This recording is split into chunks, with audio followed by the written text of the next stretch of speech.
one of all employees. I'm going to the platform. All employees. All employees. Repeat, all employees. All employees. Repeat, I am one of all employees. I'm going to the platform. I am one of all employees. I'm going to the platform. All employees.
Ain't that a kick in the cunt?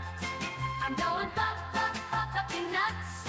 How many kicks can the stupid cunt take? Waking up today was a huge mistake. I woke up in a world of shit. Spilled hot coffee on my tits. I think I saw my neighbor's dick. Gross. It's gonna be one of those days. Ain't that a kick in the cunt? I'm going fucking nuts. How many kicks can the stupid cunt take? Waking up today was a huge mistake. How many kicks?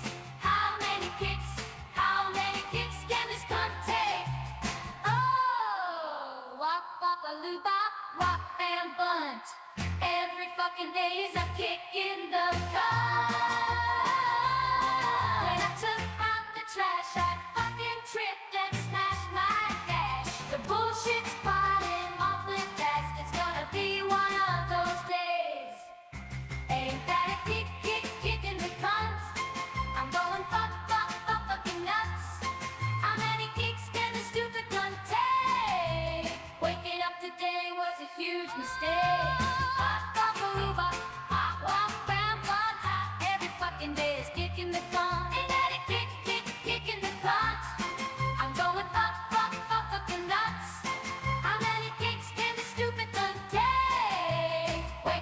today was a huge mistake. Waking up today was a huge mistake. Waking up today was a huge mistake. How many kicks can my cunt get today? A kick in the cunt.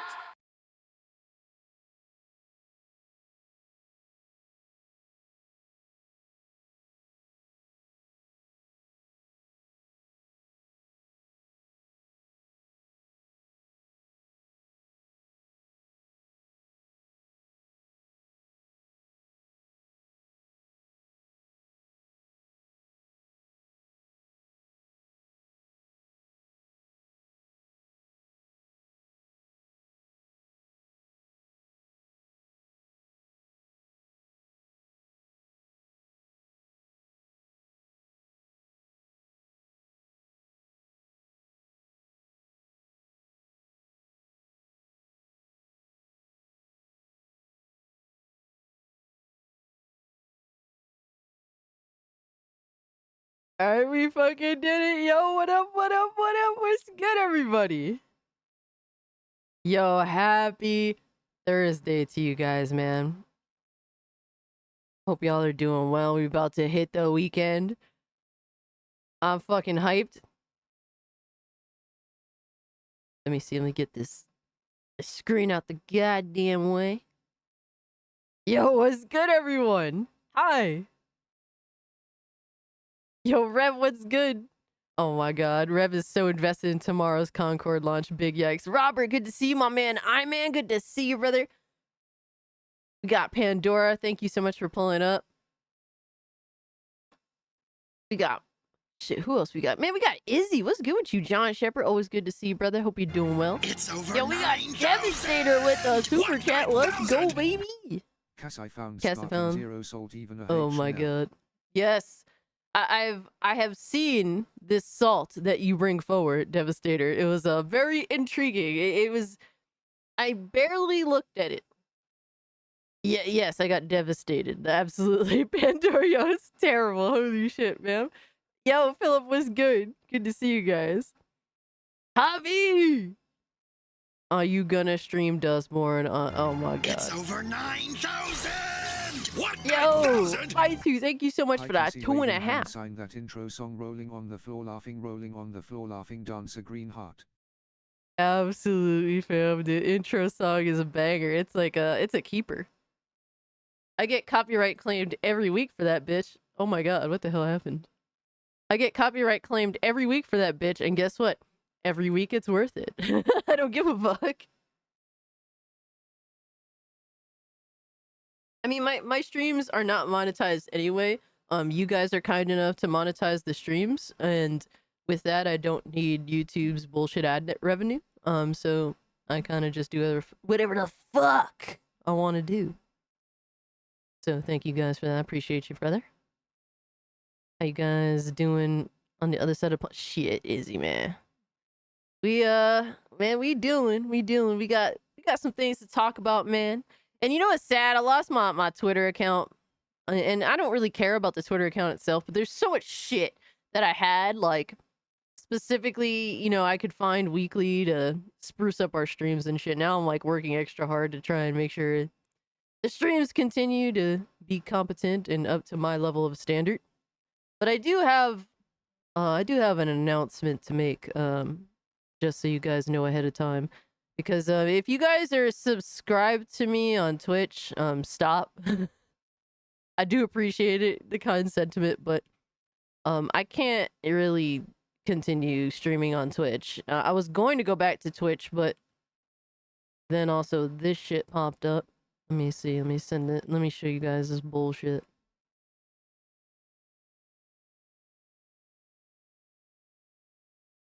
So yeah, I got an email from Twitch. And they said subscriptions are an important way for your viewers support your channel in order to keep pace with rising costs and local currency and inflations. I don't know what the fuck that even is.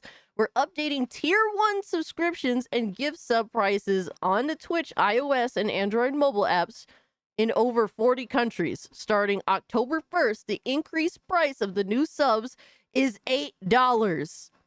8. So in October, it's going up. Bruh, we went from $6 to $8. And just, you know, to be realistic, let me get on camera. Just to be realistic with you guys. Look, I have, you know, YouTube channel memberships. I've chosen them the way I think kind of works best. I have everything from a dollar tier YouTube subscription, you know, YouTube membership to $10. Do I ever even advertise that I have a $10 membership option? No. Because that's like, bro, it's just there if someone happens to be extra as fuck. You don't ever have to fucking subscribe to that. You know, like, I don't advertise that because it's a big fucking ask. You know, it's a silly ask. It's there if someone happens to want to be that level of subscription, you know? But this is going to be their basic subscription. If you're subscribing from the phone, is about to be $8. That's $2 off from my max YouTube membership. Absolutely wild. Absolutely wild. So I can't really in good faith continue on Twitch. If they reverse these policies, then I'll reconsider. But yeah, it's just too much, man. When is enough enough? You know, and I wish that they let you choose what you want, because I would follow a similar, I guess, monetization subscription structure that I have on YouTube, because that works best. You know, like when you're telling me a tier 1 sub is $8 fucking, it's like, okay, we lost the plot. This is not realistic. Yeah, I understand, Pandora. Like, honestly, you know, everyone's having struggles out here. To fucking ask, you know, $8 for a tier 1 subscription is insane. Yeah, money is absolutely tight. Twitch is just not a viable. It's just not viable, as far as I'm concerned. I'm not gonna go back to Kick because I think that Kick honestly is just a waste of time. I've tried very hard and didn't really get far. Yo, my man, Leon, what's good with you, brother? Was gonna pre-order the Sonic X Shadows Generations Collector's Edition. Then the $15 shipping pissed me off. So you get this instead. Oh XD. my god, no. Oh man. Nah, bro. You didn't have to do all that, man. Thank you so much for the 10, Leon. But I didn't even check out the collector's edition of Sonic X Shadows. That's kind of wild, though. Were you gonna get it on PS5, or did they happen to have a PC collector's edition? I'm actually kind of low-key, kind of curious. But you totally didn't have to do that, bro. Thank you so much. But Miss Bella, good to see you. Golden Apple's good to see you. Man, it's always good to see you, bro. Rev. Sadly, YouTube streaming doesn't like my computer, and that's why you're not here often. I understand that, Rev. Whatever works for you, I understand. I have to respect that. And nonetheless, I appreciate you when you are here.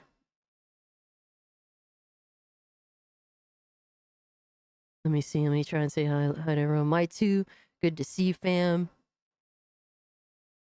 It's good to see you guys. My man, Zombie Killer and Hurricane. Yeah. My man, Disney Sheepherder. I thought I got blocked by you on X. No. No, I got yeeted on X, man. They booted my account.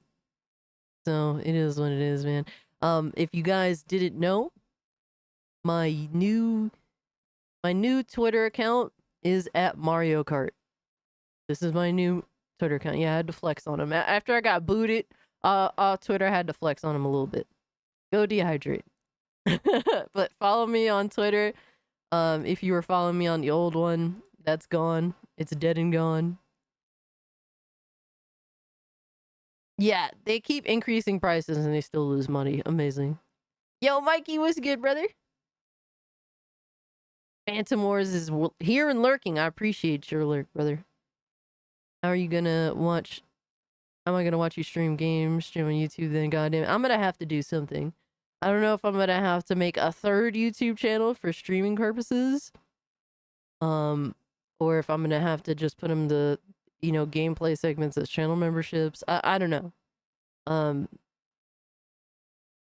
it's a little bit of a pain in the ass to figure out. Well, we will figure it out. I have to fucking I'm gonna have to figure this out before Visions of Mana, because I was planning to come back and stream on Twitch with that. That was my comeback. That was gonna be my comeback streams. 9,000? Yo. Cast DCG got W on Concord review. He said it bad XD. Oh shit, he's honest. We gotta look at that, bro. Okay. Dreamcast guy. Occasional W. But by the way, guys, we also have to go over something else, because I got an email right as my stream started. And I looked at it and I just quickly facepalmed. But it was a email from PlayStation. And PlayStation said, action needed to keep your PlayStation Stars membership. And mind you guys, I've been a PlayStation Plus subscriber forever. I can't remember. I bought so many years. So before the tier system for PS Plus came about, they used to have PS Plus on CD keys for like $30 a year. So I ended up buying like 5 or 6 years worth of PS Plus just on that alone. So that's why I still have PS Plus. But yeah, I got an email from them. And they said, starting October 24th, 2024, you must accept the updated PlayStation Stars terms of service to be a PlayStation Stars member. Effective October 24th. New points earned will expire at the end of the month. Hold on, let me go full screen. Absolutely, Dragon Knight. I'd rather give it to a gray. I'd rather give it to CD keys than give it right directly to PlayStation, brother. Holy shit. Yeah, Gay Station Stars. Let's go. All right, let's continue. New points earned will expire at the end of the month, plus 12 months from the date on which they appear on your PlayStation Stars account balance. So basically, essentially what they're saying is the money that you're earning with our system is going to be removed over time now, because it was too good to be true. Points earned prior to October 24, 2024 will continue to expire at the end of the month, plus 24 months from the date on which they appear on PlayStation Stars account balance. Effective March 1st, 2025. The definition of eligible purchases will be updated to exclude all subscription payments made on PlayStation Store, including any initial renewal subscription payments from PlayStation Plus and any other subscription service, which means that points will no longer be earned on subscription payments, which means their service continues to suck cock even more. Starting October 25th, 2024, please log into your stars on blah, blah, blah, and accept the terms of service, blah, blah, blah.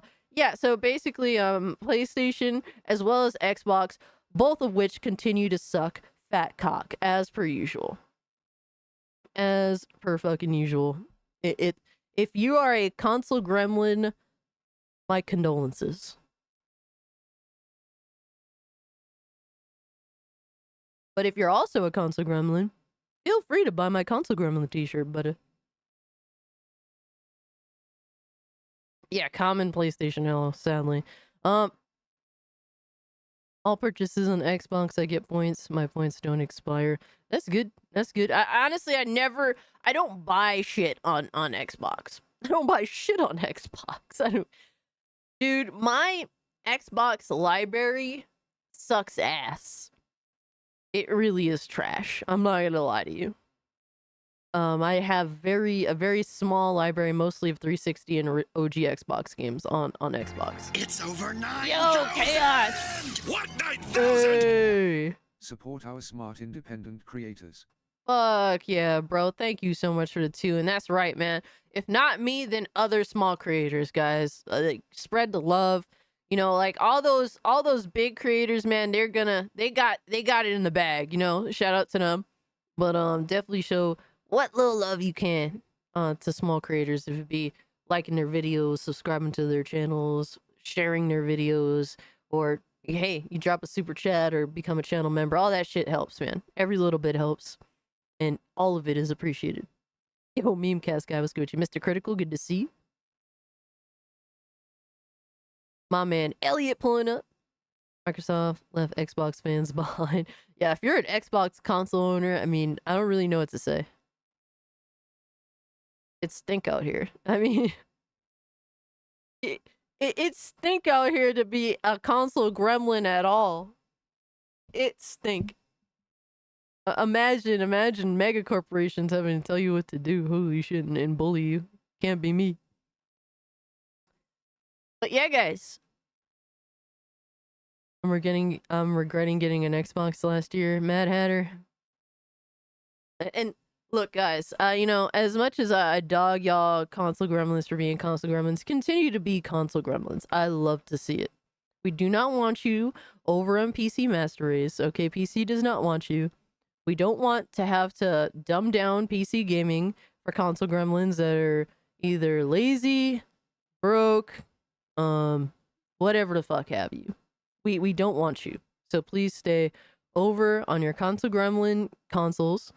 You could switch consoles if you want to. You have the choice between the big three. Have fun. Stay over there. It's over 9,000! What, 9,000? Elliot. Bruh $600 for a Series X for more storage SMH facepalm. Yeah. Yeah, I mean, it is what it is. You're gonna have to pay more for storage anyway. I mean, the price is a price for a console that Microsoft doesn't give a fuck about is excessive, but you're gonna have to pay for storage anyway. So I don't know what to tell you, bro. It is what it is. Go buy your memory cards, man. I don't know what else to say. John Shepard says only PC has the MacBook Pro. Good. It's not a console. That's not a excuse me, that's not a gaming laptop by any means, bro. That's competing with a console about. So hey, my man Astro pulling up. Even PC gamers get Towerborn early access before Xbox. I don't know what to tell y'all, man. I mean, this is the thing is, come on, guys. This has been happening with fucking the Gears game. What the fuck was it? Was it an ARPG? No, it's not an ARPG. It was like a turn-based tactical overhead fucking game, Gears game. What are we doing? Like this is we're just repeating the cycle, and Xbox dudes continue to get mad over and over. Gears Tactics, thank you, Max. I appreciate that, Max. Gears Tactics, thank you, Devastator. This has been happening for years. And look, man, at the first sign of trouble with Xbox One, you know what I did? I said, fuck Xbox, and I bought a PS4 instead. The first sign of trouble. You know why? Because I don't fuck around with these motherfuckers. I don't owe these motherfuckers nothing. I went from 360, and then Xbox fucked up with the Xbox One, so I went to PlayStation 4, and then I bought a PS5. Guess what? I saw PlayStation fucking up with the PS5. Guess what? I built my fucking PC. Yo, it is what it is, man. Don't look. You could sit there and be abused if you want to, but at some point, it's your fault. It's like, and I'm not here defending Xbox. Fuck Xbox. You know, I've been fucking abandoned them. All right, they're you know, I'll be there if you have something worth a damn. If not, peace out, Girl Scout. I don't need you. I don't need Xbox. But if they happen to release a game that I'm interested in, I'll buy their game. But I don't give a fuck about Xbox like that. But you can't, at some point, you know, we can continue the cycle of getting fucked over and over and over again without consent. You know, Xbox dudes can continue to do that. But at some point, it's your fault if you don't walk away.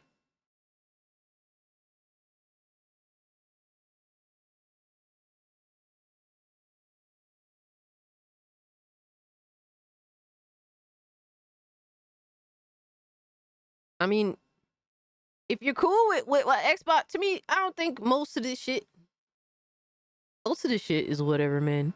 If you're just the average gamer, you know, you work your 9 to 5, you come home, you play some games, and you're not really into the gaming space. I mean, you don't care at the end of the day. You have your Xbox, you just play your games, and it's whatever. Whatever's whatever. I get that. But It's over 9,000! What, 9,000? Skull and Bones on Steam is $25. Yo. It already at 48% positive. Damn, son, hold on. Let me see this shit real quick. Wow.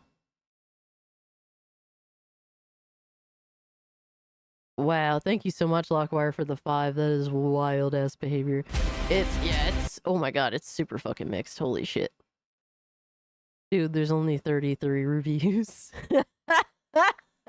Yo, son. Oh my god, Ubisoft, are you good? Holy shit, bro. God damn. Let me zoom in a little more for y'all, for the blind. Yeah, 53 likes. Let's go. If you can't hit the like button, y'all. Yo, Teddy, what's good with you, bro? It's times like these, I'm glad I'm on Steam, especially after seeing the feature game show. I saw so many indies that I instantly wishlisted. Absolutely, Astro. It's always good to have options, bro. You always need an escape route. But, the game is $24 right now, guys. And, only 33 mixed reviews. This is quadruple A gaming, baby.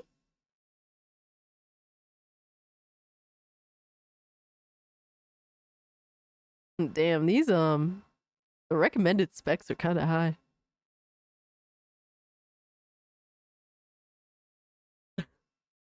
Oh my god, this is an amazing game, but it also says product refunded.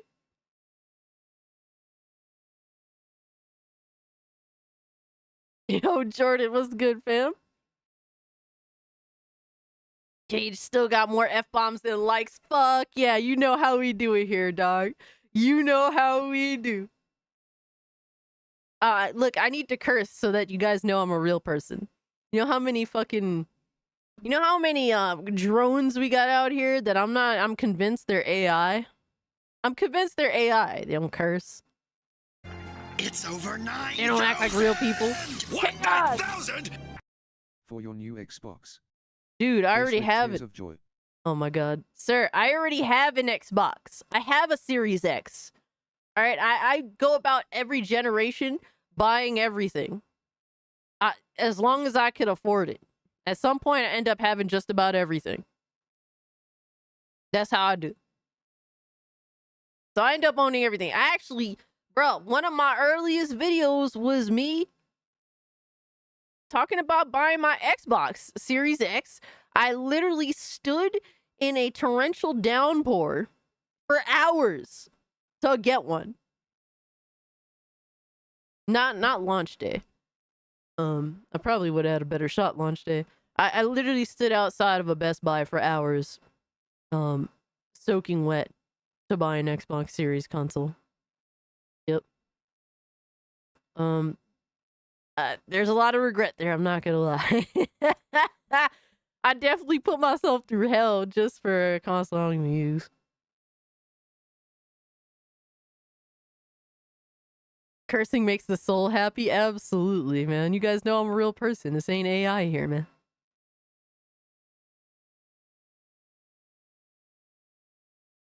Cristiano Ronaldo. Isn't that the soccer player? Yes, soccer. Not football. Look out of here. YouTube career yesterday, and a Google employee took a private jet to his home country to hand deliver him a golden play, bro. If that doesn't tell you we ain't shit, I don't know what does, man. I don't know what does. Fucking... Why don't they treat all these motherfuckers the same? It's so gross. Yo, Red Chaos, what up, fam? Yes, we got... I don't call it coffee, I call it motor oil. Motor oil. 20 million subs in one day. Wow. That's crazy. And you know what's funny? I didn't hear a goddamn thing about it until you mentioned it just now. Thank you, though. Alright, so this person refunded the product. Said amazing game. Has a very heavy emphasis on ship combat. The graphics is nice. The gameplay is based on a constant need for resources. But the best part is that you don't have to gather resources from islands. You can gather all the needed resources from combat. And you have plenty of enemies to fight, both PvE and PvP. As a new player, I recommend this game, especially if you are familiar with the naval combat games such as World of Warships and Sea of Thieves, etc. Why didn't you refund the product though? Holy shit. Over 900 hours on Epic Games, bro. Do you not? This is a person that has no self-respect at all. I'm just saying, brother. Servers are clunky, don't even work, didn't even get to play, refund. Damn. How can the servers be clunky? No one's playing the game. Very bad, no character depth. The idea is great, but the execution is just horrible. Get Sea of Thieves instead. Damn. Well, Xbox got a rare W there. Holy shit.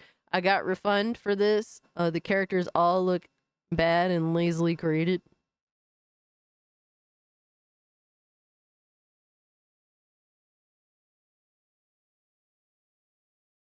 Oh my god, this person said Ubisoft Connect is a human rights violation.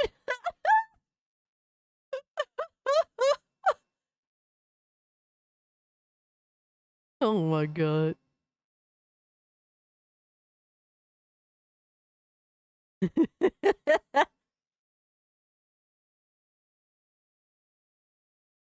Absolutely good. I don't know, bro. They virtue signaling on Sea of Thieves, though. At least it's a better game, objectively speaking. But yeah, basically this game came out to die on Steam. Sounds about right. Oh man, did I ask you guys what y'all been playing and watching? I didn't know. I feel like I did.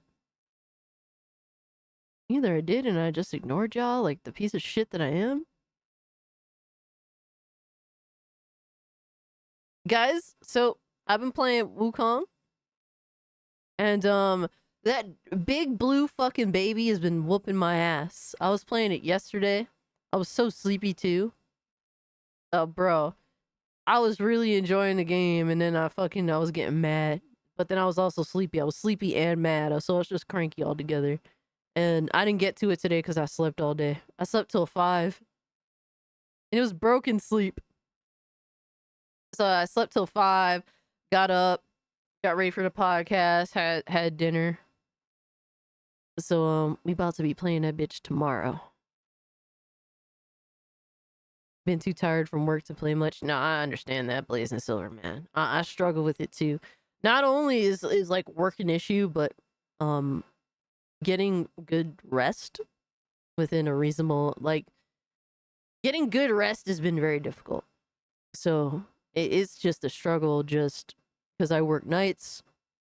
You know, third shift is, graveyard shift, and then getting adequate sleep during the day is difficult. But we make it work, man. We do what we can.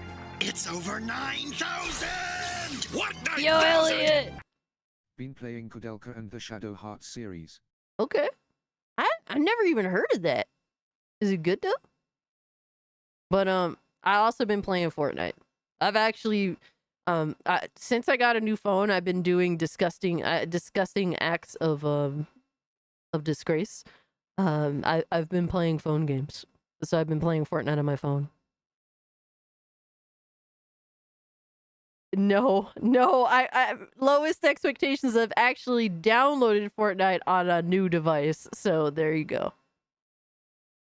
There you go. I've been addicted to playing Fortnite since the new season, especially since now I get to play as Cyclops, baby. Oh my god, he looks so fucking sexy in the game. He is amazing. Just playing Fortnite, Philip says. Yeah, we're gonna talk about The Crow, Disney Sheepherder. We're definitely gonna talk about The Crow. It's been something that I've been talking about here and there. New Crow movie scored really low in Rotten Tomatoes. Yup, we're gonna talk about that. Played some Fortnite for the weekly challenges. Been too tired from work to play much. I understand. Holy shit. Not watched anyone play since I have not funds at the moment. Yeah, that's another struggle too. Oh my gosh. Got a squad of TFD. Are we talking TFD. All I can think of is the fucking dick. TFD. Like, my apologies. Holy shit. Oh, you seen that Crimson Desert gameplay? New Crimson Desert gameplay? Because I remember the old stuff. Still playing Starfield and Cyberpunk, dude. I need to play through Cyberpunk. I'm actually kind of excited to go back to Starfield. As depressing as that may sound to some.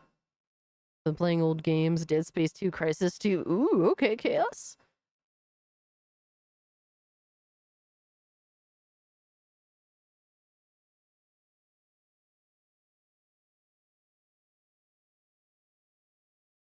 Wait, so Disney, I'm in introduced Disney sheep herders to my channel? Is that for real? For real? Holy shit. That is awesome. Man, Iman is that dude, man. You want to watch some gaming live streams, Jeff Lee, check out Iman's YouTube channel. He keeps it gaming, man. I got tired of Starfield. See, a lot of people do, and I guess that. But, like, Starfield is... Bethesda's games generally are just this great relaxation experience. Like, I just lose my brain when I'm playing the game, and I'm just relaxed fucking doing storylines and quests and exploring. Like, I just get lost, and I'm just in, like, this zone of just chilling, you know? That's just me, personally. Yo, my man, Cannoli Sasquatch, what's good with you, bro? Now the crow is in COD. No, that's not the real crow. That's some bullshit, brother. That is a emo loser in COD. Fuck that. We ain't gonna start calling homeboy the crow. I'm sorry, bro. I think Bill Skarsgård is a good actor, but he is not the crow. It is what it is. Yo, Rocky, what's good with you, bro? A new Crow movie? Nah, y'all must be in a different timeline. There's only one Crow movie. Fuck yeah, Mikey. That's what I like to hear, bro. That's what I like to hear. Fuck yeah, bro. Applause for Mikey, man. Yeah, that's the realest shit I heard all day. Absolutely, man. Fuck yeah, brother. Brandon Lee is the fucking GOAT. But Bethesda Cozy RPGs, that is also a W. Lowest expectations. Fuck yeah. Bethesda does make cozy RPGs until they glitch save and fuck your entire quest. Holy shit. If the real Crow was in COD, I would have bought it instantly. Yeah, absolutely. But you know, let's talk about that real quick. Because yes, apparently the Crow debuts with 6% on Rotten Tomatoes. Oh, so it's bad. Oh, what a fucking surprise. It only looks like some bullshit ass TV show turned into a glorified fucking movie. It looks like some I don't know, with the DC the channel that makes the DC TV shows. I forget what the fuck they're called. I haven't watched cable in so long, guys.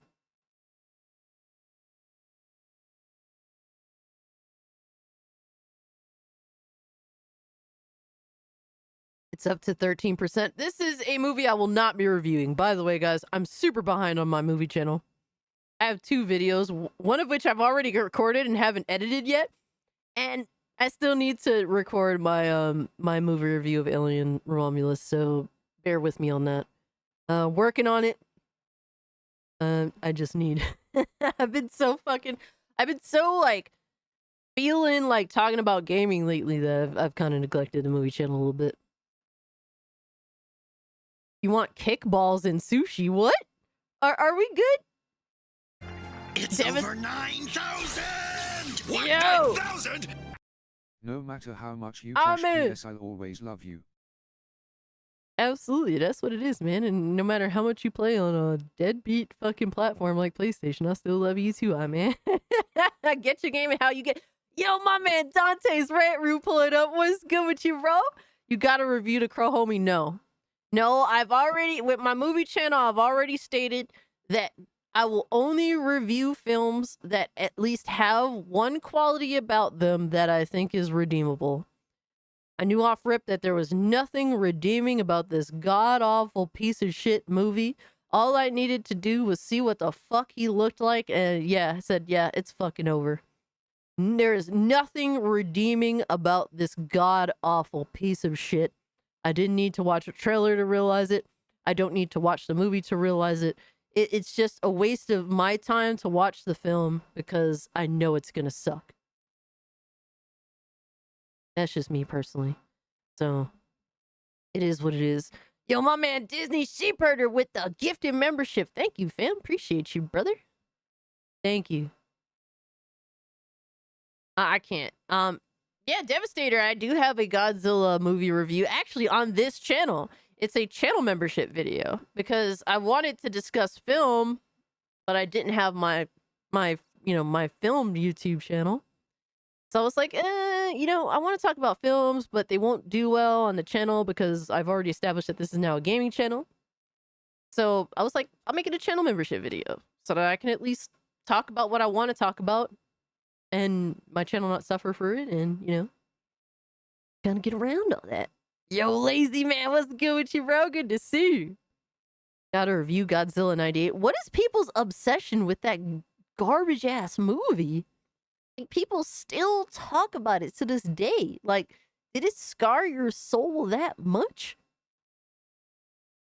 I watched it as a kid and I let it go from my brain, from my soul, from my mind. Like, I just let that bitch go.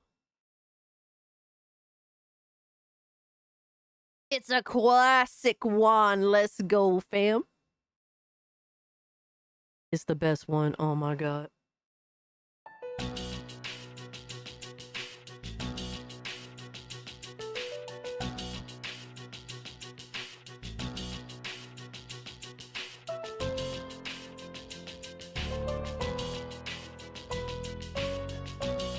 You gonna sit here and say Godzilla 98 is the best Godzilla movie?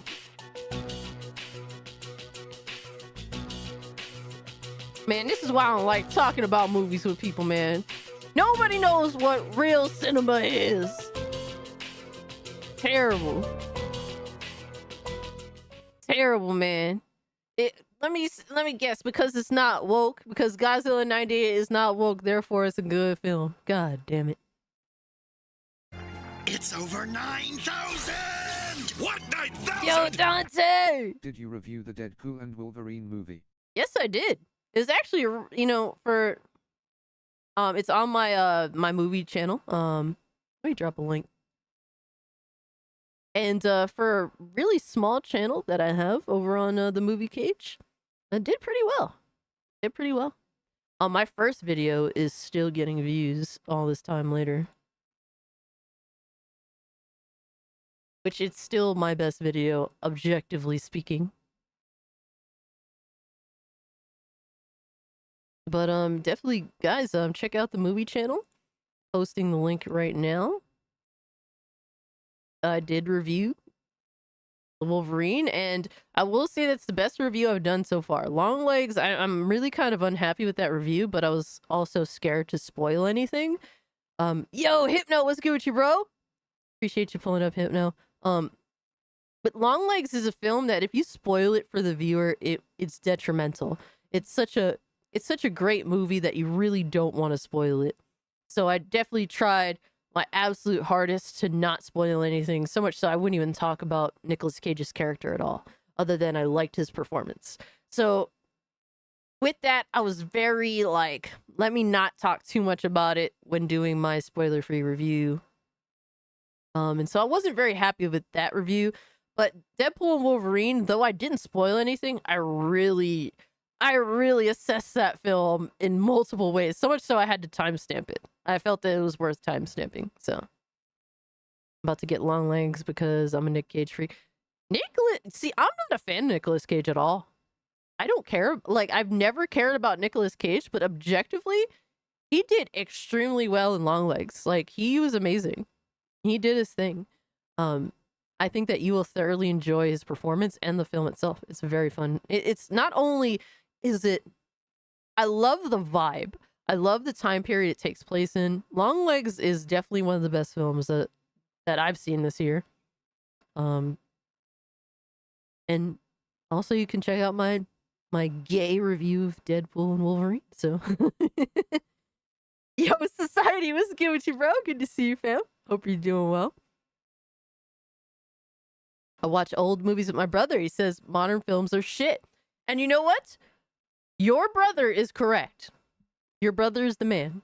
Your brother is leading you down the right path. You should feel good, confident that he's mentoring you. Mitty, what's good with you, bro? Good to see you, fam. Always appreciate you being here, man. Yes, I got a recommendation. Watch Bring Out the Dead with Nick. It's by Martin Scorsese. Yeah, I haven't seen that. I'll have to check that out. I'll have to check it out. What Face Off is the greatest film? I've never seen Face Off. I've never actually seen Face Off.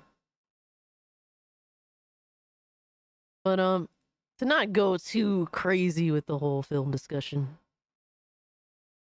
Just know that The Crow is a shit film. This new one. The only positive thing I can say about it is that it isn't over 2 hours long. That's shocking. When salt arrives. We do have salt. We have a lot of things going on here. You're gonna buy me Face Off? Oh man, it's my fault. I could always just watch it online. I mean, shit. Yeah, we got 74 homies in here. What is good, everyone? Good to see you guys. If you haven't hit the like button, if you're new, subscribe to the channel. Appreciate y'all being here. But yeah. So fuck the Crow remake. It almost feels like Hollywood felt like they had to do this in the most disgraceful way possible. They knew it was taboo to revisit this film, to reboot the original, to essentially replace Brandon Lee. It feels as though it's malicious. And whether it is or isn't, it wouldn't surprise me at all. Crow City of Angels is better than The Crow 2024. Yeah. I mean, I've seen City of Angels a long time ago. It wasn't terrible. It's not as good as the original, but I could have lived with it, you know what I mean? At least they had the respect to make it a different person, different, it's not, it's just a different character in a different world or his own issues and shit. So I could respect that. It's not Eric Draven. That's the important thing. I think they established that, a lot of people can be the Crow. And I'm okay with that. That doesn't bother me that other people are the Crow. But leave Eric Draven alone, man. Let Eric Draven, It's be. over 9,000! What, 9,000? Yo! Review My Little Pony vs Jason. No. Absolutely fucking not. My review of the Crow remake. Why do this? Yeah, Javi, exactly. Yo, Delta, appreciate you pulling up. You said playing golf with friends with Blaze and the crew right now. Fuck yeah. No, golf with friends nights is always fun. That's awesome. Enjoy your time, bro. If it's Nick Cage, Al Pacino, or Robert De Niro, I'm gonna watch. And Keanu Reeves, he's my guilty pleasure. Absolutely. I mean, those are all great options, admittedly. So, like, it's not that I think Nicolas Cage is bad. For some reason, I'm just not crazy about him. So, I will say though, some of his films that I have seen, I'm not a fan of. Vanya, good to see you, Vanya. Cassidy's dancing pussies in intro song. Are we good? Is everything okay? Oh my god, let's continue, man. Let's continue. So next up, look, I can't say that I've listened to Bayonetta or Ghost in the Shell in Japanese. I haven't, admittedly so. I'm very much a dub preferred, person. I'd rather listen to things in my native language. But despite all that, Bayonetta and Motoko Kazunaki from Ghost in the Shell is the voice actress. Atsuko Tanaka has sadly passed away at the age of 61. Rest in peace. She was known for many different roles across video games and anime, and this sucks, man. It's sad to see. you know, my condolences to her family. Yeah, it's sad. Definitely wanted to kind of, acknowledge this out of respect. Because, I mean, she has voiced some very iconic female characters. I mean, love Bayonetta, hate Bayonetta, don't care about Bayonetta. She's an amazing fucking character. And Motoko Kazunagi is absolutely fucking iconic. So she definitely deserves her flowers. And respect, all respect to her, man. I said other notable video game roles, including voice actors for Trish from Devil May Cry and Kane from Nier Replicant. That sucks. Yep, rest in peace, man. But I don't want to harp on the negativity, but I definitely want to acknowledge this woman and her amazing work,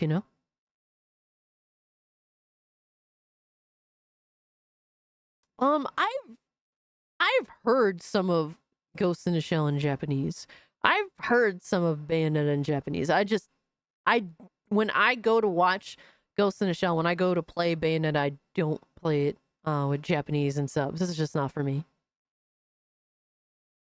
I miss playing Ghost in the Shell free-to-play game on Steam. I didn't know they had a Ghost in the Shell free-to-play game. Wow. I've been wanting to get the Ghost in the Shell games. I believe there was one on PS1 and another one on PS2. I've been meaning to get those, but I never got the opportunity to. I am extremely American, Pandora. Absolutely. Unapologetically. I just am what I am, man. It is what it is. All right, next up. Are you guys feeling fucking old? Because I saw this and I'm like, holy shit. I remember this, but funny enough, I remember this, but it came out in 91. I was born in 93. So I don't remember how I remember this, but I do. Now create your own Terminator with the BioFlesh Dude. Regenerator. I'm back. Yeah? Think again. Battle damage. Add flesh compound. Terminator created. Terminator. I'm back. Dude. Now create your Toys were so fucking weird back in the day, but they would definitely try a bunch of new shit. They would definitely try new shit. You were 1 in 91. Damn. I was -2.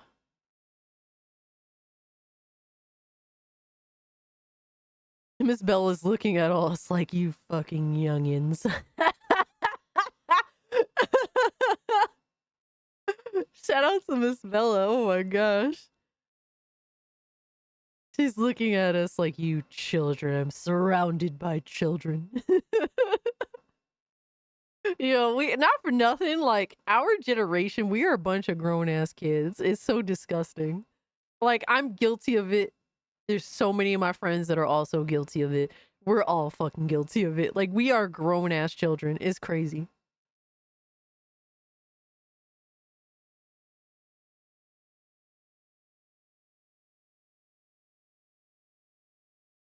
Fuck Norris. Don't tell me that you're 48, dog. Are you 48? You were 10 in 91? Shit. Damn, Dragoon Knight. You got some years on me, brother. Holy shit, like 12 years. Yo, fuck Norris, bro. I did not think you were that ancient. Holy shit, dog. Yo, 93 babies, we rise up in here, man. Oh my gosh. Damn. Mad Hatter's also 40, bro. Not to rip on y'all, but god damn, I got a bunch of geriatrics that pull up. Holy shit. I'm sorry. With love, y'all. With love. Holy shit.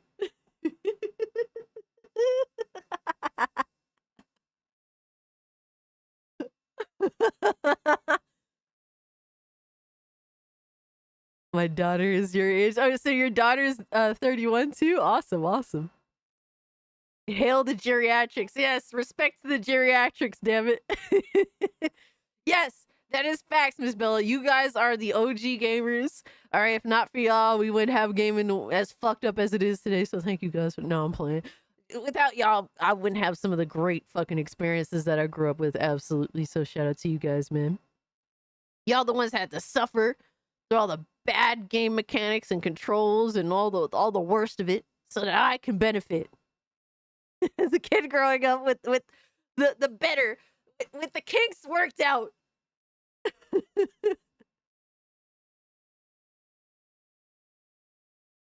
Oh my, Mikey, you're so fucked, bro. Holy shit.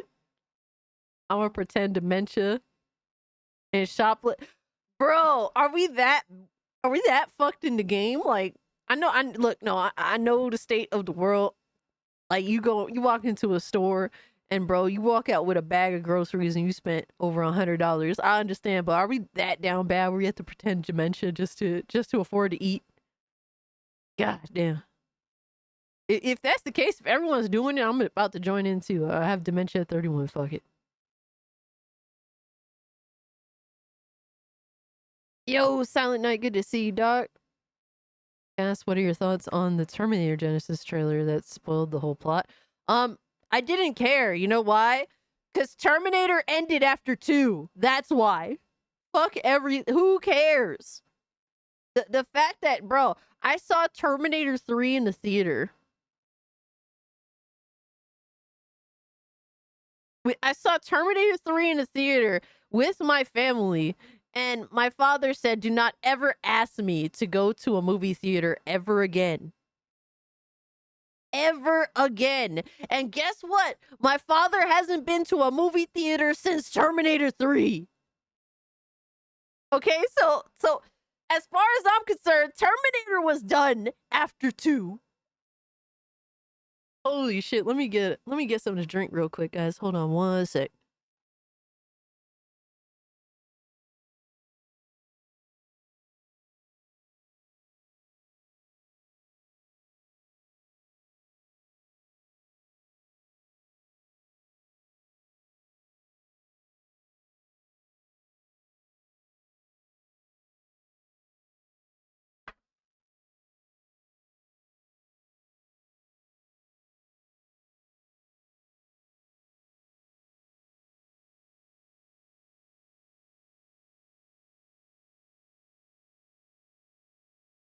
Got a little Ziggy man in the house. Ziggy says hi.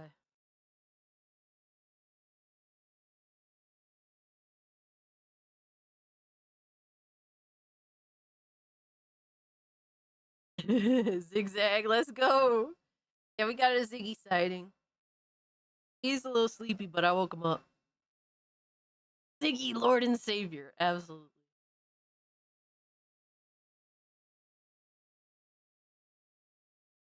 A little man. Hi. Hey guys. He says hi. Alright, I'm gonna leave him alone now.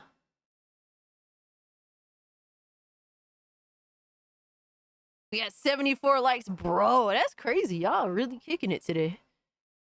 Yo, bro, kick that like button like it's a cunt. I mean, what? Alright. Alright, I'm gonna knock it off. Oh man, it's always Thursday nights. We be keeping it crazy. Our goal, Philip says, our goal is to get to 169 likes. Holy shit! Cunt punted. Absolutely, Lois. I appreciate you, dog. Like it's a koala. Did you know koalas can have chlamydia? Did you know koalas can have chlamydia? Jesus.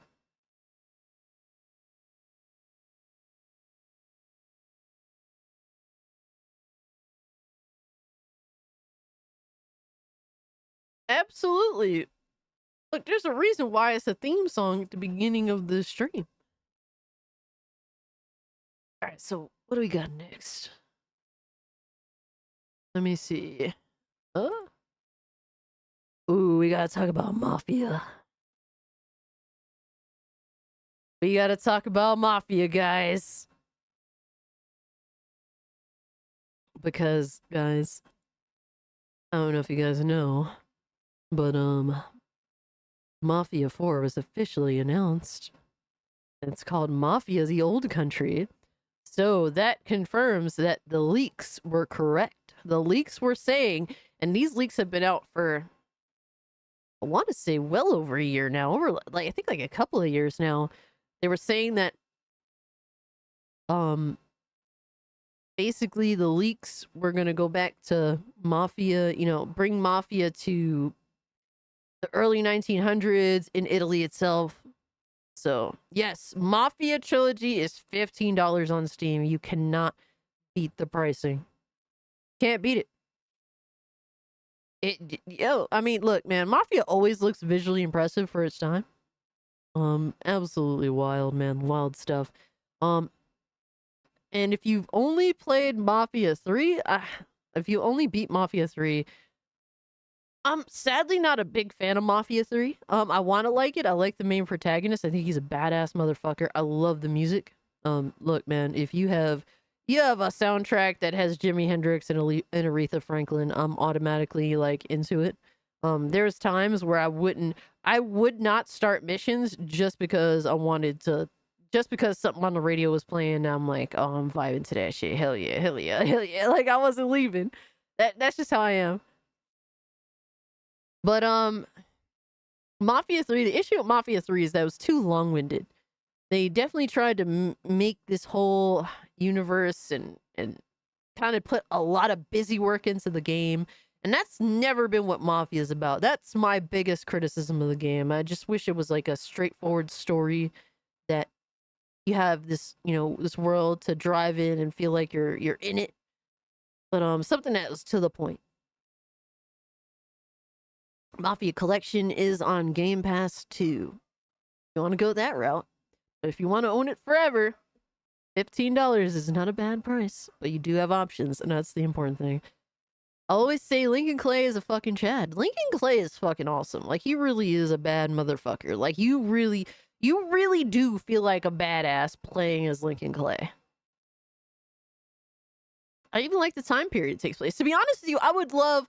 Like, my hopes is that one day we will get a Mafia game that takes place in the 70s. And, you know, we go back to, like... I don't know, like, we get some of them fucking... Look, man, I just want Mafia to be Mafia. But in the 70s. That's what I want. That's what I want, baby. Look, I would love to see it, man. I would fucking love to see it. We were close with Mafia 3 being in like 68, but the 60s is the 60s, 70s is the 70s. Mafia game with Pam as the protagonist. Oh my god. Dude, I need a 70s game with Pam Grier as the protagonist, but it needs to be Max Payne 3 styled. We have to. Bro, big afro, okay? All that shit. All that shit. I want the leather outfit, okay? I want the other outfits too. I want to give options too, like, because Pam Grier in her movies, she'll have different hairdos and shit. I want all them different styles, man. And it needs to be voiced by Pam Grier. It has to be. There is no other person that can play Pam Grier. Okay, it's not possible. Like Pam Grier just knows how to make you like her.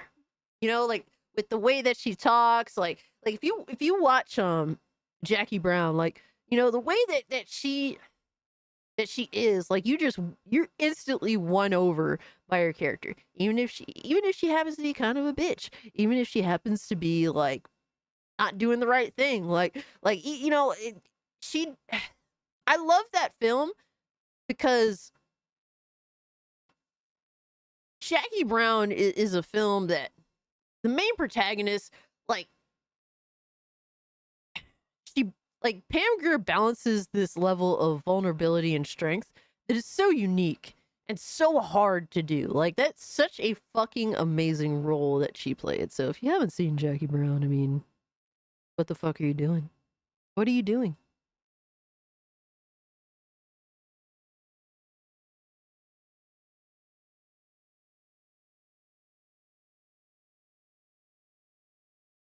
But yeah, enough of me fangirling. Excuse me. But look, I'm excited as fuck. And a big reason why I'm excited. Foxy Brown is the best. So is coffee. It's kind of a toss up between Foxy Brown and Coffee, if I'm honest. I will say I like Friday Foster too. Friday Foster is amazing. That one doesn't get talked about very much. Why they make games like that though? That would be so cool. Yo, dude.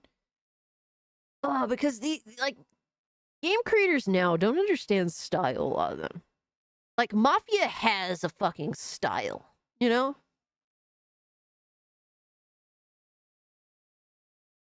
Philip, you do. I highly recommend.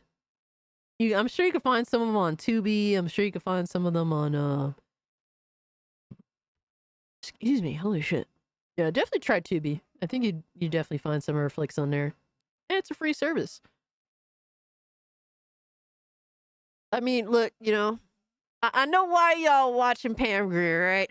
All right, I know y'all like the boobs. I get it. Okay, I understand. But also the reality that she was doing shit during a time where women didn't really do that kind of shit. You know what I mean? It was kind of like unprecedented that bitches was throwing down when Pam Grier was throwing down. Okay, in more than one way. Okay, more than one way. Oh man, people like want to act like they was the first and shit. Come on, man. Come on, man.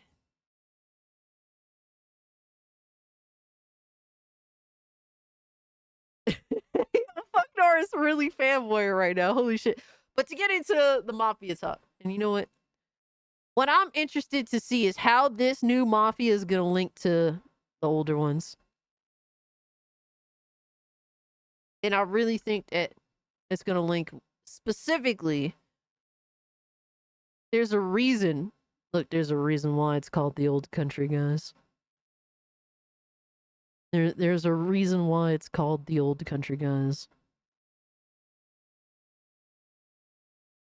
And I really think that the main connection is definitely going to be Vito, particularly when he was younger.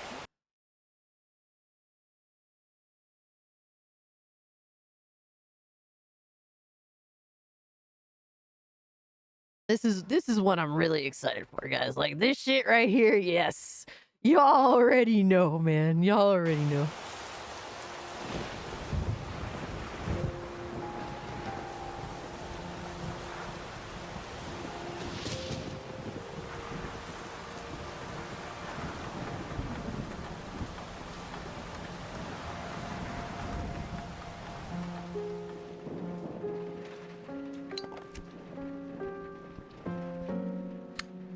For some reason, this shit ain't fitting the screen. What the fuck, brother? My name is Vito Scaletta. I was born in Sicily in 1925. That little guy's me. I'm standing there with my parents and my sister Francesca in front of our old house. Let's go. I don't really remember too much about the old country, except that we were pretty hard up. And then one day my father decided it was time to move away. So I'm thinking like, hey, Spectre, appreciate you, bro. I'm thinking like there's gonna be a connection with Vito as a kid. If it be minor, it could very well be minor shit. But Vito was born in Italy. And he was a kid and he came to America, you know, as a child. It could be the connection with his father. It could be either the connection that maybe we see Vito as a kid or we see his father. You know, we got to look out for the name Scaletta, obviously. That's going to be a thing, you know. I think it's going to be about Frankie. That could be the case, too. That could be the case, too. But there's definitely going to be a Scaletta reference. That is guaranteed, man. It has to be. That's the thing, that if you play Mafia 1 and 2, even if you played the remake of 1, there's connections there, and I won't spoil none of it for y'all, because if you haven't played it, you need to play it. But I love how they connect to each other. It's subtle, but it's there, and it means something. It's subtle, but it means something. And that's what I hope to see with Mafia 4. So that's what I'm excited for, man. Away from Sicily. But across that's a good point. I wasn't even thinking of that, because Frankie is older than Vito. She's the older child. Ocean. to start a new life. Dude, replay it, Mr. America. Critical. It's still phenomenal. So yeah, that's what I'm gonna be on the lookout for. Any reference to Scaletta, the remake, fucking fucked up the ending. My issue with the ending is more so what's his name, Paulie. I don't like how they changed his character, but everything else I'm pretty much cool with. Well, Pandora, I mean, you know, you never played it, that's fine. Nothing to be mad at you about, but I highly recommend it if you happen to have some free time and you want to check them out. You need something to play. You can get the games very cheap, thankfully, and they're phenomenal. But that's what I'm looking out for. That's gonna be super interesting if that's the case, man. I'm so excited. These images look awesome. They look so fucking awesome, guys. I'm fucking hyped, brother.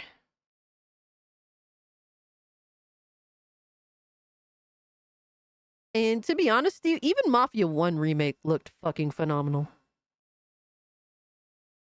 I mean, given it kind of ran like dog piss on PlayStation 4 Pro. That's where I played it originally. But other than that, you know, visually the game looked great.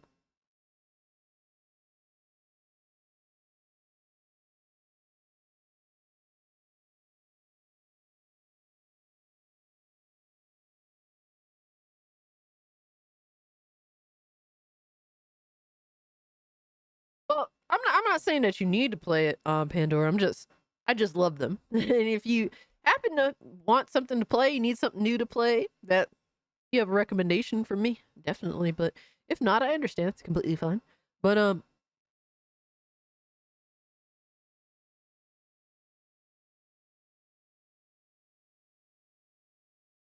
we need a Mafia 2 remake at some point. Astro, honestly, I don't want it. Leave it alone. There's so much shit in Mafia 2 that I feel like they'll have to change. Because when Mafia 1 remake came out versus now, it's a little bit different, bro. They managed to put out the remaster, and given they took out a lot of the music, which sucks. It sucks that they took out a lot of the music. But at least Mafia 2 retained the mass majority of what made it what it is. Down to even the Playboy magazines. If they remade Mafia 2, you know that shit is the first thing to fuck up out of there. And the references to the prison with you know, some of the homosexual shit going on in the prison, yeah, that's the fuck up out of there, brother. You know what I mean? Yo, it's over. Yo, leave it alone. They're gonna fuck it up. They're like, honestly, I'm happy with the remaster. What they need to do is license that music and put all the whatever music is missing back in. It is what it is. Exactly, Lewis. It's over. Femtanga, what's up, fam? I need more Mafia the Old Country news. Femtanga, absolutely. Thank you so much for the 5. I need more news. We have to wait till December for more news. I was so sad when I saw that. At first, I thought it was coming out in December.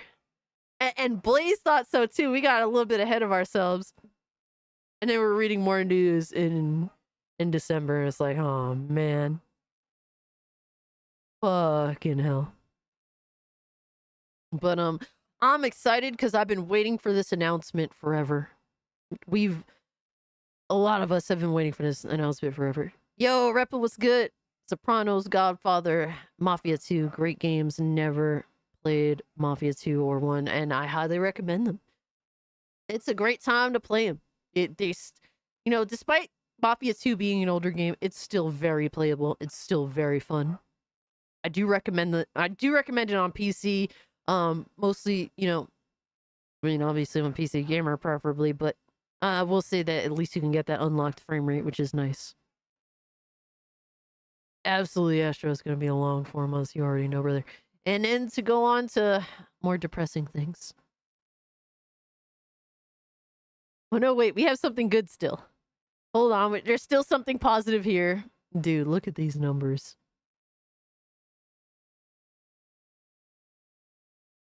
Damn, bro.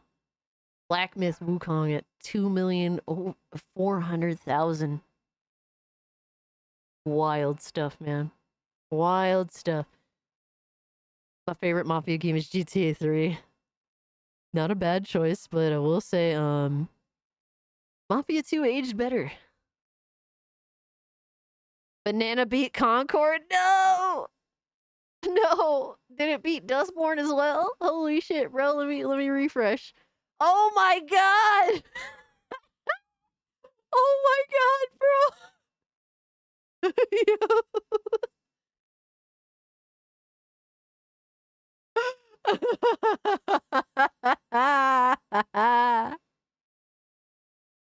Oh man, love to see it. We love to see this bullshit. No, Astro. No, do not associate my name with this piece of shit. I wouldn't know, Mr. Critical. I ain't played. You could ask the 40 sad, depressed motherfuckers playing this shit right now. Did Dustborn beat Concord? Is Concord even playable right now? I don't think so. Doesn't it come out tomorrow? I don't even remember. Let me see. I don't see nothing for it. There's no graph.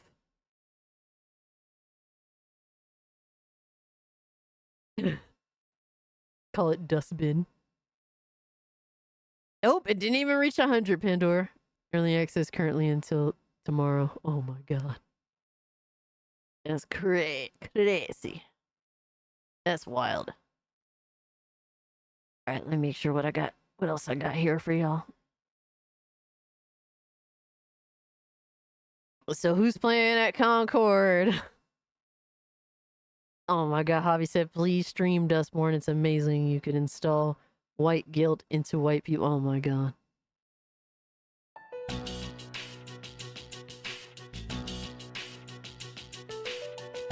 You really are trying to get me to play this game. Look, I rejected that shit on Steam. Okay? And I will reject it again and again and again. I ain't touching that shit. And I don't really say no to gifts. That's rude. Honestly, it was a rude move on my part, but the person who gifted it to me did it on purpose. It wasn't out of kindness. It was for the lulz. Alright, so you can try and gift me Concord. I ain't playing that fucking bitch. I don't give a fuck. I will not be accepting it as a gift. That's not a gift. That's a curse. It feels like more games are not released. They escape. Shit like Dustborn and Concord. Freaking terrible. Just, you know, I'd rather you not gift me games if you're gonna gift me Concord. I'm just saying, man. Please don't. Don't do it. Someone gift Concord to Frit. He has to play. Oh my god, dude. Why would you put this man through this shit? Y'all are terrible. Absolutely terrible.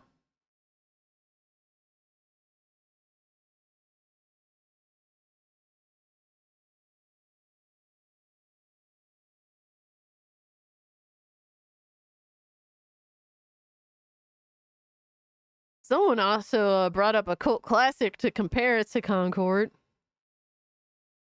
This is one I didn't have the opportunity to play, sadly. It's one of those that I regret having not played.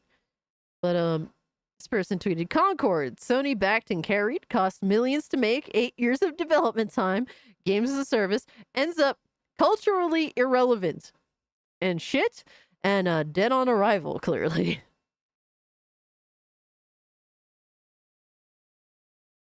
They said God Hand, limited resources, 12 months to be made, single player, high octane combat, regarded by hardcore fans as one of the greatest action games of the PS2 era. Shout out to Shinji Mikami, man.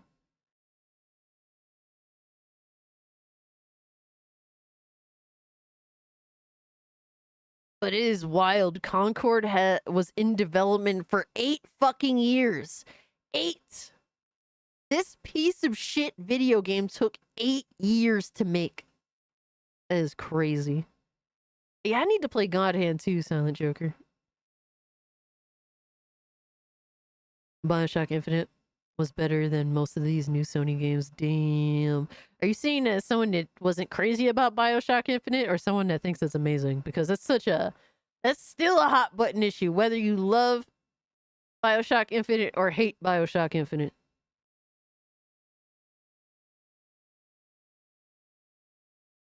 Who are the villains in the Dustborn, sir? You know what? I don't want to know. I don't care.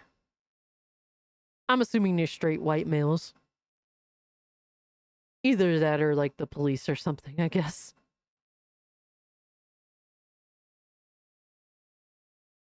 And then we got a meme here. How it started. Randy Pitchford had tweeted back in 2019. He tweeted, from a track record point of view, my expectations is that Epic's investment in technology will outpace Valve's substantially. When we look back at Steam in 5 or 10 years, it may look like a dying store, and other competitive stores will be the place to be. And how it's going with Borderlands 4, yeah, it's going to be on Steam.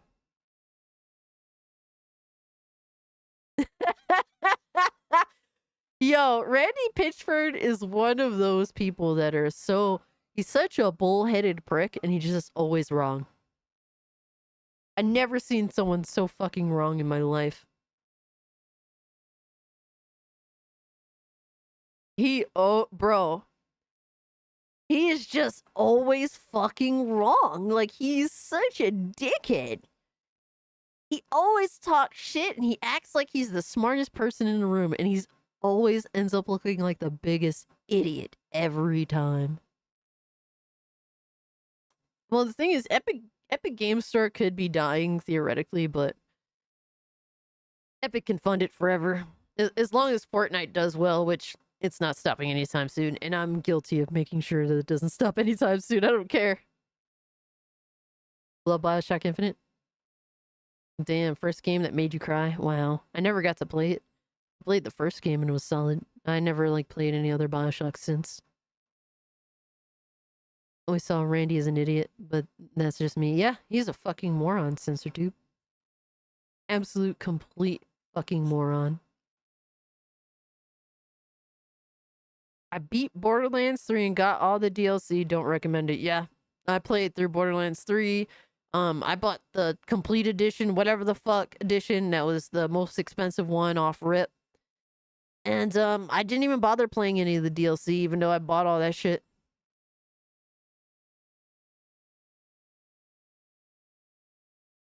We are not deleting Fortnite, damn it. No, I will not kindly play Concord. I will not kindly play shit. How dare you? How dare you, sir? I will play, bro.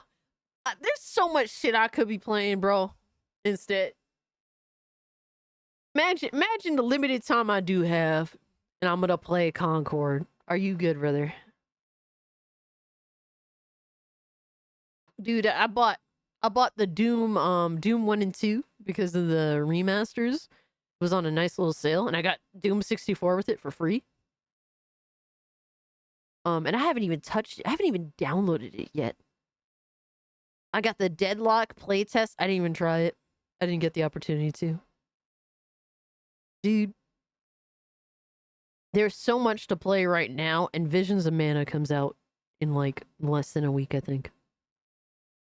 No, I'm not playing Dustborn. There's so much other shit I could be playing. I'm not playing Dustborn, damn it. Fuck out of here. Fuck out of here, brother. Holy shit. Oh my god. Concord has the they-thems everyone wants to be. This is the only they-them I want to be. This is the only them I want to be.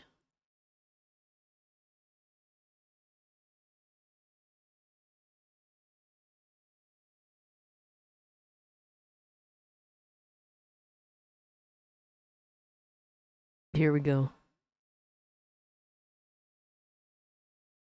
Oh no, I didn't mean to do that.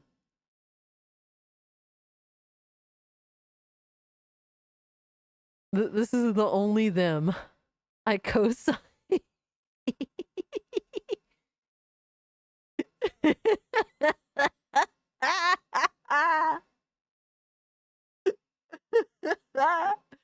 Yo, this movie was my shit back in the day. I remember watching this with my pops. It's like a 50s monster flick. They're like the giant ants. This is the only them I fuck with, okay? Yes, they are giant fucking ants. These are the only they thems I fuck with. Period. This film is funny. It is funny. I fucks with it. If you need like a good old school monster flick, this is a crazy one. What's the difference, bro? These guys are actually tough. Okay, you know they don't fucking talk on Twitter. They don't talk shit on Twitter. They don't need any fucking any defenders. Okay, they tough as fuck. Get the bug spray.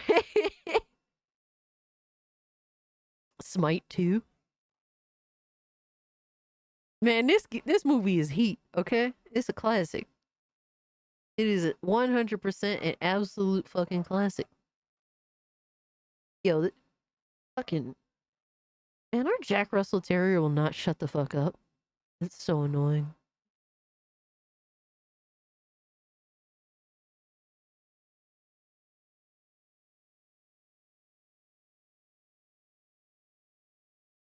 I don't know if you guys have been hearing him bark this whole time, but he has not shut the fuck up.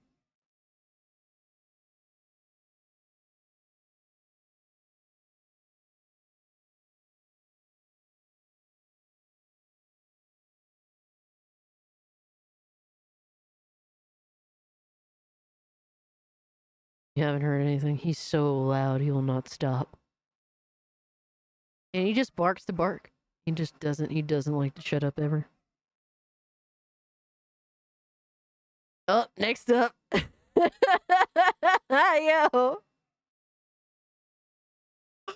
Yo, I saw this and I was dead. I was fucking dead. RoboQuest. I never played it. Sounds interesting. But shout out to Gas said, gonna have to spend the rest of my days listening to Porter Rock 77 remind me of how Xbox lost the console war. Fuck my life. Yo, whatever you used to age them, that shit. Dude, why do Porter Rock look like my grandfather though? Holy shit. Oh my god. Oh no. I think Jacob sent me this from Zubitech. Microsoft Gaming Project Latitude, PlayStation 5. And it's funny because like these PlayStation console gremlins, for years they've been saying PlayStation got no, Xbox got no games, Xbox got no games. Now all of a sudden they like, oh man, we got Xbox's games. And it's like, y'all saying they don't have no games though. What the fuck? What are we doing? How do we switch this up like this, man? We went from Xbox got no games to now we got Xbox games. What the fuck? Yo, this dude is, oh, bro, Zubitech is always a clown. You know what? I gotta make sure I follow this clown.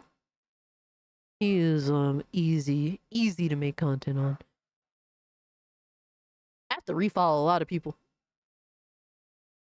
A lot of the people that I definitely I think that their takes are garbage. All right, let's see. Next up, oh man, Uni definitely been firing shots, bro. He definitely been firing shots. Said, is this what's going on in Xbox land? I love you, you love me.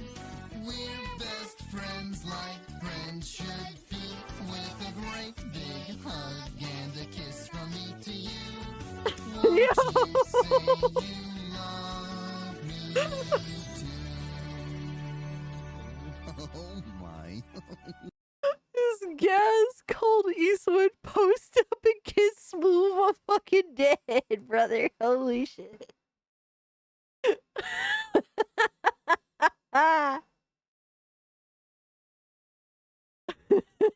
Yo. Oh man. Look, Lois. So one thing about me as a kid, I was obsessed with Barney. From that 3 to 4-year-old range, I was definitely obsessed with Barney.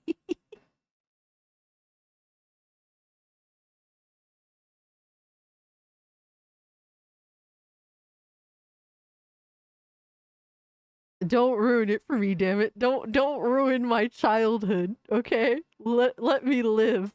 You know how many Barney plushies my parents bought for me and how many Barney VHS cassette tapes I had and shit. Dude. Barney was that guy back in the day. Barney was that guy. As fucked up, yo, I refuse to look back in any depthful way. I cannot have that ruined. Okay, that was like the foundation of my really early like growth. Okay. See, Teletubbies I knew even at the age of 3 was fucking retarded. I just knew. I knew, okay, man? I don't understand why I like Barney as a kid. A lot of us don't understand why the fuck we liked anything we liked as a kid. We just did. It's over 9,000! Yo, Devastator! 9,000! Wait, so Cass wants Barney's Dino D. I think it kill. What? How did we get here? Devastator, how did we get here? Are you good, brother? Yo, son. Yo, son. What the fuck? Holy shit. No, Philip. No. Stop it. Guys, if you want to watch the funniest thing, Miss Bella brings up Sesame Street. I watched Sesame Street early on, Bob Ross as well. Arthur was really good too. The funniest thing to rewatch that's amazing still to this day is the 70s Sesame Street Christmas special. Bro, I'm not a necrophiliac. Stop it. If you have not watched, dude, I swear to you, if I can instill any level of comedic fucking genius in your lives.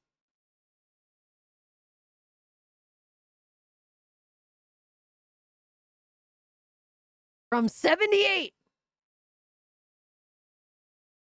Okay, from 1978. I watch this every Christmas because it's fucking hilarious.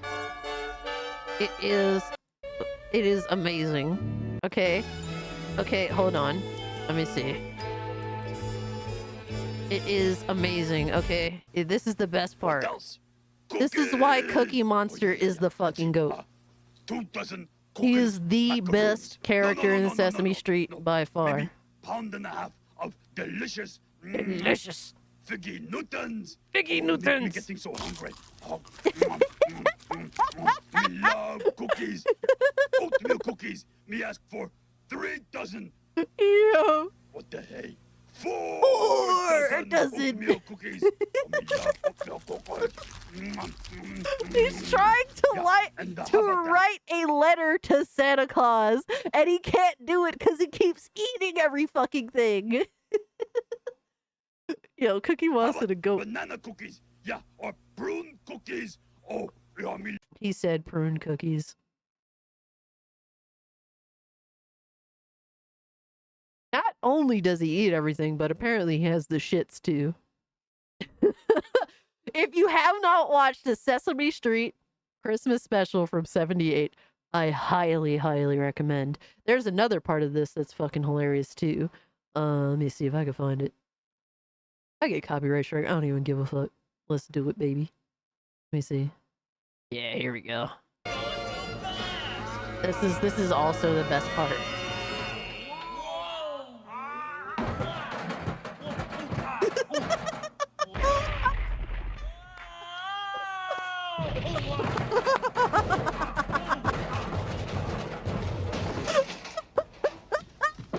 Are you alright? Yo, this is how PlayStation generation console gremlins deserve to be treated. Get them the fuck up out of here, bro. Get them out of here just like that. Fucking perfect, dude. Yes, it is King Trash. Yo, that's my shit, brother. It is, bro. There's other highlights to it.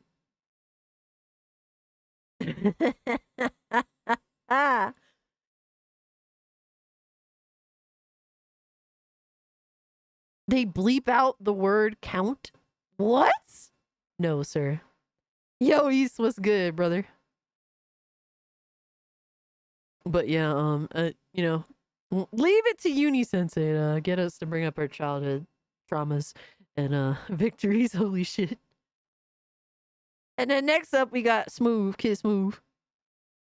Miss Bella, it's amazing. No! You could tell back in the day that Sesame Street was really like low budget, like super low budget, but they made it work. And I think that adds the extra charm to it.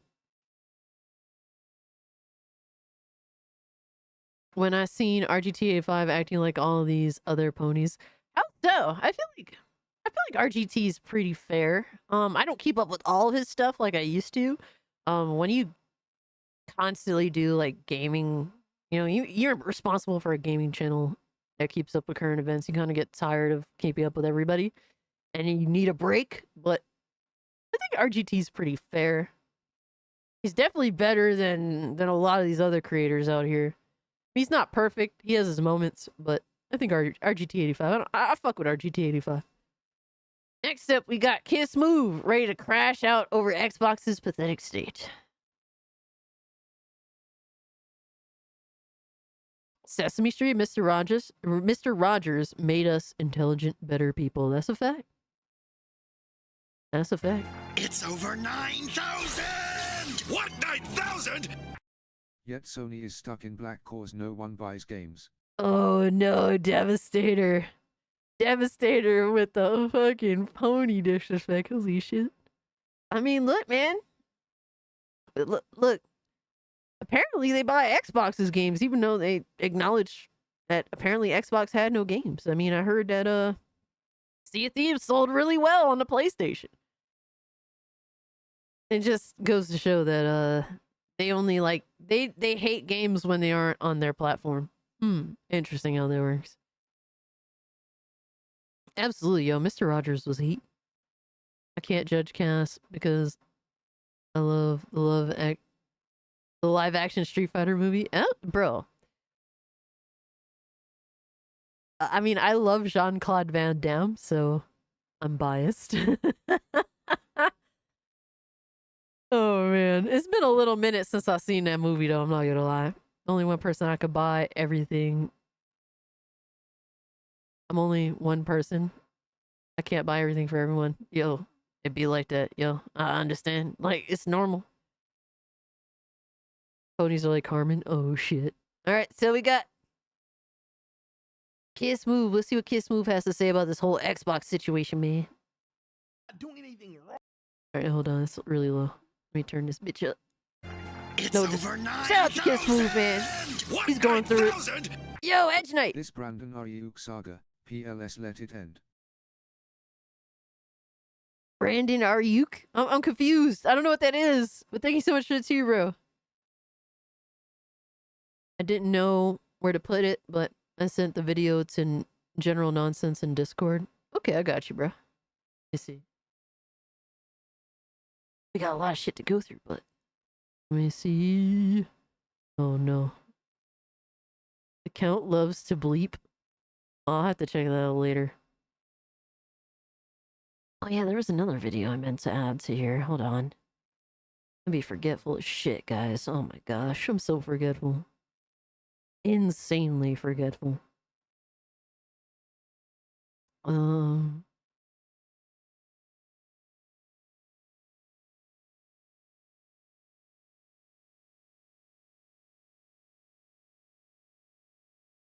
Oh my god, there's so many Dreamcast guy videos, guys. I can't react to all his videos. Holy shit. He's gonna eventually own the channel. Holy fuck. Not doing anything wrong. I'm not grifting or anything. I'm mad. I'm hurt. I'm heartbroken. I'm actually hurt. I'm hurt at the decisions these dudes are making.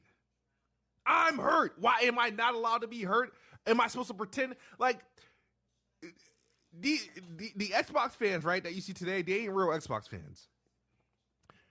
Why, like, think about it, these Xbox fans, right? If you notice, their motive and their stance changed with Xbox. So every time Xbox pivot, their mind pivot, their thought pivot. I'm struggling to pivot with this Xbox. I can't pivot. And I understand that sentiment because Xbox, they have not been forthcoming with a lot of the shit that they choose to do. They always are in a constant state of damage control every time they make a decision, and that's the main issue. Just fucking outright tell gamers what your entire wholehearted plan is. Stop fucking beating around the bush. Stop pussyfooting around. That's what Xbox has been doing for years. And then motherfuckers don't fucking see it, or they continue to change the trajectory. They change with Xbox, and it's like, why aren't you just gonna hold them accountable for not being forthcoming with their plans from the jump? It's not like Xbox's plans changes every single day. They have a goal, a long-standing goal.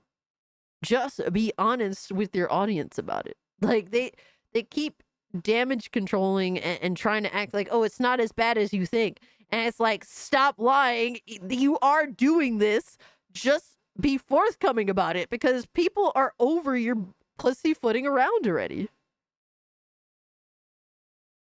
Xbox controller's bad.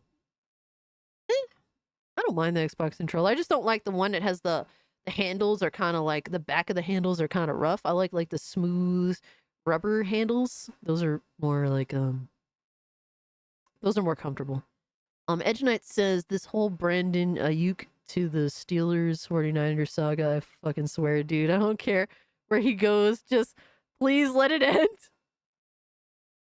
Oh man, being a sports fan could be rough.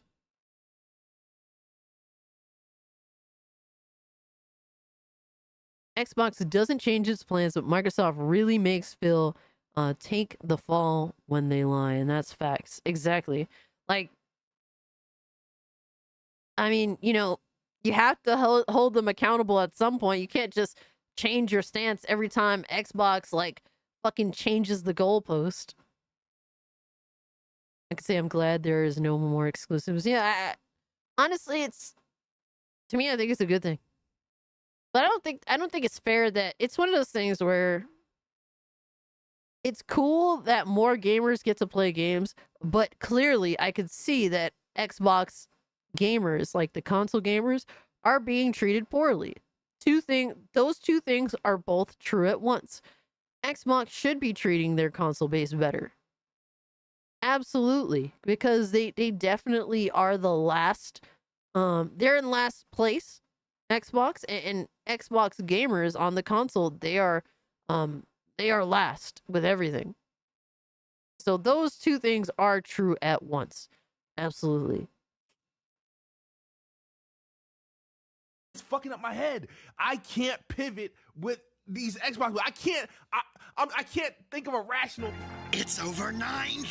Devastator! What, 9,000? Cass, a long time ago Microsoft tried to lower price for digital from $60 to $50, but retailers didn't like that, petitioned regulators, agreed with Rittel. Damn. Yeah. Wow.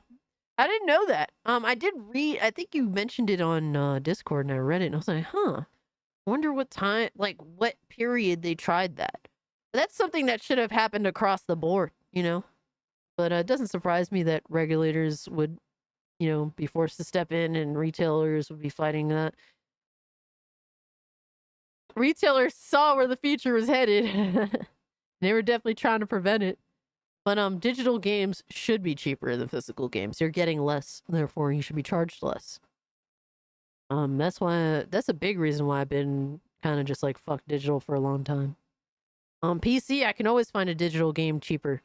You just don't buy from from Steam or from Epic, you can go to plenty of other sites that are at more competitive prices that are deserving, you know, more the price point that digital games deserve to be. Let's just put it that way. But thank you so much for the 5, bro. I appreciate you. Thought why it would be good for games to just skip Xbox, or why games should launch on PlayStation shortly after. And, yo, this is probably I'm not doing anything wrong. I'm not grifting or anything. I'm mad. He doesn't know how to feel, and it's like, dude, it is what it is. Just take your L. What are you gonna do? If you're unhappy, why continue to be with a platform that makes you unhappy? If you're happy, look, and if you're happy with an Xbox console, good. Yo, I'm happy for you. Do your thing, man. Like, you know, it is what it is. As long as you are genuinely happy. A lot of Xbox dudes, they're not happy being an Xbox console gamer. And I get it. But don't come over to PC, I'm just saying. We don't want you on PC. Okay? You can go over to PlayStation. You can do your cloud gaming. You know, Xbox isn't a console anymore. It's a platform. So there's plenty of other ways to engage in a platform. You can still go over to PlayStation and engage with the platform's games. Russell said, console bros, fanboys, PC elitists, no solidarity amongst gamers, tribalism wins. That's true too. That's true too. And look, man, look, there's a difference between console culture and PC culture, you know? And console gamers, they want things to be dumbed down. And look, man, there is reason for that, and I understand, but that just means that the PC is not for you. If you want things simplified, easy as fuck, you know, down to the lowest common denominator, there's always going to be people that want that kind of shit. It just works. So that's fine. You know, stay on console. Don't come to PC. Because the problem is, like, you have people that come over to your platform that don't actually like your platform for what it is. Like, console gamers, a lot of them aren't going to come to PC and adapt. First off, they'll buy a pre-built. And you already took an L on it. And you know what, man? I gotta call out Oh No, It's Alex, man. He's trying to get these console gremlins to buy a fucking PC. A pre-built PC. This is not the way to becoming a PC gamer. This is what console gremlins do. To try and continue to be console gremlins masquerading around in the PC user base. You guys aren't PC gamers. You're console gremlins masquerading amongst us. If you want to be a PC gamer, build your own PC. Build it. It's not hard. But building the PC shows that you're willing to adapt to the different how do you say? The different culture that PC gaming is from console gaming. PC gaming is freedom, and freedom is not free. That's why, if you want to be a PC gamer, you gotta spill some blood, sweat, and tears, baby. Build your PC. Let's go. Let's go. Okay? There's plenty of dudes. There's plenty of console gremlins that masquerade as PC gamers. I see them all the time, and guess what? They don't want you unless you build your own PC, so you can stay on the console. Did Dreamcast Boy delete his video after Alex called him out? Did he? Which video? See, I watch Alex's videos like later on, because sometimes like things that we cover might cross, and I don't want to be influenced by other people's opinions. So there's some of videos of his that I'll watch because I know I won't talk about the subject, but then stuff that's like I might talk about the subject, I don't watch. The Xbox is Dead videos. Oh my god. You get PCs on start. Look, all you have to do is build a PC one time, and I consider you a PC gamer. You can buy as many fucking pre-builds as you want after that. It doesn't matter. What matters is you fucking put in the work to put together a PC. You're willing to conform to how PC gaming is. It's the hardest step is building your own PC, and it's the most conforming choice to make. This is the proof that you're willing to conform to PC gamer ways and you're willing to adapt to the new culture that you're trying to enter. If you don't want to do that, fuck off. We don't want you over here. Last Alex video, he said he doesn't want console gamers, but he wants console gamers to buy PCs or rebuilds. Absolutely, it's a PC cult. It's PC culture, damn it. Freedom, that's the culture, man. If freedom is a cult, then so be it. Fuck it. I don't care. And then we got to hear Philly Spencer's fucking words himself. Him bullshitting. Going to the PlayStation announcement, obviously last spring, we launched 4 games, 2 of them on the Switch, 4 of them on PlayStation, and we said we're going to learn. We said we'd watch, and I think at Showcase, I might have said, from our learning, we're going to do more. Did you, brother? Hold on. Did you, brother? Come on, man. Come on, brother. Are you sure? Hold on. Can we say if either of those titles are Starfield or Indiana Jones? They are not Starfield or Indiana Jones. Well, Rip. The game's coming to PlayStation 5 in spring. Dude. It is crazy, man, how Phil Spencer is like, dude, it's over. Like, stop fucking bullshitting people. And not for nothing, people need to stop with fucking not assuming the worst at this point. Like, y'all need to stop fucking damage controlling for this fucking guy. Please stop damage controlling for him. And I understand he's probably between a rock and a hard place. He's not running the show anymore. I'm sure that is the case. Don't get me wrong. But he is still the figurehead for the platform. Stop fucking damage controlling. It is what it is. It is what it is, man.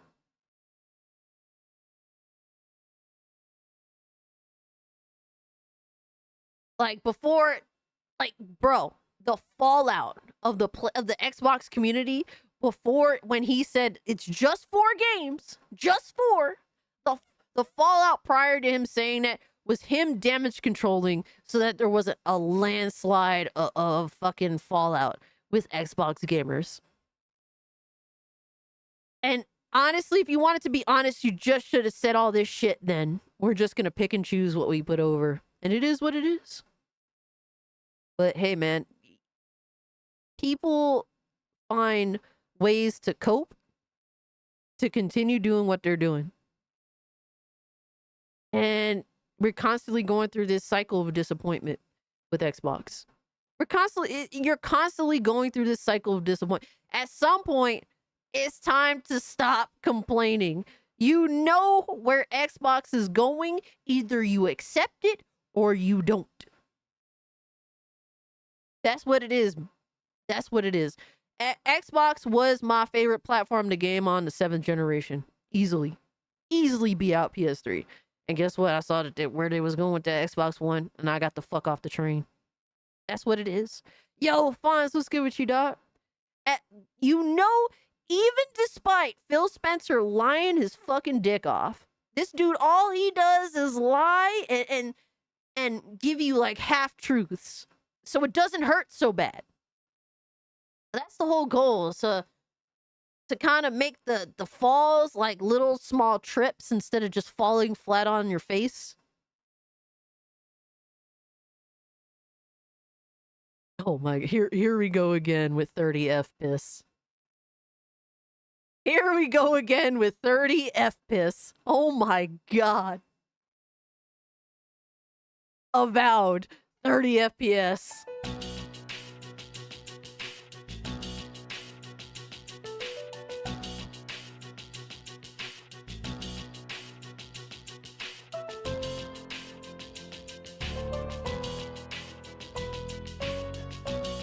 I would hate to be a console gremlin, y'all.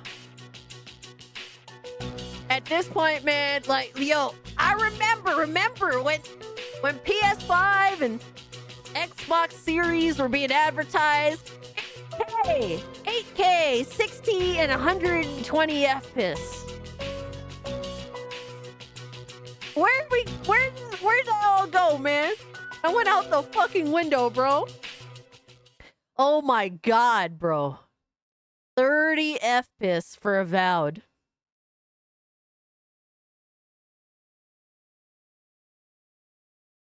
Look, if you're a console gremlin, I don't know if you should wear my t-shirt, if you should wear a red nose and a clown hat. Holy shit. Yo, we got played. And I'll be the first to say that I got played, but I accept the reality of my situation. I got played with Xbox Series X and PlayStation 5. I got an Xbox Series S and I got 2 PS5s sitting here collecting dust. I'll be the first to say I got played, but you know what? I fixed that shit immediately. Immediately. It is what it is, man. You just gotta take your L. Why is it always 30 FPS? Because they're desperate to make their games look next gen. Because let's be real now, games haven't drastically changed. The mass majority of games have not drastically changed in over 3 fucking generations now. So the games need to at least visually look next generation. Because in terms of how the game plays, is not going to be much different than how last generation's games played, or the generation before that's game was played. And when it comes to certainly performance, yeah, that ain't happening. It's not going to happen consistently. So their best bet, let's make it look, yes, Angel, cinematic. Let's make it look pretty next generation. It's the only thing they can impress motherfuckers on. And guess what, man? People look at that. It's like, how do you say? I don't know. The mass majority of like normies get fooled by it easily. It's like, oh my god, it's so pretty. Oh my gosh. They just forget everything else, man. It's just as long as the bitch looks sexy as fuck. They don't care if it runs like dog piss. They don't care if the mechanics are dog shit. They don't care. It's crazy, man. Dude, it is insane. Water rant? What did he rant about with the water? What, they didn't splash or something?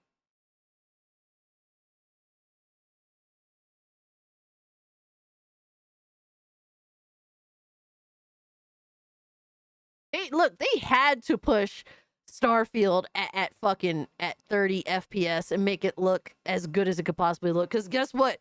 Even at its best, Starfield, in some instances it looks all right, and then in other instances it looks like a turd. Like it's so weird how sometimes it looks cool and then sometimes it looks like ass.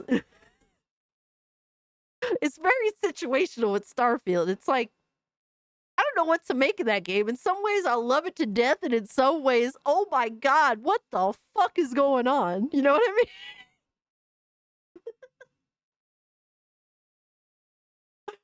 It's like, Starfield is a guilty pleasure. Absolutely 100%. It's a guilty pleasure. Oh my god. They had to push the visuals, because guess what? A lot of the visuals wasn't looking that good to begin with. But that was the best thing that they could do to make the game look, I guess, next gen or whatever the fuck have you. Or at least look better than their previous releases. Yes, Starfield has vehicles now. I still haven't downloaded it yet. I'm waiting for that DLC. I'm bros, look, I put over 200 hours into Starfield. I'll be back on that bitch again when that DLC drop. PS2 has a lot of 60 FPS games. PS2 the GOAT. Man, PS2 got a lot. PS2 got 60 FPS games, but PS2 also got some sub 30 FPS games too. I was playing, bro, like last year I was playing The Matrix Path of Neo. Oh my god, that frame rate is horrible. Holy shit, dude. Great game, but oh my god, when the frame rate tanks, when it rains, it pours, I guess. I can't believe people are playing Wukong on PS5, to be honest. That performance looks awful for consoles. That game is so demanding on my 49. Yeah, it is. I managed to mostly lock it at 60. The only time it's not locked is when it has that stutter issue, for the most part. And I'm running on a 3080. But I updated my drivers, and normally I do not update my drivers unless something's wrong. So the fact that I did update my drivers says a lot.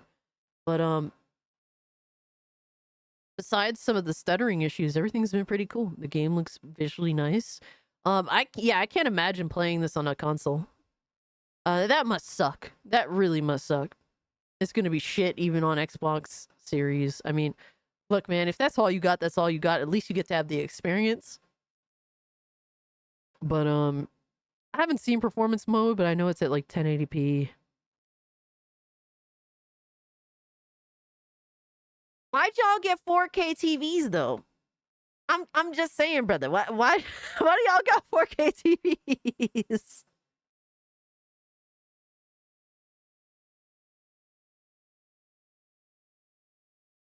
I mean, I'm a movie, I'm a bit of a movie buff, so I'm always excited to watch a new 4K, an actual physical copy of a 4K disc to get true 4K. I don't know why you console gamers got a 4K TV for with 120 FPS, all that. Yeah, remember PS5 advertising 8K gaming? You know, for those 2 fucking indie games that happen to be 8K capable.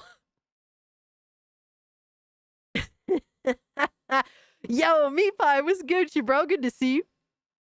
But yeah, it's I don't know, man. It's look, I'm dogging console gamers. At the end of the day, you get what you can get. You know, I understand that. But this generation across the board, you know, besides some games that truly stand out, and they thankfully a lot of them have been getting the respect that they deserve.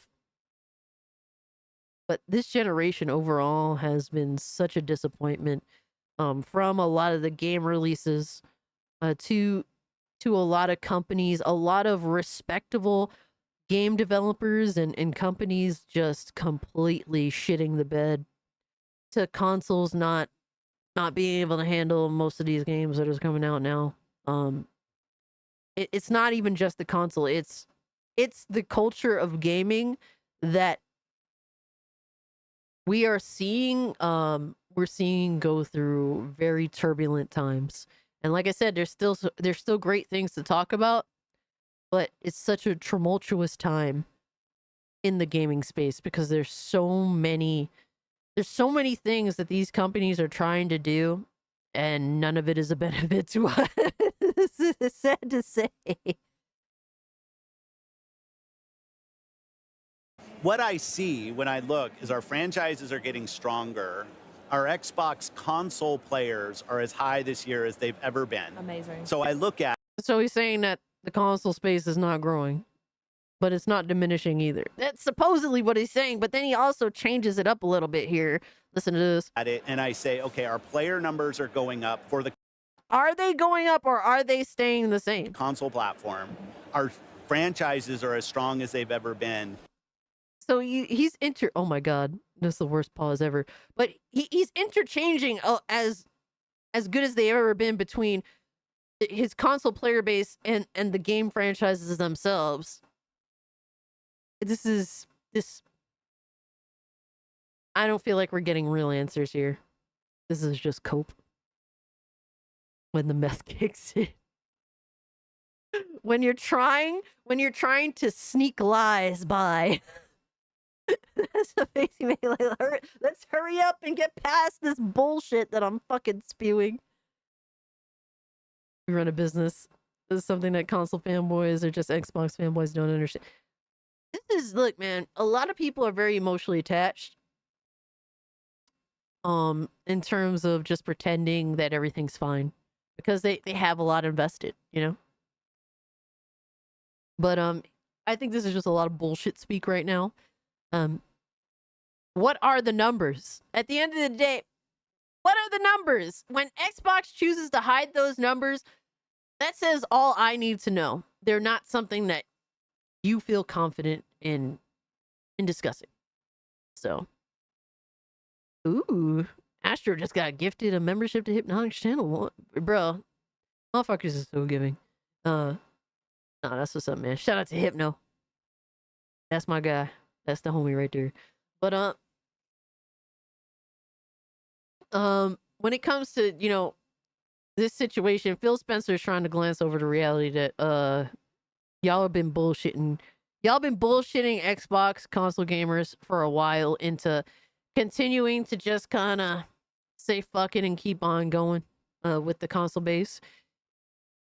And look, just lay it out straight so that your consumers can make good decisions for themselves. Stop bullshitting them to kind of just, you know, oh, this is not so bad. I'll continue doing what I'm doing. Lay out the facts so that they can at least make a choice. An educated decision.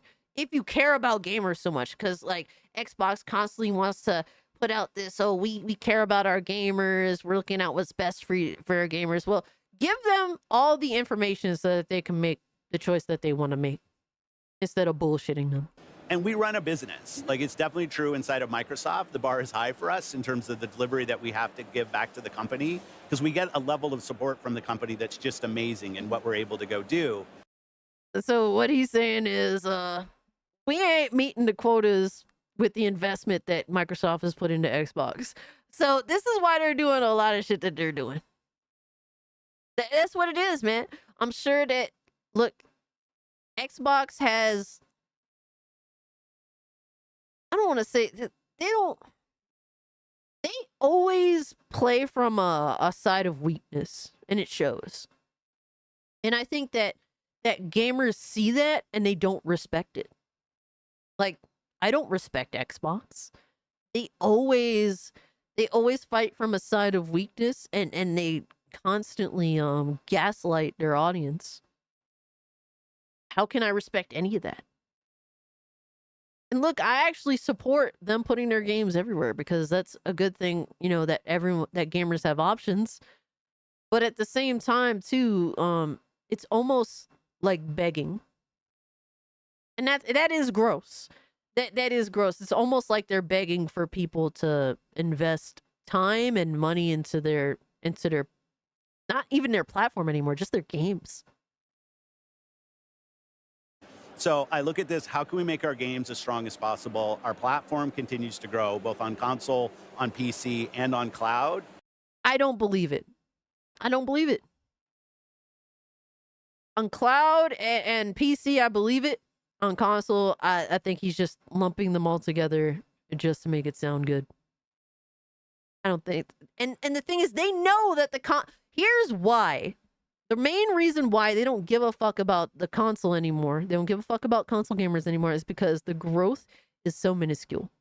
The growth is less than ever before. It's looking like it looks like he's looking at Highlighter Girl's booty right now. Holy shit.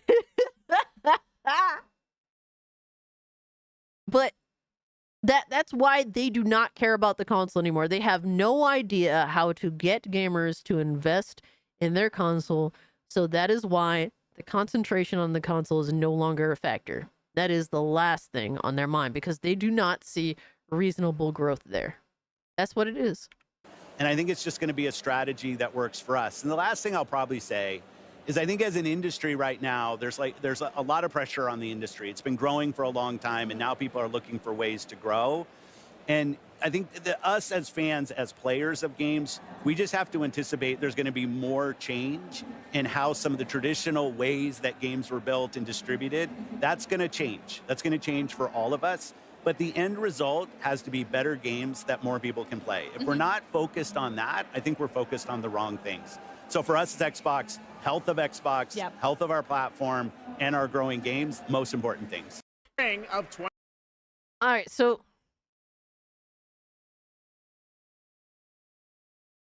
here now, all these companies are definitely looking for ways to grow. Like, honestly, COVID fucked a lot of these companies because they had this substantial fucking growth at that particular time, and they're not seeing it anymore.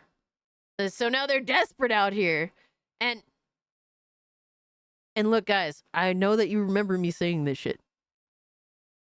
I said, look, I understand the consolidation shit, but it's coming back to bite all these companies in the ass. Oh shit. Oops. Truth, man. I tried to silence myself from speaking the truth. But when it comes to all these companies with consolidation, it's all come back to bite them in the ass. PlayStation, Xbox, Tencent, fucking what's that other fucking company that had to sell off their devs and I forget. But all these companies that bought up all this other shit, they're now eating dirt. Embracer, there you go. Thank you, Carlos. They're all shitting the bed right now. They're all desperate to find ways to grow, to find ways to justify all these expenditures they had in mind. And it's hurting developers, it's hurting gamers. I've never been for the whole consolidation thing, but I understand if they're gonna do it, they're gonna do it. You know, with the Activision acquisition, I was like, I'm indifferent to it because I think Activision was running like shit anyway. But I also, as someone, I understand, you know, the history of the film industry and how the film industry became as garbage as it is today. And the biggest reason why is because, well, back 40 fucking years ago, 40 years ago, there was like 30, 40 production companies, all their own entities, different, making all different sorts of things. And now there's only 4. There's only 4. They have different names for their different production companies, but they're all under the same 4 motherfuckers. And then people wonder why film all looks the same, is the same, and it all fucking sucks more often than not. This is what happens. We got 88 likes. Let's go, baby. If you can't hit the like button, really helps me out. Fawn says, Cass, it's worse than that. You see, Xbox knows no matter what they do, they will not sell consoles outside the US market.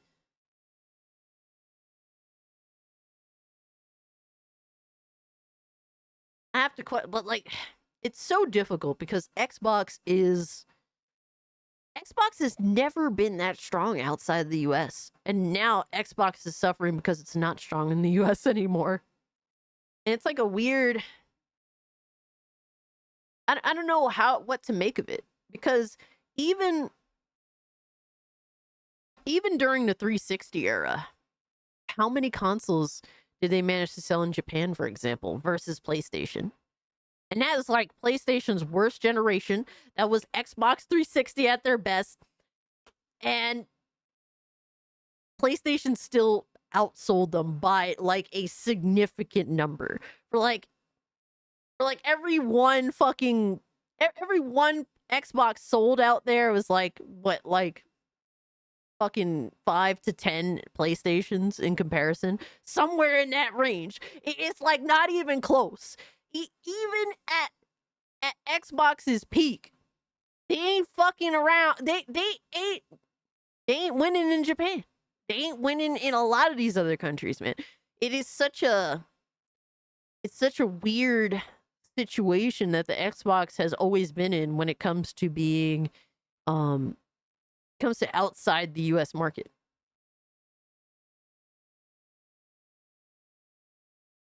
It can't be PlayStation, exactly. It's fucking I don't know what it is, man. It just is what it is. And to be honest with you, I don't like to talk numbers. I really don't care. But you can't ignore realities either, you know? Japanese don't care for consoles anymore. They don't, but even so, the numbers are still extremely skewed. You know? At least sold well in Europe in the 360 days. And they should have, you know, they should have definitely capitalized on PlayStation at its weakest at that time. You know, they PlayStation really fucked up with PS3. They, in my opinion, they eventually turned it around. They had a really strong end to their generation. But not only did they come out a year late, but they came, PS3 came out, hey, we got a Blu-ray player, but we have no fucking actual features. I remember getting a PS3. My brother got one for his birthday, and we're fucking around with it. We're like, this is, and bro, I was huge on PlayStation back then. For me, I played on anything, but PlayStation, I always looked forward to their console, and then PS3 came out, and I'm like, this fucking blows. There's no fucking rumble in the controller. There's no software features, like real software features. There's no like store. It was doo-doo to be on a PS3 when that bitch first came out. It sucked.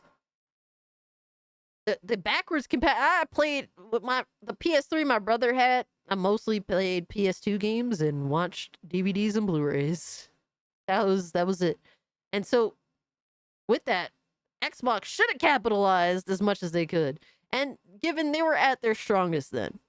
But even so, Xbox at its strongest is still not going to win over a lot of foreign markets. Even with PlayStation at its worst. Now PlayStation is not at its worst. I mean, I think they're they're being shitty, but the numbers speak for themselves. It is what it is. Oh my god. Was that Genji Days the Blade? That was an early PS3 game, right? I think I had that one too.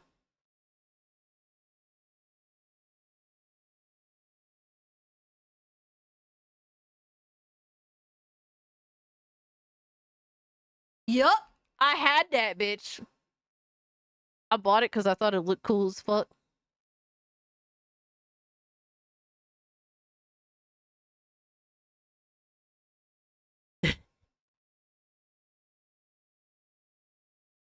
I had this game.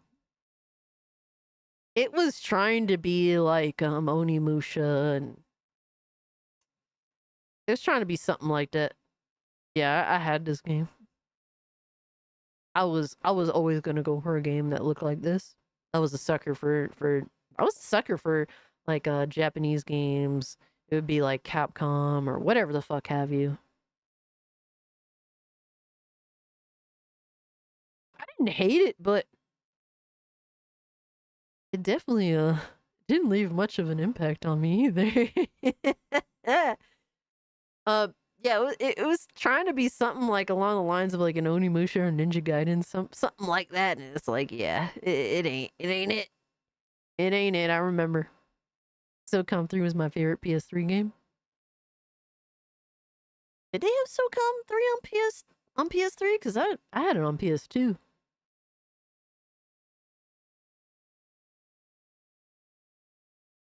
But yeah.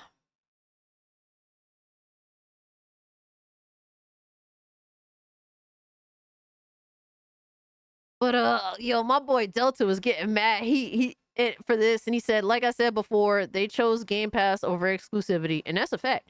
If you're not down with that, then go somewhere else. Go to PC or PlayStation, unless you just love Game Pass. I don't see a reason to stay on Xbox. It's clear that they don't want you as a console owner either.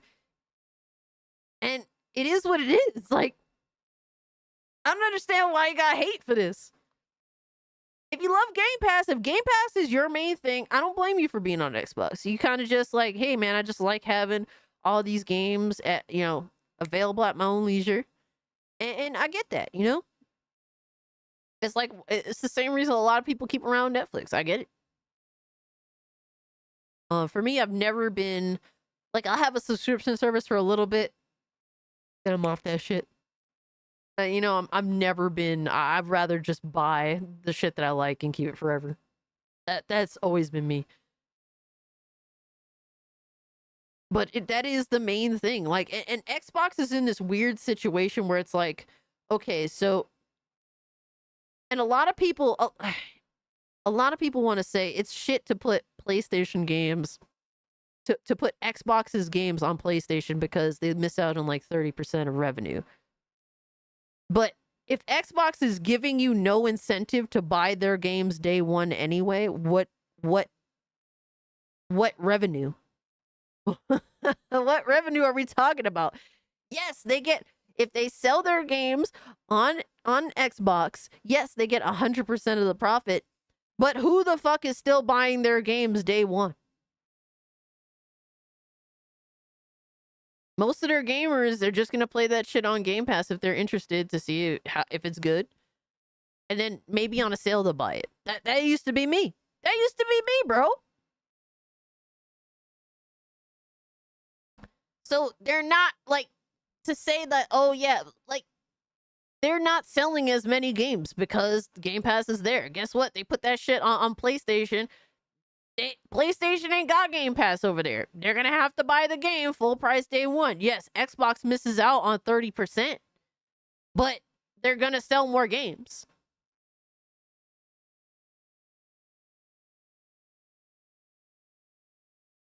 It is what it is. So Xbox is in this weird position where it's like they're trying to make money. They're trying to make profit off these new games, but they're putting them on Game Pass. Now they have a Game Pass here that doesn't involve their games day and date. I wonder why. I fucking wonder why. And at that point, what's the point of Game Pass? Because the early, like the beginning, how do you say, the inception of Game Pass was like, hey, you could play our exclusives day and date on Game Pass. Like, now there's a tier that doesn't include that. The problem is no one buys games on PS5. And sometimes that's the case, but sometimes that's not the case. It's confirmed that Sea of Thieves sold over a million copies on PlayStation 5. So, I mean, sometimes they don't buy games, and then sometimes they do buy games. So, I mean, everything is chance at the end of the day, but they're seeing that player base. Like, there's over 1 million players on Sea of Thieves. Just because they ported the game, and I'm sure it took a lot less money to just port that shit over the PlayStation 5, and and over 1 million people bought it. Not only did they buy a brand new video game that was on, happens to be new on the PS5 platform, but they bought into a service-based game that happens to be an Xbox service-based game. That's what it is. And then, yeah, sometimes they don't buy games like Hi-Fi Rush. It's all situational at the end of the day. Oh, Game Pass, more like gaped ass. Put him in the fucking bedroom. Get him out of here. Come on. Yo. Oh my god. And look, man.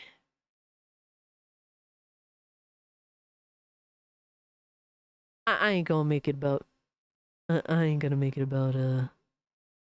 I ain't gonna make it about PS5 gamers. PS5 YouTubers, I should say, that actually play on PC. Hey man, I guess they got to make their bread. They already amassed an audience on a platform that they don't actually like as much as they used to anymore. That's why they secretly playing on PC. I'm just saying, brother. But yeah, I don't see anything wrong with what Delta said. Fuck out of here, anybody that's mad. It is what it is. But yeah. Xbox dudes, bro. Hold on. I had to post this. I said Xbox fanboys after Indiana Jones got announced for the PS5. This is how they was acting. They was big fucking mad. Oh my god, brother. What the hell is going on out here? What the hell?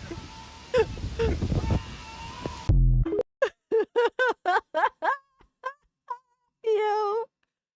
Oh my god, dude. It's so true though. It's so fucking true. It was a big fucking mess.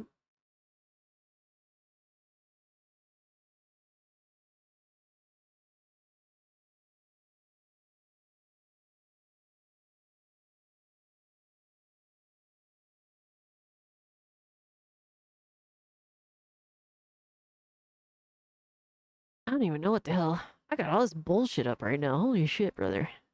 Oh no. Oh no. Oh no, God help us. That was a Xbox console gremlin screaming after he, after he heard that Indiana Jones was going to PS5, baby. His power level is 1006. Yeah, he's trying to get up there, bro. All right, so we got some stuff to react to, homies. We got a lot of weird shit to react to. What the fuck?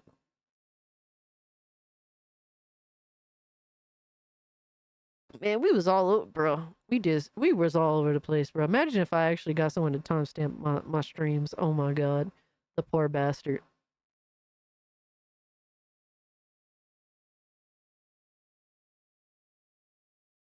All right, so as you guys know, last week we reacted to H-Dog Gaming, who was basically, the title of his video was defending games journalists for 8 minutes. And it was an L take. It was clearly very much an L take.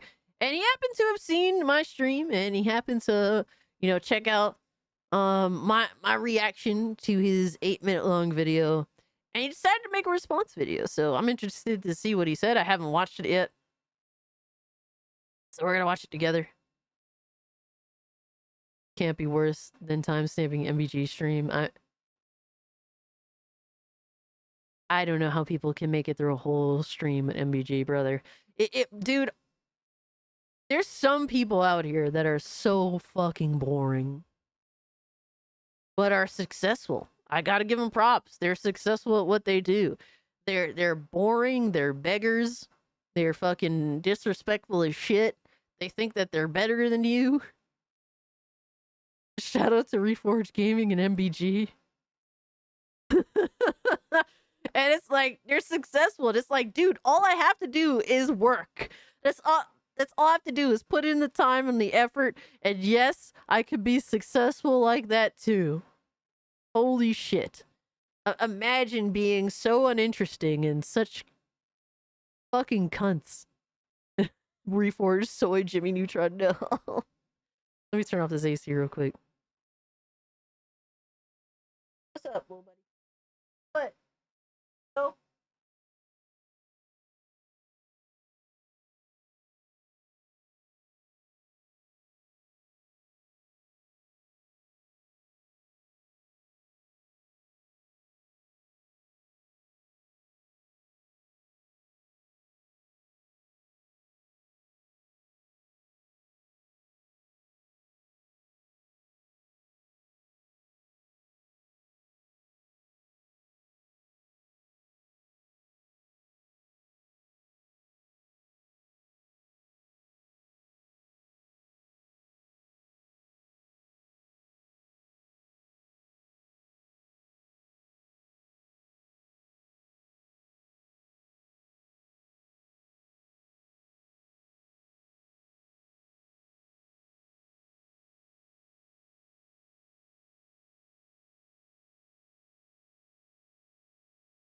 Are you sure that isn't a pony every time a PlayStation game goes to PC? Oh yeah.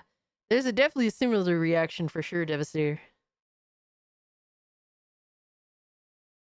They want to pretend that's not the case, but it hurts them every fucking time. Thank you so much, Phil. I had to let Zigman out. He only ate some of his dinner because I fed him. I always feed him early on Thursdays. Obviously, because I have the stream, man. But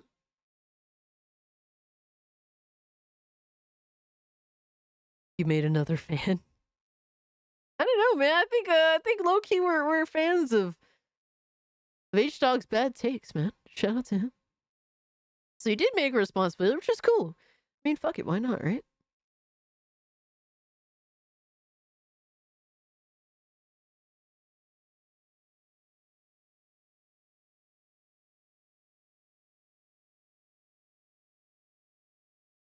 All right, so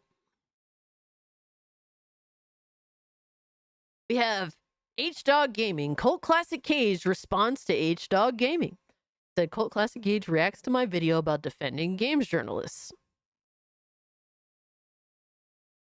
Somebody's already made a parody game of Wukong? Really? All right, so let's hear what H-Dog has to say. And we'll see. We'll see. I'm interested. I'm very intrigued, actually. I'll be doing an official response to Cult Classic Cage where she literally got on my ass and a half when it came to the whole defending games journalist for 8 minutes. I will admit, I definitely, I got a little bit, extra. I mean, to be fair, it's just, I don't know. It's kind of like my my personality sometimes. This video, that was a pretty decent title, I think. But this will be me not only responding but trying to reiterate a few points I made. Let's just ignore all the journalist tweets, all the journalist fuck shit, or the activism amongst gaming journalists over the past fucking decade. Let's just ignore all that shit. It has to be the puppet masters at the top. It has to be the suits and ties. You know, one thing I hate is watching myself. I fucking hate it. I wonder how you guys can watch me, honestly. Yeah, Unforgiven, I hate it. I hate watching myself in a video. It fucking sucks. I don't know if there's anything I hate more than that. Oh my god, Greg. I don't know how you guys watch me. I can't even watch myself. Holy shit. I'm not really a narcissistic person in that way, you know. I feel as though I'm so generally average. Same headset.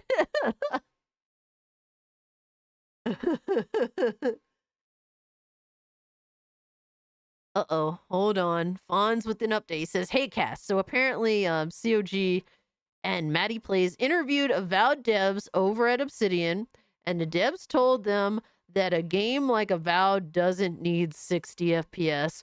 Where the fuck did we hear that before? Starfield, maybe? You are coping and seething. You just can't accept what you're seeing. Yes, you're coping and seething. The truth it is scalding, and now you are molding and coping so hard. Nobody is trying to hear this fucking bullshit anymore, bro. Nobody is trying to hear that shit anymore. Okay? With Starfield, they said the same bullshit. And guess what? Now there's a 60 FPS option for Starfield. Oh, we can't do it. Oh, this game doesn't need it. Oh, we want to concentrate on the visual quality of the game. Guess what? Now there's a 60 FPS option. So save the fucking bullshit, man. These developers, look, they're probably between a rock and a hard place, obviously. But nobody likes your lies. Nobody gives a fuck anymore. Because basically you're under the same company, and some of the same company's developers said the same shit. Honestly, I'd have more respect for you if you said we don't give a fuck about 60 FPS. I would have more respect for you because at least it's honest. And I'm tired of being the one to be out here and saying like, hey, gamers, you should actually, you know, fight for your right for options. Because that's what we want. We're in a, bro, gaming, these consoles are more powerful and more capable than ever before. And y'all are still settling for the same shit and defending it. When I made a video saying it's disgusting that there's no 60 FPS option for Starfield, guess what? Motherfuckers was mad. Absolutely mad. And it's like, bro, if you, how often do I talk about that shit now? Because there's so many people that I'll just defend it. They feel as though they don't deserve options. And it's like at that point, what more is there to say? What more is there to say? Dealer Gaming said it years ago. All these devs can do 60 FPS modes in all these games. They just need more time, and everything else is just an excuse. Well, and it's not even just that, but though that is a thing, they certainly can do 60 FPS modes. But guess what? It has to be a decision from the very beginning. If they want it to be 60 FPS from the beginning, guess what? It'll be 60 FPS. But guess what? If they don't give a fuck about giving you options and they're just like, yeah, we're just aiming for 30 FPS from the very beginning of the game's development cycle, guess what? You're getting a 30 FPS game. Have fun, motherfuckers, with 30 FPS. Have fun, because that's what they're giving you. That's what they decided from the very beginning. Because guess what? They don't give a fuck about giving gamers options. But thankfully, I don't have to deal with that shit. And not for nothing. And it sucks because I was so hyped for Avowed. The more I see that game, the more disappointed I am. Will I end up playing it day one? I think so, but just because it's Obsidian.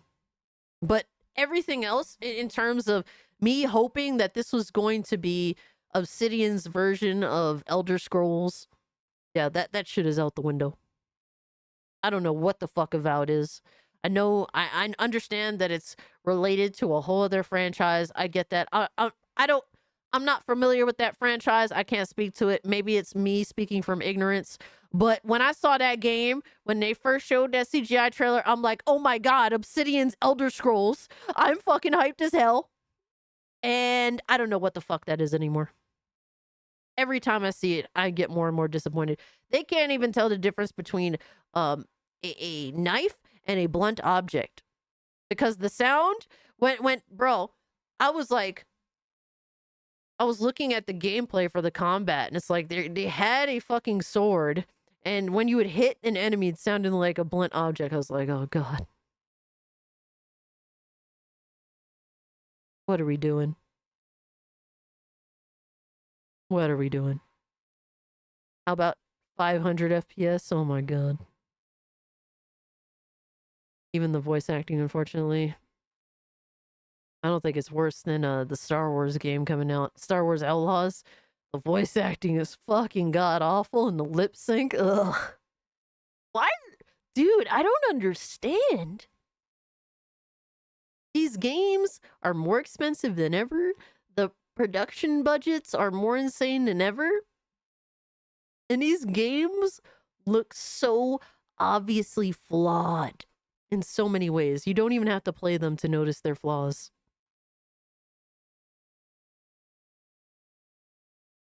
Exactly, bro. That's what I call it these days. It is 30 FPS.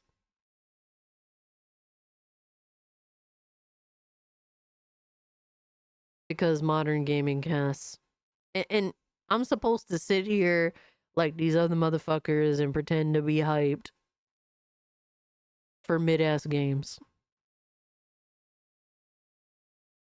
No, I'm hyped for the games that have small budgets and end up doing crazy shit. Like, dude, RoboCop was a small-scale game, and guess what? It impressed me so much. It impressed me so fucking much. That game is amazing. You know why? Because it appeals to the quintessential gamer's basic fucking desires. And it turned out to be an amazing RoboCop video game. Fucking astounding. From the blood, to the gore, to the destruction, to the badass fucking RoboCop, I'm a bad motherfucker gameplay. Like, dude. It's really not hard to please gamers. A RoboCop video game did it. A game that you would think would be so hard to make fun. Because RoboCop is a slow, tanky motherfucker. But they managed to make it fun. You know why? Because they managed... They appealed to gamers' most basic of instincts. Most basic of instincts, man. It's really not that difficult. It's just, do you actually give a fuck to make a good video game or not? Just play COD casts. I will be playing Call of Duty. It was, you know, shout out to Lobo and Delta. They were nice enough to come together and gift it to me, so I'll be checking it out.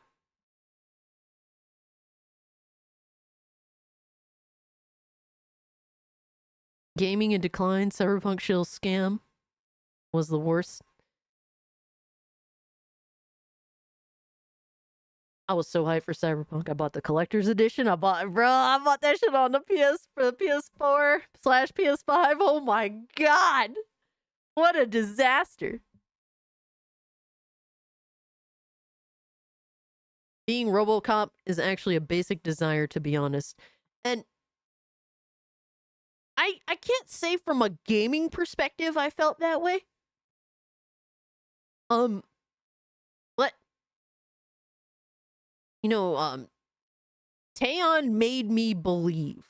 You know what I mean? It's like, I don't think that before the RoboCop game came out, I was saying this is gonna be hard to make fun for a whole game. I felt as though that would be the case, and they managed to knock it out the park. That's not easy to do. I personally don't think it's easy to do. Like, making a tank character, I guess, is easy to do, but RoboCop is very slow. He's not for everybody, but I think that's a great game for anybody. For any gamer, you know? You're into, like, My Little Pony and fucking... and Barbie, yeah, it's not for you.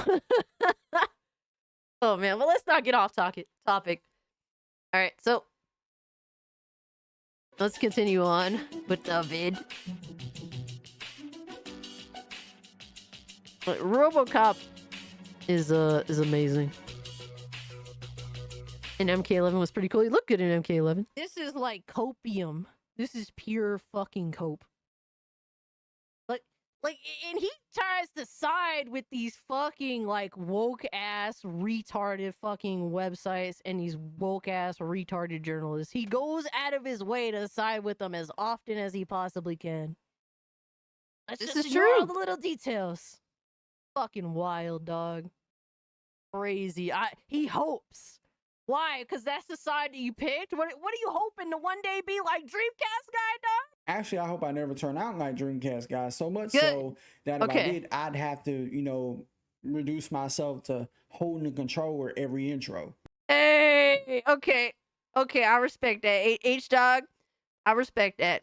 You're not aiming to be Dreamcast guy. That's good. Okay, shout out to you for that. And yeah, what's up, gamers? Cult Classic Cage here to talk about, I don't know, some bullshit. But I don't think it's me necessarily ignoring anything. It's just when it comes to certain things, I may not even care to do the research on it, and that could be an L I would probably give myself. But I really... You're gonna have to take that L, because we have a lot of gaming journalists that don't actually like gaming. They don't like gamers. And it is shown. There's... Now, at this point, there's so many pieces of proof. All you have to do is look. All you have to do Yes, H-Dog reacted to my live stream, and he made a video basically responding to the live stream where I reacted to his video. So that is an L you're gonna have to take, H-Dog, because there's too many examples over many years now of these journalists genuinely feeling this way. And look, when it comes to the suits and ties that run these organizations, at the end of the day, they're for the rage bait, they're for the clickbait, because that's what produces revenue for their websites. That's what they care about. They don't necessarily, if it produces the results that they're looking for, then yes, they support it. Now, also, do these suits and ties engage in propaganda? Certainly they do. Certainly they do. But it is a fact that these journalists do believe in the bullshit that they spew. There's so much evidence across Twitter, across the websites themselves. Their Twitter bios, they believe in this bullshit that they write. They have to look this fucking stupid. You're just gonna have to accept that reality. Maybe you have to do some more research, given I think that everyone has to do more research, including me. But this is something that just completely ignores many, many years of proof. Tend not to go to a journalist's Twitter just to look at her bio and tell, oh, well, this is why he or she acts the way that they act. Typically look at whatever dumb thing they may say in a video or review, and then sometimes I may talk about it and make fun of it. Now, sometimes I'll admit I let others get through the cracks and just let them skate by and give them the traditional redhead stepchild treatment and act like they don't exist. Maybe ignoring the problem isn't gonna create a solution. And No, I it's think that's definitely not. something I can hold myself accountable for and try to be better at least. Okay. I could respect someone that says, look, man, I'm definitely not doing something right, and I definitely need to be better at it, or I'm not perfect, and here's my faults, and it, you know, I accept that. Okay, I respect that for it. I respect him for admitting to that. But the H-Dog definitely, he does choose to go at anti-woke, you know, sort of like YouTubers or that audience. He does make that choice to call them out as often as he sees, you know, something worth discussing. And I think that anti-woke YouTubers, they have a point in a lot of ways, but then a lot of them also do kind of go off the deep end. That's just a reality. But you cannot ignore that anti-woke is a reaction. So there's a cause and an effect. Anti-woke is an effect to the woke fucking bullshit propaganda that is in the industry. And you choose to ignore the cause. You go at the effect, but you're ignoring the cause. Anti-woke is a reaction. That's what it is. And you choose to ignore the cause of that reaction. And you choose to, in this video that I was reacting to, you chose to give the cause the benefit of the doubt. And this is the problem. How would you rate H-Dog Gaming? I don't do ratings. I avoid that shit. And I want to avoid this one. His waifu battles now? I don't know. All he's going with is I hope. I hope that this, you know, this is the case, and Cash not to do a that stream these with shows Iman? actually wanna Shit, write hell this yeah. shit.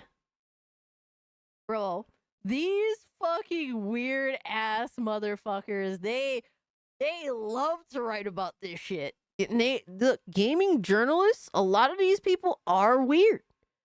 They are weird as fuck. Like, look, you know, gamers, a lot of us are fucking nerds. We're nerds. Like, I'm not gonna sit here and a lot of like motherfuckers that are in the gaming space, they want to act like they're not nerds. They want to act like they're tough and shit. Man, we're fucking nerds. Like, you know, like, it is what it is. Like, and these journalists, a lot of these politically driven or, you know, social politically driven motherfuckers have invaded our space. They have invaded our fucking space. They want to be a part of this shit while telling us the way that we've done things forever is wrong.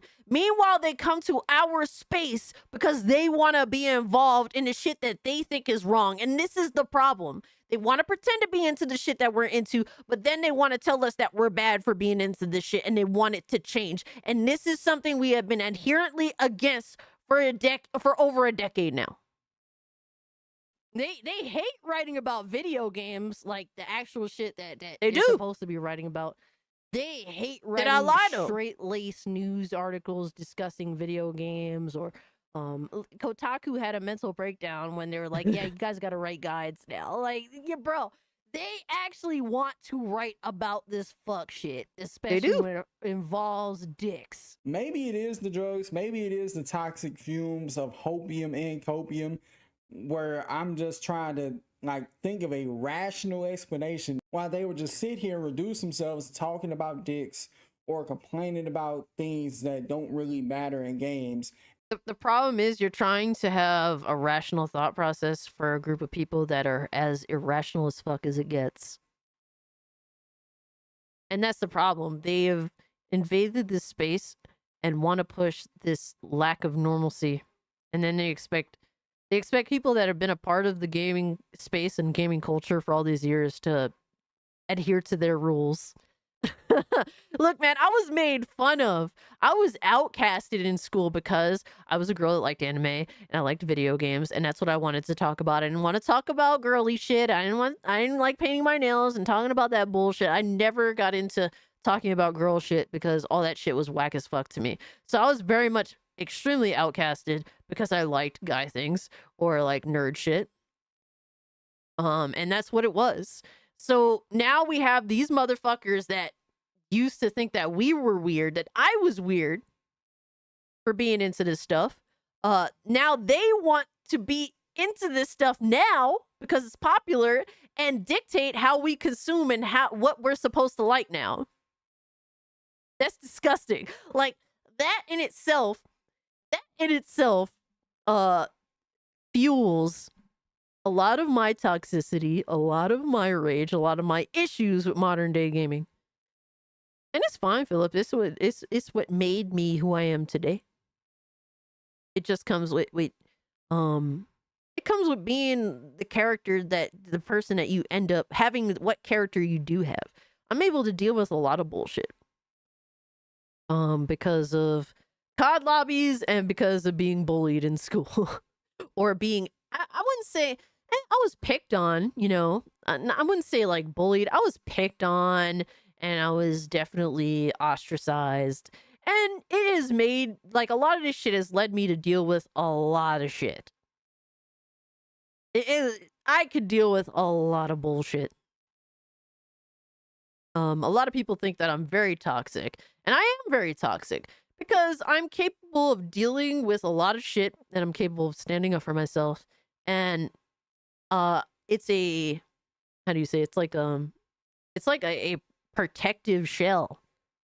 Definitely, I can take a lot of bullshit. The good toxic. We are the true gamer toxicity, man. Your high school was ghetto and retro as fuck. Be like that, man. Fuck the truancy police. Yeah, hell yeah, toxic, baby. Let's fucking go. We toxic in this bitch. This is genuine. You know, like people want to act like, oh, you know, gaming should be this nice place because that's what it should be. No, gaming has never been a nice place. Yes, at times it is, but bro, gaming has always had a level of toxicity to it, from a competitive standpoint to fucking mostly competitive to COD lobbies to the arcades. Like, you can go back as far as you want to, bro. From Mario Kart to Mario Party, it has always had a level of toxicity to it. So to pretend that that's not the case, you are a fraud, or you are a liar, or you've just never been involved in gaming up until very, very recently. Y'all, but a lot of these motherfuckers are a bunch of 8th gen gamers. It is what it is. I said what I said. And it's not really their job and what they should do. No, look, he does not look into these actual writers. Bro, if you know who Jade King is, you know they are the meme of these types of fucking writers, bro. You're just ignoring the reality. Yeah, like, he definitely used some examples like Jade King, and it's like, oh, if you only knew some of the stuff that Jade King wrote. You're ignoring. Oh no.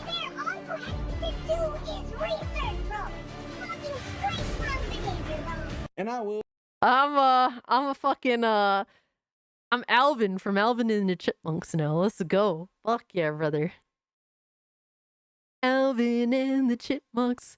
Alvin, Simon, Theodore. Do. Yo, that was my shit growing up. Fuck yeah, bro. Fuck yeah. The movies? The Halloween Alvin and the Chipmunks movie? Let's fucking go. I'll admit sometimes I may not care to do research on certain things or certain people. Like, I don't care to go to somebody's Twitter bio. I don't care what somebody's Twitter bio is. It could be anything. It could have a bunch of emojis that represent aliens or represent how much they believe in Scientology, and more specifically Xenu. Ruin her credit rating, Xenu! It wouldn't matter to me. I just care about what Yo, that movie is heat, Scooby. Something they may said in a video or article. What about when activists are writing It's these articles, though? Cassieception. Oh my god. When does that fall into line? Because, look, man, when it comes to H-Dog, he has a leftist-leaning, skewed thought process. It is what it is, brother. From everything that I've seen, that's kind of how he thinks. He kind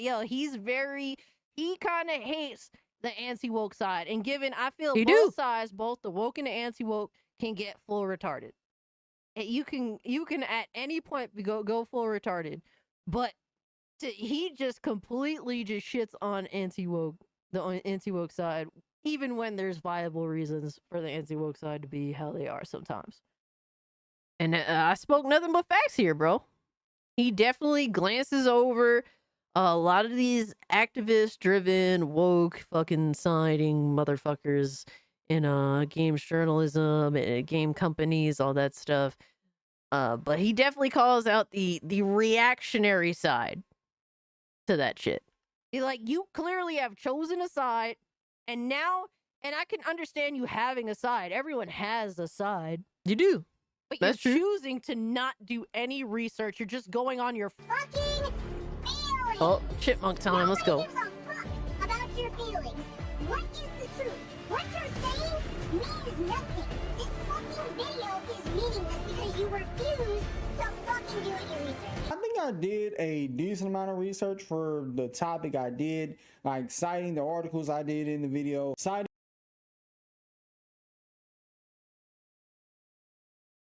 He just admitted that he didn't do enough research. How does that work? Cassie Chipmunk VTuber win. Oh god. the reviewers who reviewed the SpongeBob game and Spider-Man Miles Morales. I don't understand why some people do put me in a political box, because I try to steer away from politics. I don't even claim left, right, or in the middle, or upside down. I don't claim any of that. Say something that may be somewhat what they may agree with, and they put me in the leftist box.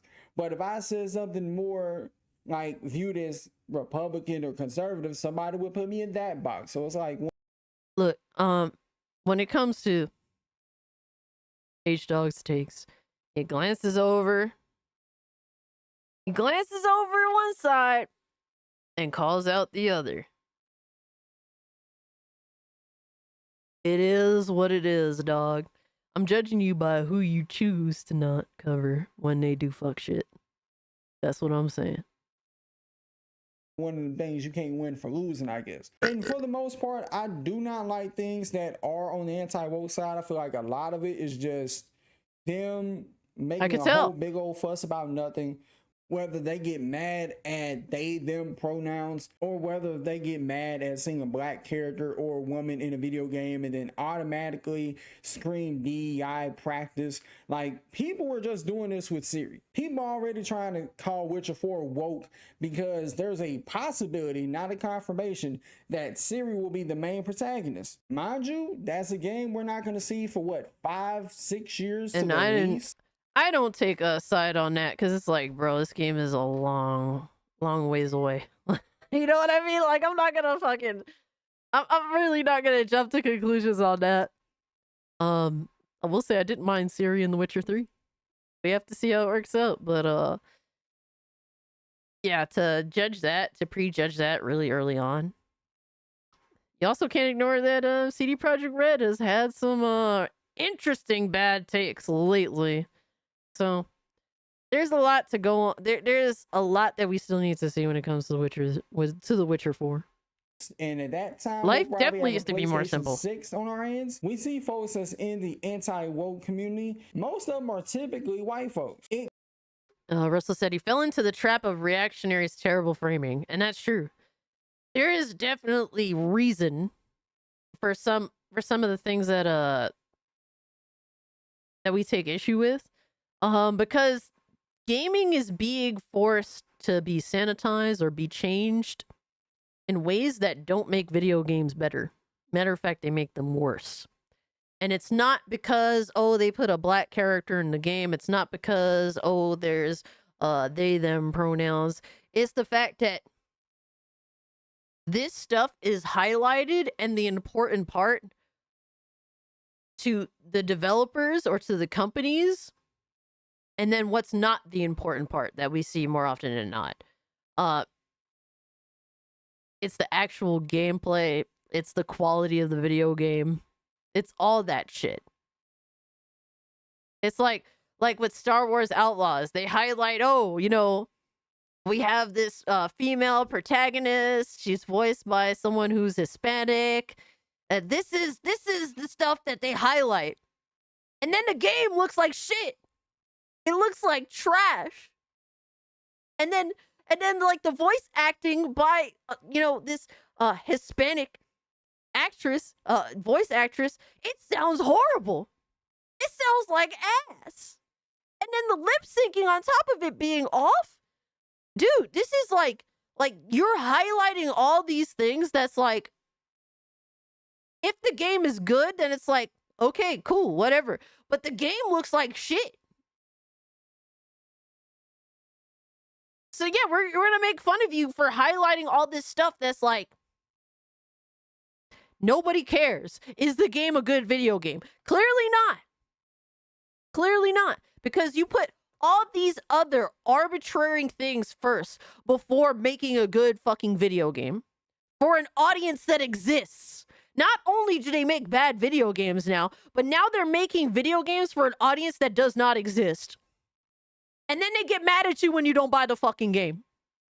This is the bullshit that we're in now. This is what it is. And then they wonder why we're just like, fuck you.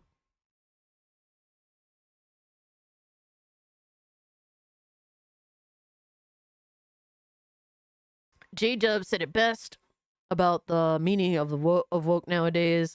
And I've been saying it forever. Woke was hijacked from the Black conscious community, and now it's a thing. It's a thing line that's thin line of what's woke and what and not. And that's a fact. Yes, definitely. You know, there was a meaning worth. There was a discussion worth having around being woke. But then it was hijacked by mega corporations. It was hijacked by activists that use activism for profit, not actually to make a difference. Strictly activists that are there to get fame or to make profit. This is what the whole woke movement has become. It's just, can we make a name or make profit off of this movement or this thing that we want to come to light, and then they use and abuse it, and that's why this no longer means anything. That's why the message that was worth something is now tarnished and destroyed because of a lot of these activists that are in activism as for money, not to make a difference. Because you notice when activism is at play, they actually seem to never want to achieve the goal that they're hoping for or that they claim to want. They never have interest in achieving that. Matter of fact, they seem to embrace all the things that make sure that their so-called goals are never achieved, so that their foundations, all that shit, all the money flowing in continues. So that's the thing, man. And it's a shame because we can't. The problem is, at least from how things are now, at least in America, I can't really speak for other countries, but I do see issues in other countries as well, is that we can't have real conversations about things anymore. Real, honest, genuine conversations. That is the true definition of a grift. Absolutely. Absolutely. And that sucks. We can't have real conversations. Unfortunately, the true issues at hand will never be solved because we don't actually confront the issues. We confront the symptoms. Or we just lie outright. And that's modern day everything. That's modern day everything. And that's what it is, and that's what sucks.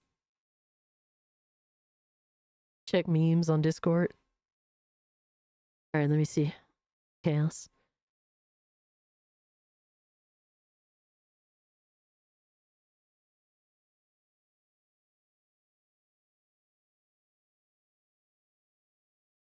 Bro, it sucks that we're here, man, but we're here. It is what it, oh no. Yo, Xavris, thank you so much for the gifted membership, brother. Appreciate you, man. Man, Xavris is a fucking beast. Shout out to the homie. Oh no. What do we got here?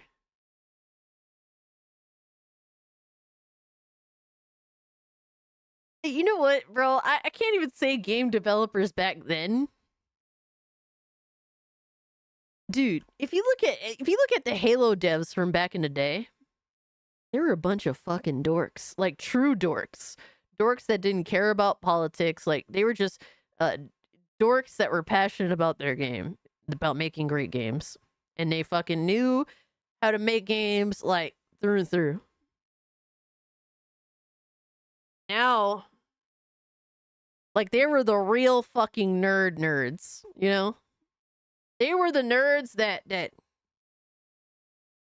they weren't weird, you know? They were just fucking nerdy as shit. They just wanted to know like the best of the best shit, you know? But they stayed away from like the furry fucking weirdos, you know, like the juvenile, or how do you say, like the degeneracy. They were nerds that stayed away from outright degeneracy. They were the squeaky clean motherfuckers that, you know, they got their A's. They got A's, and if they got a B plus, you know, on their report card, they would go and beat themselves and then have their parents beat them. Oh shit. That's what it is, man.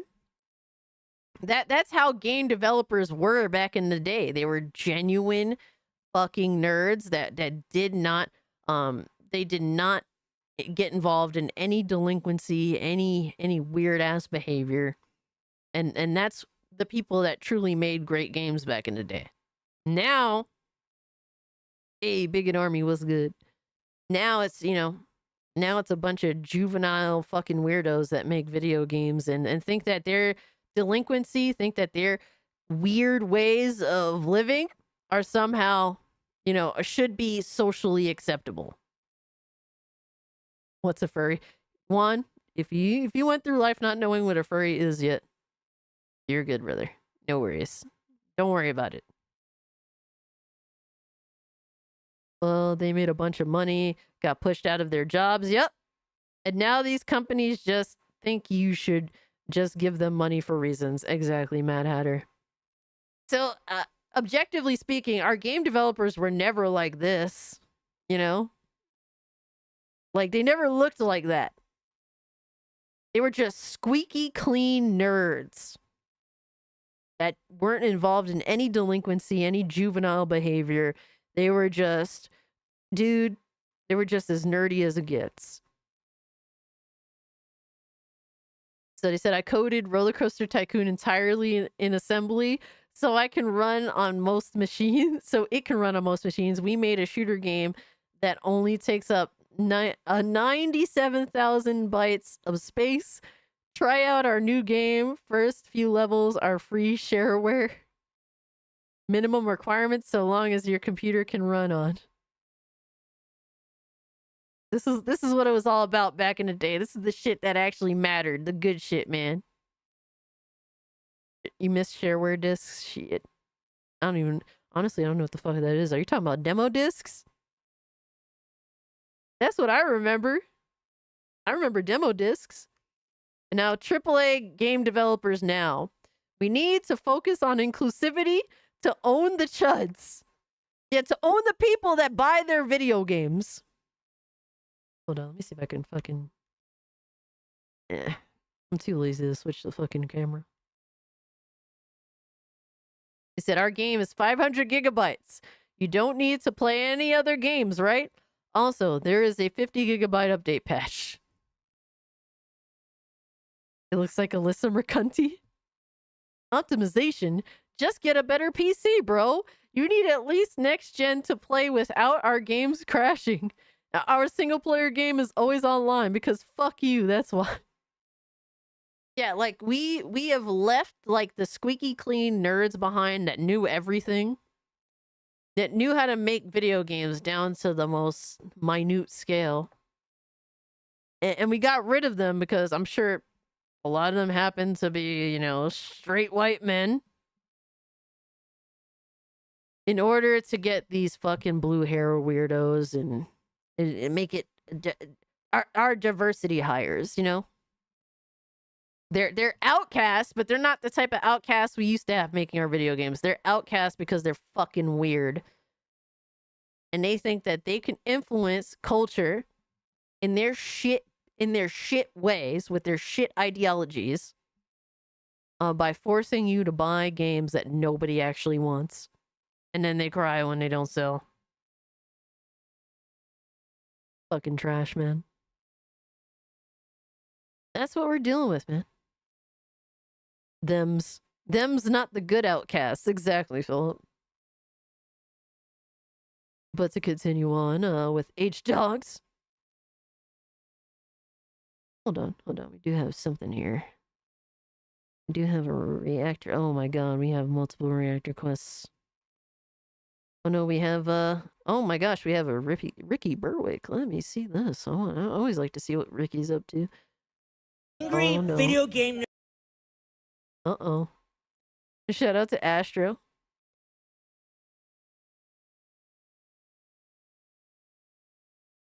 Oh no, Ricky Berwick said and he just tweeted this today. Like 2 hours ago. Ricky Berwick said the angry video game nerd games suck. Damn. That stinks. The angry video game nerd video games are the worst games I ever played. It's like a Mega Man clone. I can't stand them. I can't fucking stand them. Oh yeah, is that right? Is that right? It is. Yeah? It is. Yeah. Oh no, he's dressed in Cobra Kai attire, yo. Ricky Berwick is about to get fucking decked. Let's Better go. games. Oh yeah? Yeah. All right. What? Okay, I will then. What? All right. Okay. Done. All right. All right. Cool. No.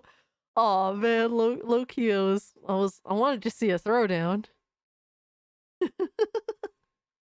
Yeah, Ricky Berwick's hilarious. Angry video game nerd, bro. Dude, it's crazy to think that fucking happy console gamer, someone that's been making YouTube videos for 16 years, was inspired by Angry Video Game Nerd to make videos. A Ricky Cassie collab? Shit. That'd be hilarious. Your childhood is Angry Video Game Nerd? Yeah, I won't say Angry Video Game Nerd is my childhood, but I definitely fucked with his videos for sure. And his videos are definitely... I like watching a lot of his older stuff. Newer stuff? But shout out to Angry Video Game Nerd, man. Doing it all these years, he's inspired so many fucking YouTubers. That's cool that they actually had a little collab. Yeah, his old videos are heat.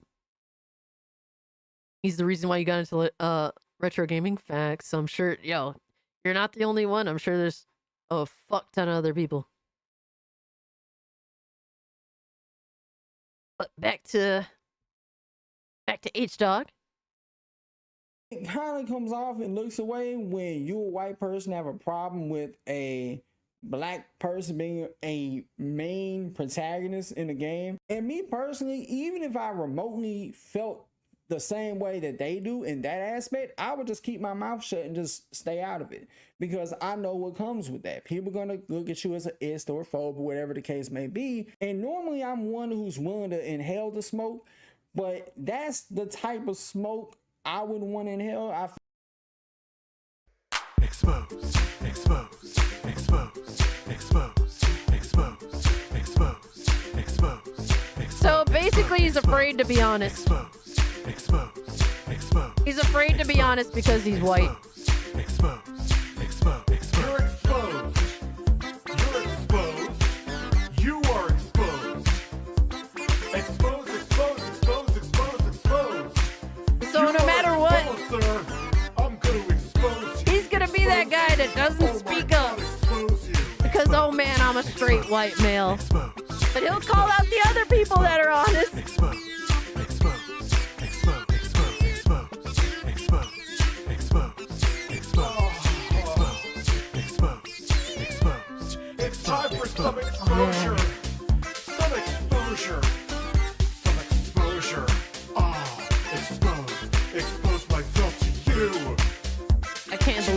here, man, where we can't have honest conversations because you'll be called an islamophobe. This is why, yo, dude, this dude's mindset is just outdated. It's outdated. If you're scared of being called an islamophobe because you're just gonna be fucking honest about shit, dude, this is like a 2016 mindset. Once again, this is an outdated mindset. No one gives a fuck anymore. Nobody gives a fuck about being called an Islamophobe anymore. You know why? Because those terms are now meaningless because they have been used all the time now to try and discredit anybody that not just because, oh, they may be an Islamophobe. No, anybody that does not agree with you these days, you motherfuckers just call them an Islamophobe. That's why nobody cares. You're the only person that's afraid of this shit now. Everyone's an Islamophobe now. It is what it is. And if you're telling me that you're afraid to be honest, because that's what I'm getting from this. You're afraid to have an honest conversation about shit because you can't use your words to express the truth about the situation.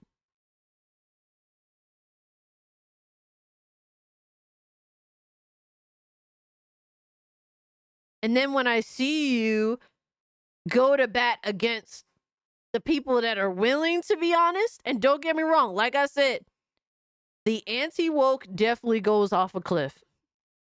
They definitely do. I definitely be having to call them out sometimes, and sometimes they go so far that it grosses me out. It's like, bro, you guys are fucking dickheads. When the anti-woke starts to resemble the woke side, that's when it's like, okay, I lose respect. But when you call out the other side for doing the shit that you're afraid to do,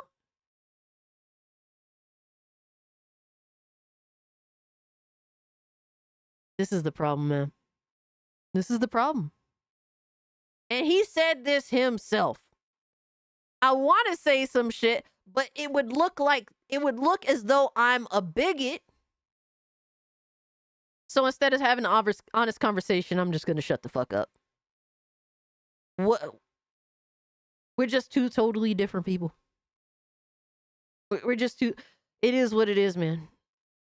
But if you're going to choose to shut the fuck up, then maybe you should stop going to bat for these activist journalists while you're at it.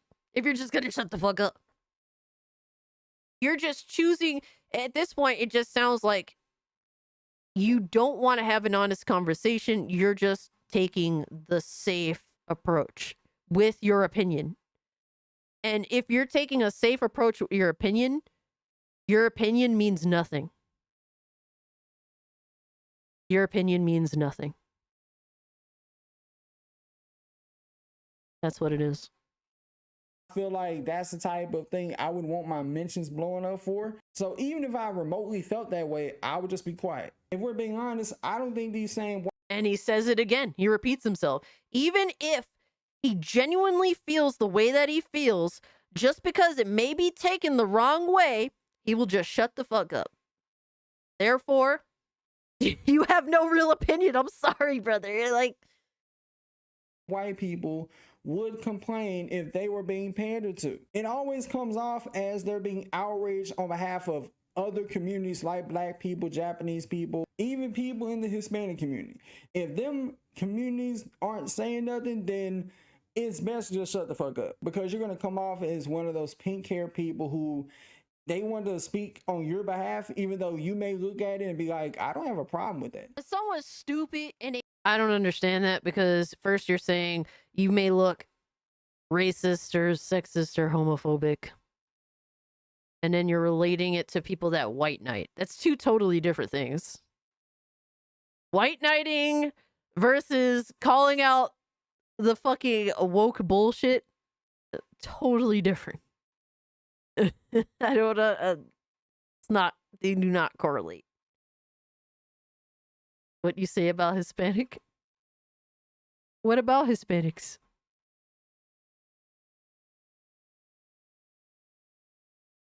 Well, that is one thing I'll never do. I'll never dye my hair these retarded colors, and I will never shave my hair. I'll never shave the size of my hair. I can't do it. Ugh. First off, I wouldn't like it on me anyway. And then on top of it all, it's like all these people are now like a stereotype. They've created a stereotype because more often than not, bro, dreads cats. I wouldn't know how to. I wouldn't know how to be honest. I don't know how it works. I don't know if I'd look, but I would be how do you say I mean cultural appropriation. No, definitely not blonde and pink. Definitely not. They happen to agree with me some of the time. Like I gotta say, bro, like you took an L on that part. Like it is what it is, man. Yo, you know how much heat I got for saying Az's take on fucking on Starfield was specifically just ignorant. It was just ignorant. It was and he makes our side look fucking stupid by the way he acts. Because guess what? Fucking everyone thinks that we all act that way. Over what? You get to choose your fucking pronouns in Starfield. Something that you can completely fucking ignore. Pandora's shit face, yo. How much hate I got for that? Because he chose to act like a leftist. He had the same fucking, like, bro, you just slap blue hair on that motherfucker's head. And it's the same way. Did I those say motherfuckers anything act. that wasn't Yo, true though? He actually wants to believe, with no reasonable doubt, that they do not actually write this shit. That's what it is, man. And honestly, he's admitting. It seems like in this response video that his takes aren't genuine. Yo, L Alchemy, thank you so much for the 2 months, brother. Appreciate you, man. As someone told him to do it. Yo, it's like he's making up a boogeyman to justify how he feels. And it's all feelings. Dude is clearly fucking coping. Like, there's no other ifs, ands, or buts about it. This is definitely a pure fucking Pandora, Anita are you good, brother? Are you good? What the hell? What the hell? Been lurking for the past 2 hours. Yo, shout out to the lurk. I appreciate you, brother. Hope you're doing well, man. Easian is a fucking extremist. What are we talking about? Does he say, yo, does H-Dog side with Anita Sarkeesian? See, I don't find Az's clips funny because, like, there's a decent amount of stuff I agree with in Az, but he acts like one of these deranged lunatics on the other side. And it's like, the things that I make fun of, you're acting like the shit that I make fun of. So that's how I perceive it. And not my thing. No, I has to fucking know, bro. Literally, Anita Sarkeesian said everything is racist, everything is sexist, and everything is homophobic. That's fucking extreme. The only thing is, Alyssa Mercante is more of a cunt about it. Like, Anita Sarkeesian tried to put on this facade of being like perfect. We're talking about heel versus babyface drink juice. Professional, so that she would be put on all these fucking platforms to talk about gaming, even though she's not a fucking gamer. Whereas Alyssa Mercante knows that she's a complete total piece of shit and doesn't hide it. And I had this take because the way he was talking about Anita Sarkeesian, it didn't sound like he didn't mind like the shit that she was talking about. Meanwhile, she was certainly an extremist. Like, she just acts like a fuck shit fucking retard and knows that she's not going to be taken seriously, but she's out there to get attention. Actually, I despise Anita Sarkeesian. Not only her, but Alyssa Mercante. I think both of them women are evil. But the point I was trying to make is, I feel like... Okay, I'm glad you can clarify that, because it didn't sound like that at all in the first video. It sounded like clearly he thought Alyssa Mercante was a problem, but more so that Anita Sarkeesian was more middle ground. That's what it sounded like, at least from how he discussed Anita Sarkeesian versus Alyssa Mercante. It kind of sounded like there were two different sides to him, like the way he was talking about them. Like, in a lot of ways that Alyssa's way worse. I would argue anytime that Anita goes to a game development studio, she instantly ruins the game that they're working on. He's not gonna say that a lot of these activistic games journalists support her, Alyssa Mercante. They support her. They do. You gotta call them all the fuck out, bro. What are you talking about? Like, you can't just like act like you're being objective by putting the super extreme one out there that she really doesn't hide how much a fucking cunt she is. Like, you gotta call out all the people that also support her and her fuck shit. When he's trying to shit on Alyssa Mercante to sound objective is hilarious. I'm not gonna lie. You know what I think about this take? I feel like this is a take that would have been viable in fucking 2016. Should do a stream with H In Dog. 2024, you're so fucking late to the game, dog. You sound like a complete clown. If you can't see things for what they are at this point, Chickmunk, baby, let's go. Stop talking about gaming this way. Just stream your fucking little bullshit ass video game and keep it moving. Because having this take in 2024 makes you look like a complete total fucking clown. And honestly, he just sounded like his takes just sound like they're safe as fuck and not honest. He seems to admit to it, and it's not honest. He will not approach things honestly in certain situations if it makes him look like an hysterophobe. So that's what it is. So I still, basically what I was saying here, I agree to that even more now than ever before.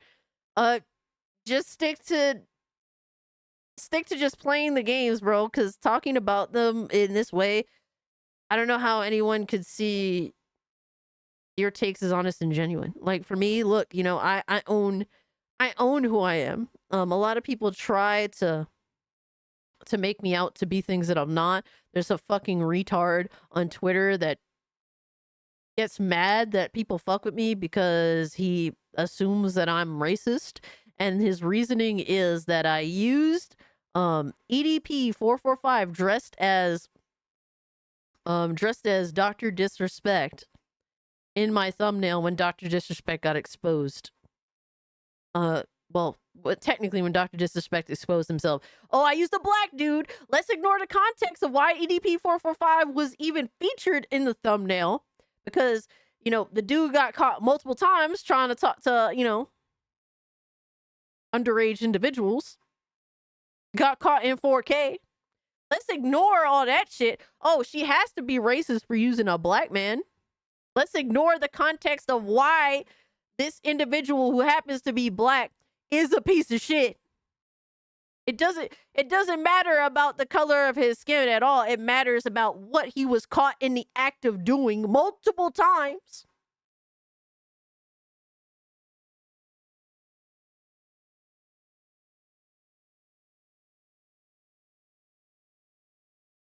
Yes, it's not even, the accusation is like, look, there's always going to be fuck shit people that make bullshit ass accusations.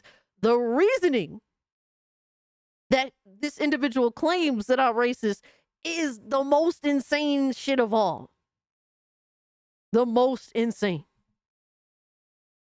Look, so I don't give a fuck what people call me. I know the type of person that I am. I know the type of character that I have. And guess what? I didn't even have to defend myself from this fucking retard, because literally he was approaching multiple dudes that happen to be black that have known me for a long time, and they were just like, why is the reasoning for this? Oh, none of this reasoning makes sense. Clearly you're full of shit. And this person would not accept any reasoning from anybody in their mind, in their warped, insane mindset. They wanted me to look racist because they just don't agree with the mindset that I have. And they used any deranged thought process to try and make it seem as though I am to other people so that they wouldn't support me anymore. And thankfully, I didn't even need to necessarily defend myself, because there are rational people that heard this person out, came to the conclusion that they're fucking retarded, and it kept it moving.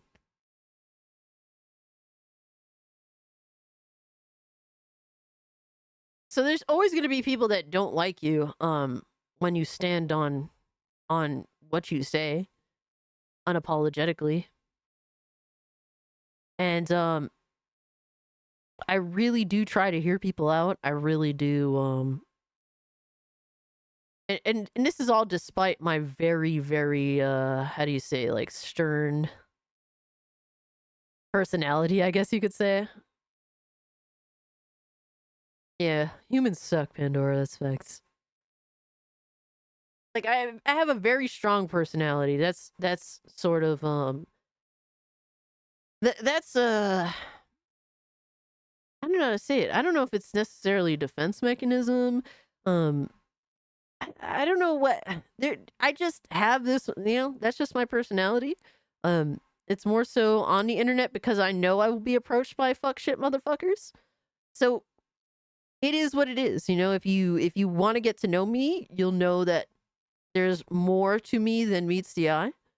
But that's if you choose to get to know me. So if my strong personality is intimidating to you and automatically you want to try and destroy me by calling me ist and phobe and all that bullshit, well, you're not going to get very far because people that actually get to know me know how I am, the type of person I am, period.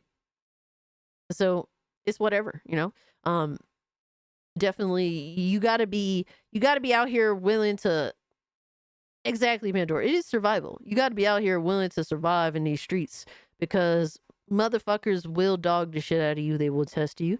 They will, if they don't like you, they will definitely try and destroy you. This is what it is. And I ain't no easy motherfucker out here. That's what it is, man. I will say what I say. I can justify what I say because guess what? While I don't have the best vocabulary in the world, I use a lot of curse words. I definitely don't sugarcoat shit. I could definitely reasonably express why I feel the way that I do, and there's nothing necessarily phobic about it. None of that. Absolutely. The only friend in these YouTube streets. Oh man. Oh shit. We taking Porter Rock tried to steal a console gremlin from me, so I guess he's stealing Porter Rock's fame. What, 9,000? Cassie, bout it. Hey, appreciate you, Juan. Appreciate you, man. Thank you so much for the 2. And really, that's what it boils down to, like I'm gonna try. I try my best to hear people out. I try my best to have the discussion, but also I'm not gonna be afraid to say what I feel needs to be said. Even more so because a lot of people are afraid to say it.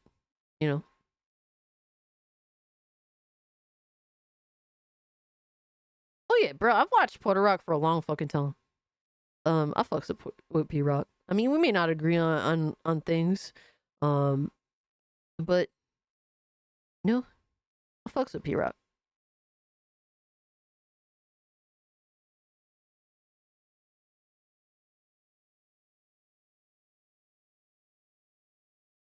She can shit on PlayStation so the end of time I'll never switch up on Cas. I appreciate that, man. I'll never switch up on you, man. That's what it is. Like you could have so many things that you don't agree with people, but like genuine connections are genuine connections, man. And you can't take that shit for granted because how much shit is actually genuine out here, That's why you can't take good connections for granted, man. Over what? Video games, like video game companies. Nah, you can't let that shit come in between, like, good friendships with good people.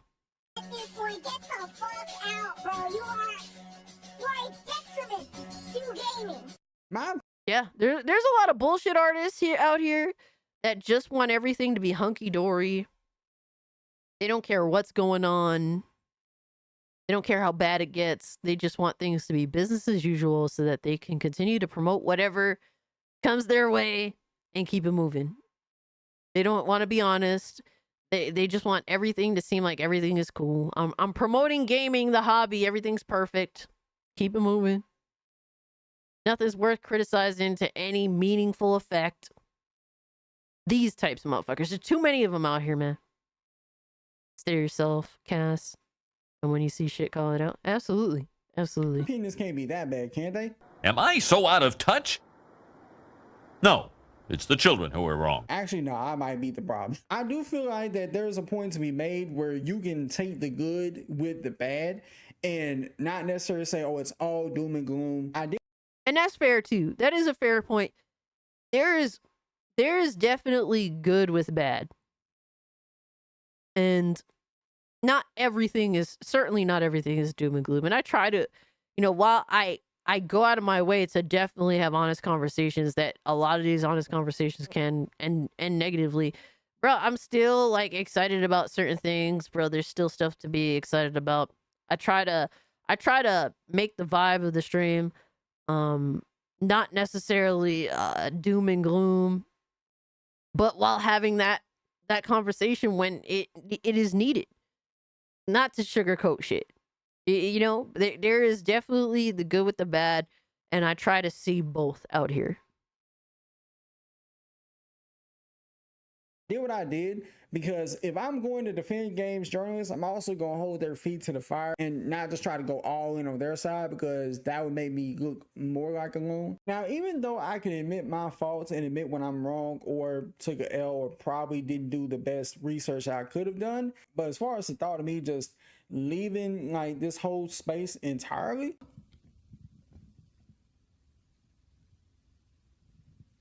I'm not leaving. I'm not leaving. I mean, you don't have to leave, but I think that you've definitely didn't do your research on some of these journalists that you did bring up. You definitely have ignored the over decades long of examples of journalists being all in on this bullshit that they keep pushing, and you're afraid to be honest in a lot of key situations where you want to be with your channel. Like, you want to be involved in a discussion. That seems to be what you're going with when you discuss some of these topics. And these topics are not easy topics to have discussions on. They require you to have a side. They require you to actually be honest and genuine, and it's something where you got to put your neck out there. And it seems like in certain situations, you're not willing to do so. Matter of fact, you're willing to go with the safe side just because it avoids any potential issue. And the safe side is not necessarily the right side or the honest side. So it never really is. That's the thing. It never really is. If the people who will tell it like it is are always the ones that the pitchforks and the fucking fire comes out for. It is what it is. So it's like, you've admitted to a lot of things here, and I respect you for that. But I hope that in the future, I hope that you do consider some of this stuff. I don't know if H-Dog is gonna watch this, but if he does, man, I at least appreciate him admitting that, there's some things that I can improve on, because there's some things you and I can improve on. But to sit here and say, I don't want to talk about this because it can get me in some hot water. I mean, maybe some of the commentary that you want to be involved in isn't for you. That's what I'm mainly saying here. I'm not fucking leaving. At the end of the day, I may have some good takes. I may have some bad takes. I may have some really hot takes and awful takes. But I'll still stand 10 toes by them. And if I did do something wrong, then of course I'll try to learn from that. So I don't know. I don't know if you're sticking 10 toes by him. You're sticking to takes that I don't know if you truly believe in. But hey, now I just have to call into question even more shit. I'm just saying. Next time, y'all let me know what you think about this in the comments below. That's how I if you feel. enjoyed the video. Before I just thought he had really bad garbage takes, at least specifically with that video. Now I just don't even know whether to believe his garbage takes are even genuine. So, Cast and H-Dog in good graces. I mean, I don't really have a problem with H-Dog. I don't think H-Dog has a problem with me. He seemed to be pretty cordial with his response. I mean, he did his little editing, and I ain't mad at him about that. I think it's funny. But I don't have an issue with H-Dog. I will say, though, I must comment that this video got 37 views. So that means my name ain't worth shit. That's good to know. Take note of for myself. And the only comment on the video, wait, Cult Classic Cage is a girl? Question mark. Yo, love it. I fucking love it. Holy shit.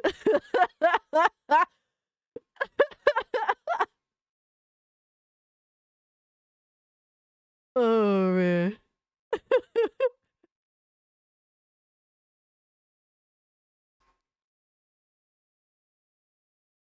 But yeah, there's that. And then next up, man, oh my god, holy fuck. Ugh. Ugh, I don't know how much of this I can watch. I don't know how much of this I can watch, fellas.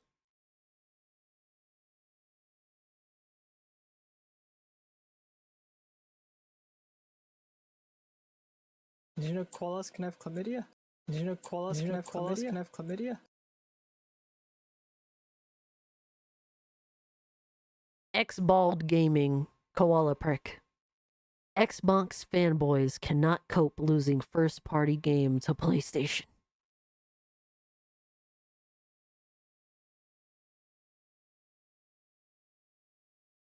Hey man, the reason why it was posted in the recommend. Oh, yep. J-Tech time. Oh, fuck! J-Tech time. Oh, fuck! Welcome back to another X-Ball Gaming video. X-Ball Oh here, my and yes, God, here we we got some fucking major go, salt really. because another fallout is happening between Microsoft and the Xbox division. More first-party games coming over, so of course we have. She's a monster.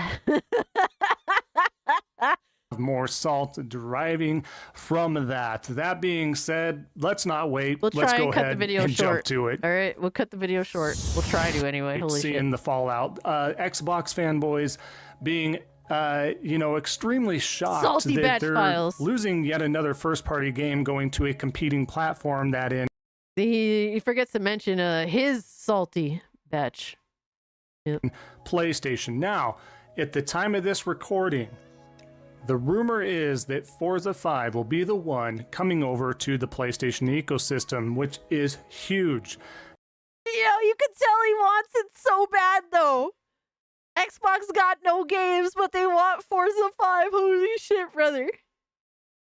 Yo, look at how enthused he was. Did you see that shit? The enthusiasm. This'll be big. Oh, man. Dude, my nose is long, but it's not that long. Holy shit, to do an X-Bald impression, I'd have to shave my fucking head. This'll be bigly. Now, if that ends up not being the case, going forward, this is that disclaimer. That being said, before I hope it's the case, but if it's not the case, this is the disclaimer that this is all rumor. we get to the Forza Salt and Well, a he couple wants it videos so showcasing bad, that, though. let's start with the first one here in regards to Crash Bandicoot, in regards to Game Pass itself. Estelle, the biggest ass out there just about. Crash Bandicoot's trilogy's huge player count increase shows the power of the Xbox Game Pass. And of course, true achievements here. Crash Bandicoot Trilogy's huge player count increase shows the power of Xbox Game Pass. Okay. Yes, first time Xbox has had this franchise on Xbox Game Pass to my recollection and memory. So of course it's going to get a boost immediately because it's part of the ABK Activision deal. Lo and behold, this whole entire trilogy and other games have also been part of PS Plus before it's even on Game Pass. Now again, this is before they acquired ABK, but no, I promise you, whether it be True Achievements or Estelle himself, it isn't due to Game Pass itself only pushing those numbers up. I think that's interesting. Crash Bandicoot's trilogy's huge player count increase shows the power of Xbox Game Pass, again stating that. I mean, a lot of people get to play the game. What? Why are you so? You could tell he's very salty. Bro, it's like, if you love the game, if you love the trilogy, and this trilogy's been out for a long fucking time, the fact that it actually has seen a spike, particularly because now it's on Xbox Game Pass, I mean, that's a cool thing. What the fuck are we talking about here? Where's the salt? It's only his salt. Yo, he's salty as shit, brother. It's like, dude, there's no reason for this game to really get a spike. It's been out for how long now? And they put it on Game Pass. And guess what? A lot of people got to try the game on Game Pass that seemed to have been interested, but didn't take the plunge for whatever reason. And because of that, it spiked, I guess. Cool. What the fuck is the problem? Oh man, we can't give Game Pass a W, even when it involves gamers getting to experience a set of games that we value on this subscription service. You know, I'm telling you, man, they hate, these motherfuckers hate Xbox more than they love games. That's what it is. No, it's finally they get something. They finally get something on that Game Pass menu that they haven't had, and of course something with quality is going to do more numbers. What else have they been playing? They've been done with Hellblade 2 for how long now? Does he not know that there's like hundreds of games on Game Pass? Like, it's well over 100. It's more than just Xbox first party. There is a lot of quality games on Game Pass. What are we doing? There's a lot of different franchises that are from tons of different developers. A lot of fucking classic games, a lot of great games. It's a mix. It's a mix and match. There's a lot of everything. And that includes a lot of great games.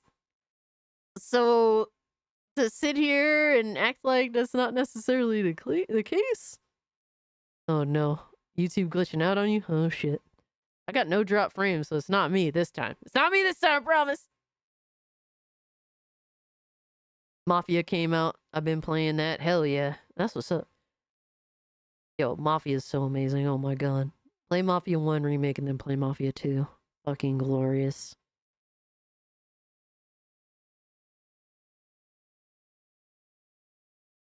He thinks that people who have Game Pass have nothing to play. It's like, dude, if you subscribe to Game Pass, you immediately have access to well over 100 games. It's almost like he doesn't understand how Game Pass works. Atlas Fallen released on Game Pass. Nice. What else are they playing that's on there? People have been saying it's pretty stagnant in regards to what the games have been on there. They haven't been showcasing anything. They're playing older games. Well, here's the thing. You don't know. Like, you're just running with what you fucking hear and not necessarily what you've experienced. And you sound like an idiot. Obviously, the Crash Bandicoot series, even the remasters and stuff, are an older release at this point in time. So, yes, and it came to Game Pass for the first time ever, and it coincidentally, there's a spike in the player count. Why can't you just say, hey, that's cool? Game Pass did something. Because there's no other reason that you can logically come to as to why this game probably saw that player count increase. Again, you're hindered and you're trying to use something for Game Pass, and that's what you're doing, is using Crash Bandicoot that's been out and available on PS Plus way before this. And it hurt your feelings, oh my gosh. As a crutch, as a way to bolster and make it seem like, and lie to the fans out there again and the casuals, like, see, Game Pass is good. We finally have Crash Bandicoot here, and that's what we're all playing right now. And look, mind you, I'm not really a Game Pass stan. I don't personally subscribe to Game Pass, but sometimes Game Pass can certainly be good. Sometimes I think it is a detriment. But the fact that Xbald can't acknowledge that this is a good situation even for a game franchise that happens to be long-standing with PlayStation goes to show that he's extremely biased. He doesn't want us actually have an honest conversation as per usual. But then he goes far to say, like, people like Alex are bullshit artists. Okay, Doug. Right now. Why are you all playing Crash Bandicoot right now? Why are you not playing newer games? What's going on here? Where's the disconnect? That's my question there. But just kind of want to share that. They bolster up those numbers and they wonder why, and everything's just fine. But this is before the Forza stuff. But that being said, as we're getting to the Forza stuff here, I just wanted to share something from the past. Earlier this year from Snap Blast Play, as you can see, Forza Horizon 5, Xbox Series SX, 38.9 million players. Again, this isn't sales. We're strictly talking about MAUs, yet again, monthly active users, and not sales. That too, imagine trying to do this on Gran Turismo 7 on the PS5. Well, snap. I mean, we don't have to imagine anymore, because if Forza does end up being over on the PlayStation 5 or PlayStation ecosystem, we no longer have to imagine. We can just do it after all. We can just do it after all. What the fuck tangent is he on about? I'm so like, bro, what are we talking about here?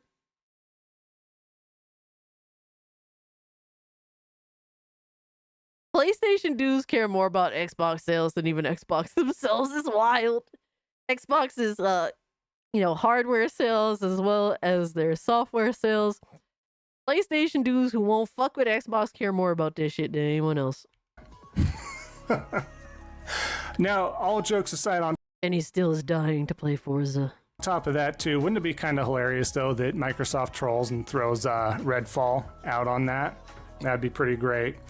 But let's get to the good stuff here. Now, you know, Colt Eastwood, he's basically featured in almost every video at this point in time. Forza, that's a new one right there. Forza Horizon 5. Forza is crazy. What is Forza? What is Forza? Wrong answers only.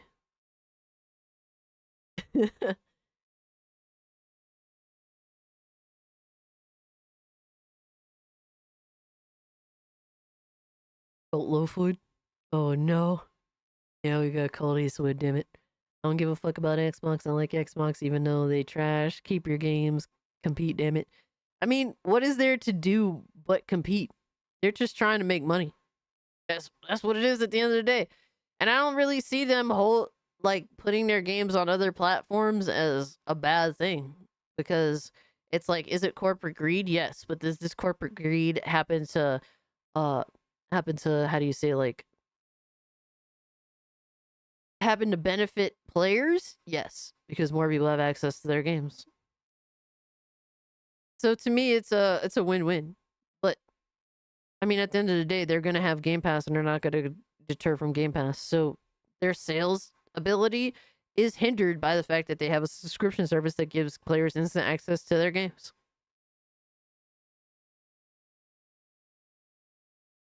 A rep up for the 2. I don't know why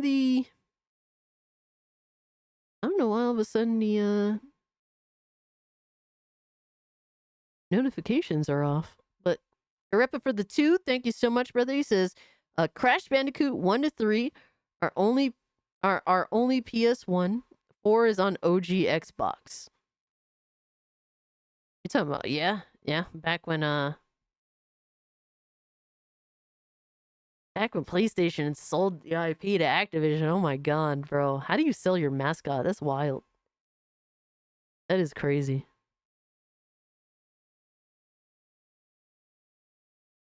I don't know how the fuck they did. I don't know how they thought. It's wild to think, hey, you know, Bungie is now owned by PlayStation, and now Spyro and Crash are owned by Xbox.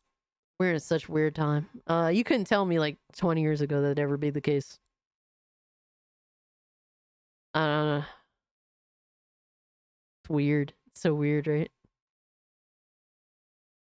But thank you so much for the 2, bro. I don't know why Motrix is shitting the bed right now. Let me see.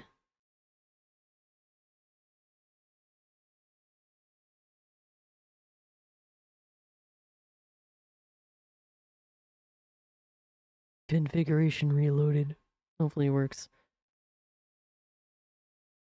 5 will be even bigger on PlayStation 5. They need a real open world racing game over there. Nice of Xbox first party to step up when PlayStation hasn't, and of course shows the screenshot of Forza Horizon 5. I think this is great way of coping. It is a great way of coping. It's absolutely insane to me. The fact that he's trying to hide that animosity, trying to hide the hurt that it is stinging that heart so much because he's pumped up Forza Horizon 5 for so long. And so, I mean, Here's the thing: is Colt Eastwood like? Is he sad? I'm sure that Xbox doesn't compete anymore. I'm sure. I'm sure he's sad at the state of Xbox. I mean, how can you defend what Xbox is doing, especially when it comes to their hardcore gamer base? When it comes to the Xbox console gamers, it is what it is. But at the same time, too, how does this not benefit PlayStation gamers? He's supporting something that he's supporting something that benefits PlayStation gamers because PlayStation gamers get access to actually a wonderful video game. What's so fucking bad about that?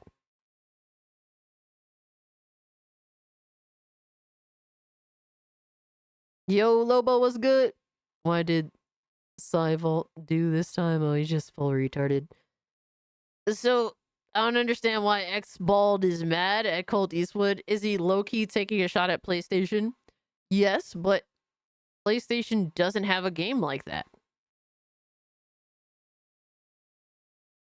So it's going to a crowd that doesn't have games like a Forza Horizon 5. X-Bald is called Stalker. Yeah, he hates Colt Eastwood, man. Oh my god, he hates the fuck out of him. I think he's just a hater, man. Like, for me, I used to have issue with Colt Eastwood because he legitimately used to be a whole bullshit artist. Like, bro, I called him out.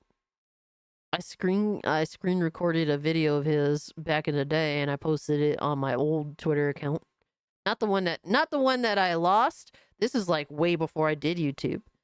But I watched his video and the video was like, hey, PlayStation, and this is like basically the middle of the PlayStation generation, like around that I'd say around like 2016 time frame, give or take.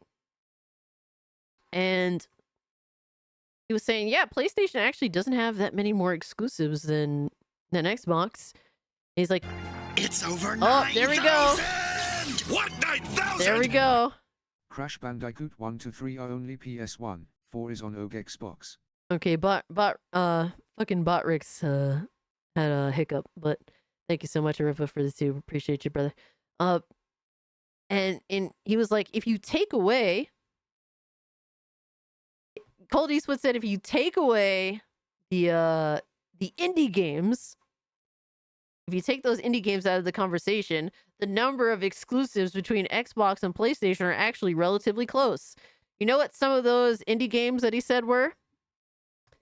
Tearaway Unfolded, a Sony published and developed video game.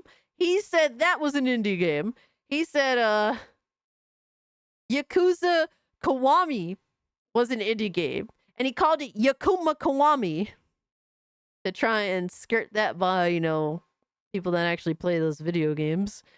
He called that an indie game. He called Blaze Blue an indie game.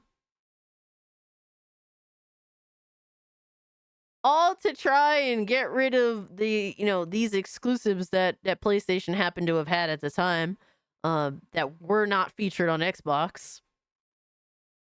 To make that number of exclusives seem closer than it realistically was. Yes, Astro. This is, and that was, and this, like I said, this is way before I did YouTube. This is years before I did YouTube. This is like 2016, 2017 time, give or take. So this is on my personal Twitter account that I had back in the day. And it went a little viral. And yeah, the PlayStation community definitely took that and ran with it. Because I used to be a part of PlayStation fanboy group shit. I agreed with a lot of the shit that they said. I mean, I played on everything, don't get me wrong. I've always played on everything. But, I sided with a lot of what they were saying because they were speaking some facts back then. But yeah. Oh hell no, the dude needs to show. So I think that, honestly speaking, I think Colt Eastwood has come to a reality on a lot of shit, whereas he used to cap for Xbox a lot. I think that this is a fair take. This isn't like one of those bullshit ass takes that I called him out on back in the day. This is a fair take. He has come to terms with the reality that Xbox are bullshit artists. Lord Gabbin. Absolutely. I was a PlayStation fan, absolutely. PlayStation was objectively better than the PlayStation 4 is objectively better than the Xbox One by a lot.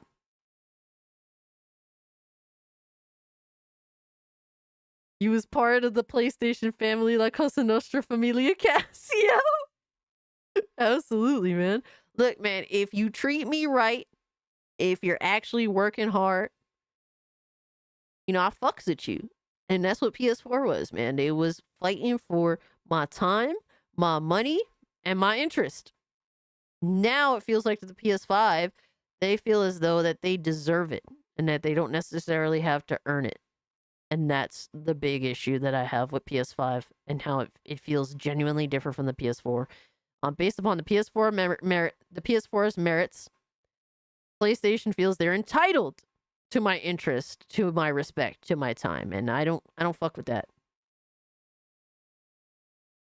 So often, and obviously trying to compare it to Gran Turismo 7 very often, but what a stinger. I mean, I'll be honest, with me being invested in PlayStation ecosystem as my primary system, if Gran Turismo went over there, and I'm a big Gran Turismo fan, that's going to sting. I mean, rightfully so, but it is interesting to see the cope, and of course But why do you give a fuck?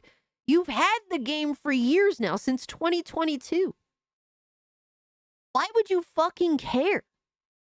Oh my god, a game that I already played. And I had the opportunity to play for years might be going to another platform.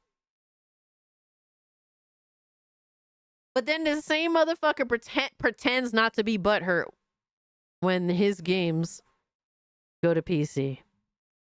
You could play pretend all you want, brother. Stop playing pretend. You gotta act like, oh, it stings if it went to Xbox, but when it goes to PC, you pretend not to be butthurt, but you are. They twist things, right? Lying to the fans. They finally get one. They need one. Is that what you're telling yourself and others? Because that's a problem. That's a problem here. But he's not done there, of course. But he has many other examples, of course. But on top of that, we do have Kid Smooth as well, right? A glutton for punishment. Again, I feel bad for Kid, but he does it to himself, right? Pardon me while I up my chair here that's sinking for some reason. Dang thing needs to be replaced at this point. Hydraulics. Kid Smooth saying Xbox is PlayStation. I'm gonna leave that low hanging fruit alone. The Xbox fan base will suffer because Xbox doesn't have a competitive soul in its organization. Console wars were definitely real, and it had a clear beneficiary. The winner, PlayStation.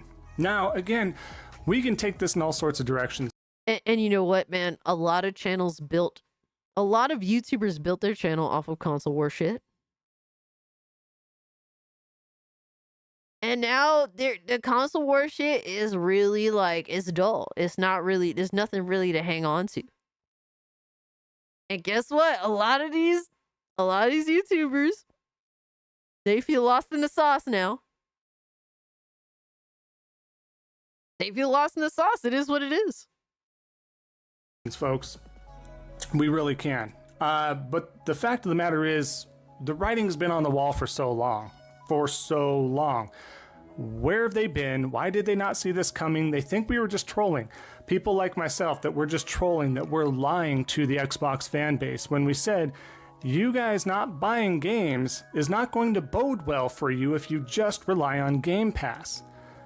Xbox put all their chickens or all their eggs in one basket, and right? And it didn't work out. The subscriber numbers were stagnant. They're not getting the games out on time. Games being delayed. They cost more for AAAs. They're not supporting the devs systems like Hi-Fi Rush.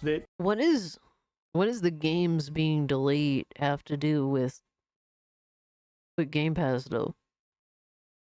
They're not managing. Like, here's the thing. There's multiple different issues with Xbox. They're not good at the management is ass. You know, Game Pass does hinder sales, whether people want to believe it or not. It does.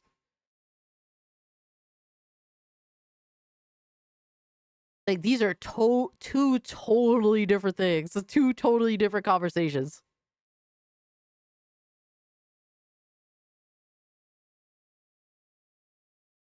Buy like 4 games a year at the least.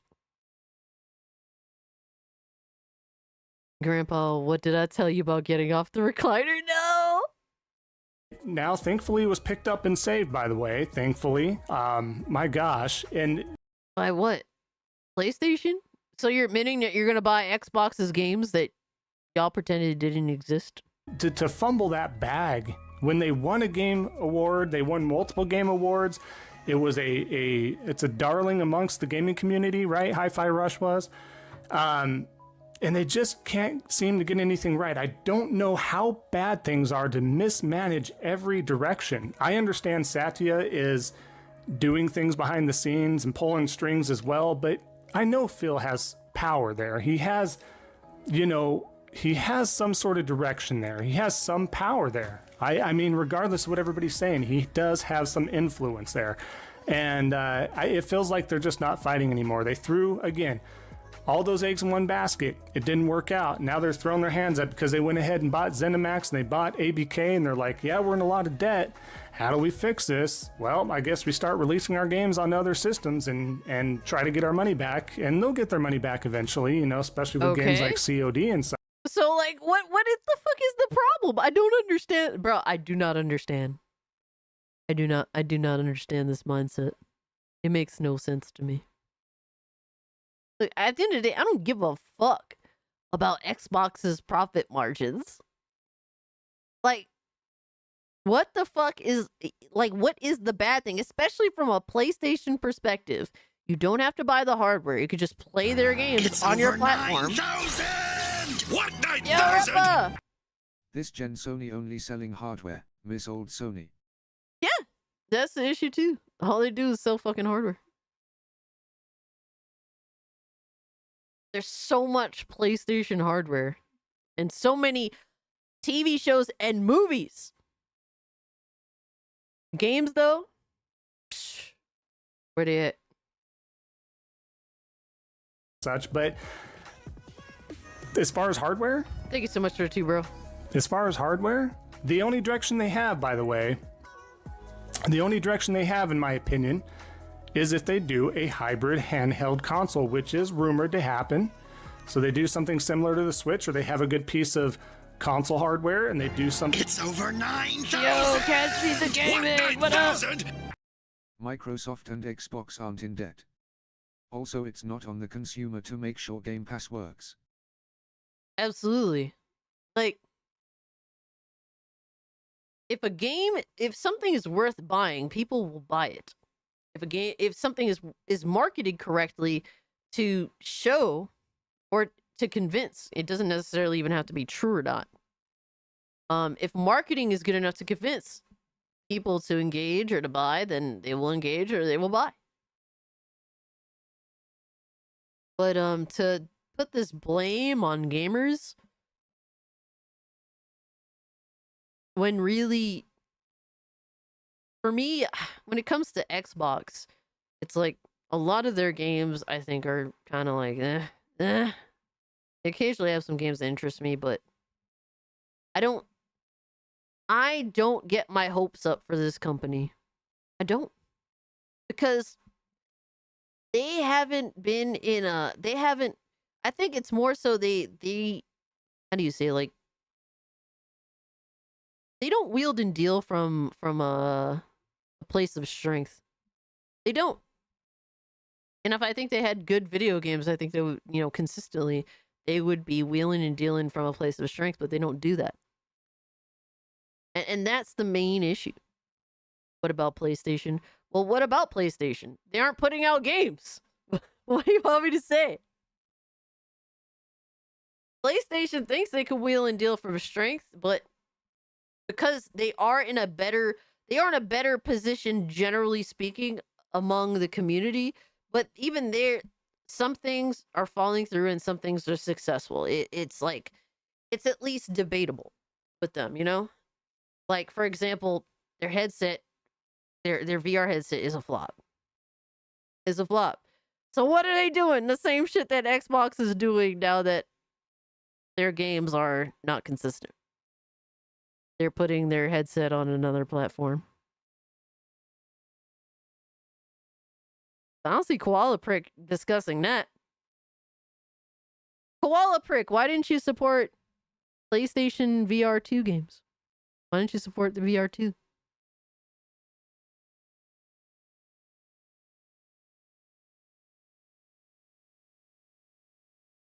Man, last generation we didn't have to count third-party exclusives. What are we talking about, bro? Like, before, look, the main reason motherfuckers bought PS5s is because of first-party PS4 generation. That shit was heat. They was firing on all cylinders. That's the main reason I bought it. I was like, bro, I need a PS5 day one. I can't afford to miss out on these first-party bangers. And it's like, okay, well, where are the first-party bangers? We got Concord, baby! Yeah, we got Concord, first-party banger, brother. That's what we was expecting. That's what PlayStation is capable of. Concord, baby. Yeah. And we're supposed to pretend that PlayStation is better than ever before. PlayStation's better than ever before. Telling out Concord. Let's fucking go. And look, man, it's just all these companies do have their issues. They do have their issues. This is the weakest console generation ever I've ever been involved in my entire life. This is the weakest generation of gaming. And it's because everyone's fucking up in some way, shape, or form. They'll speak too soon. It's 3 years and everyone, but Nintendo is stumbling. 2025 shit is ramping up. I mean, we could say that, bro, but when it comes to a new generation, the first 2 years are kind of on the weaker side, and then it ramps up. Now we're seeing the opposite effect. At least with PlayStation. With Xbox, I think that they've continued to like fumble. Last year, I thought they were gonna get it together a little bit last year, and they at least released a couple of games that are good and then a couple of duds. But now it's kind of like it hasn't been much from Xbox lately. And with PlayStation, bro, it's like they had a strong start, and now the past 2 years has been very mid or no show.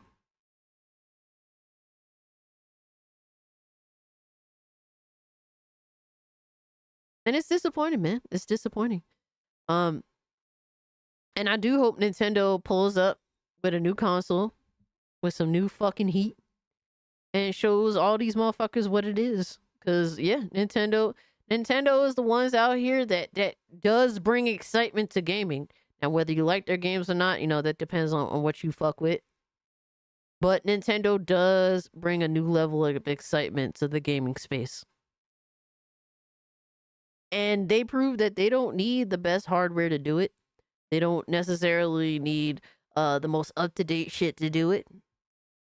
But they're going to pull up with some fire-ass video games and some fire-ass exclusives. And they're going to do it consistently because that's what Nintendo do. That's what it is. There's going to be hype around the Switch too. And I wish that they would release the Switch sooner because I feel as though Nintendo's missing an opportunity to capitalize on how subdued PlayStation and Xbox currently are.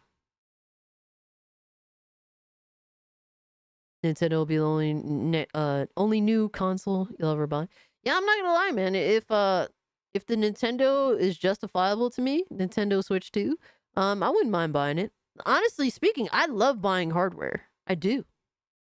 I've always, bro, it's always a good time. Bro, I literally recorded myself running. Bro, when I got a PS5 when it was delivered at my doorstep, I fucking recorded it.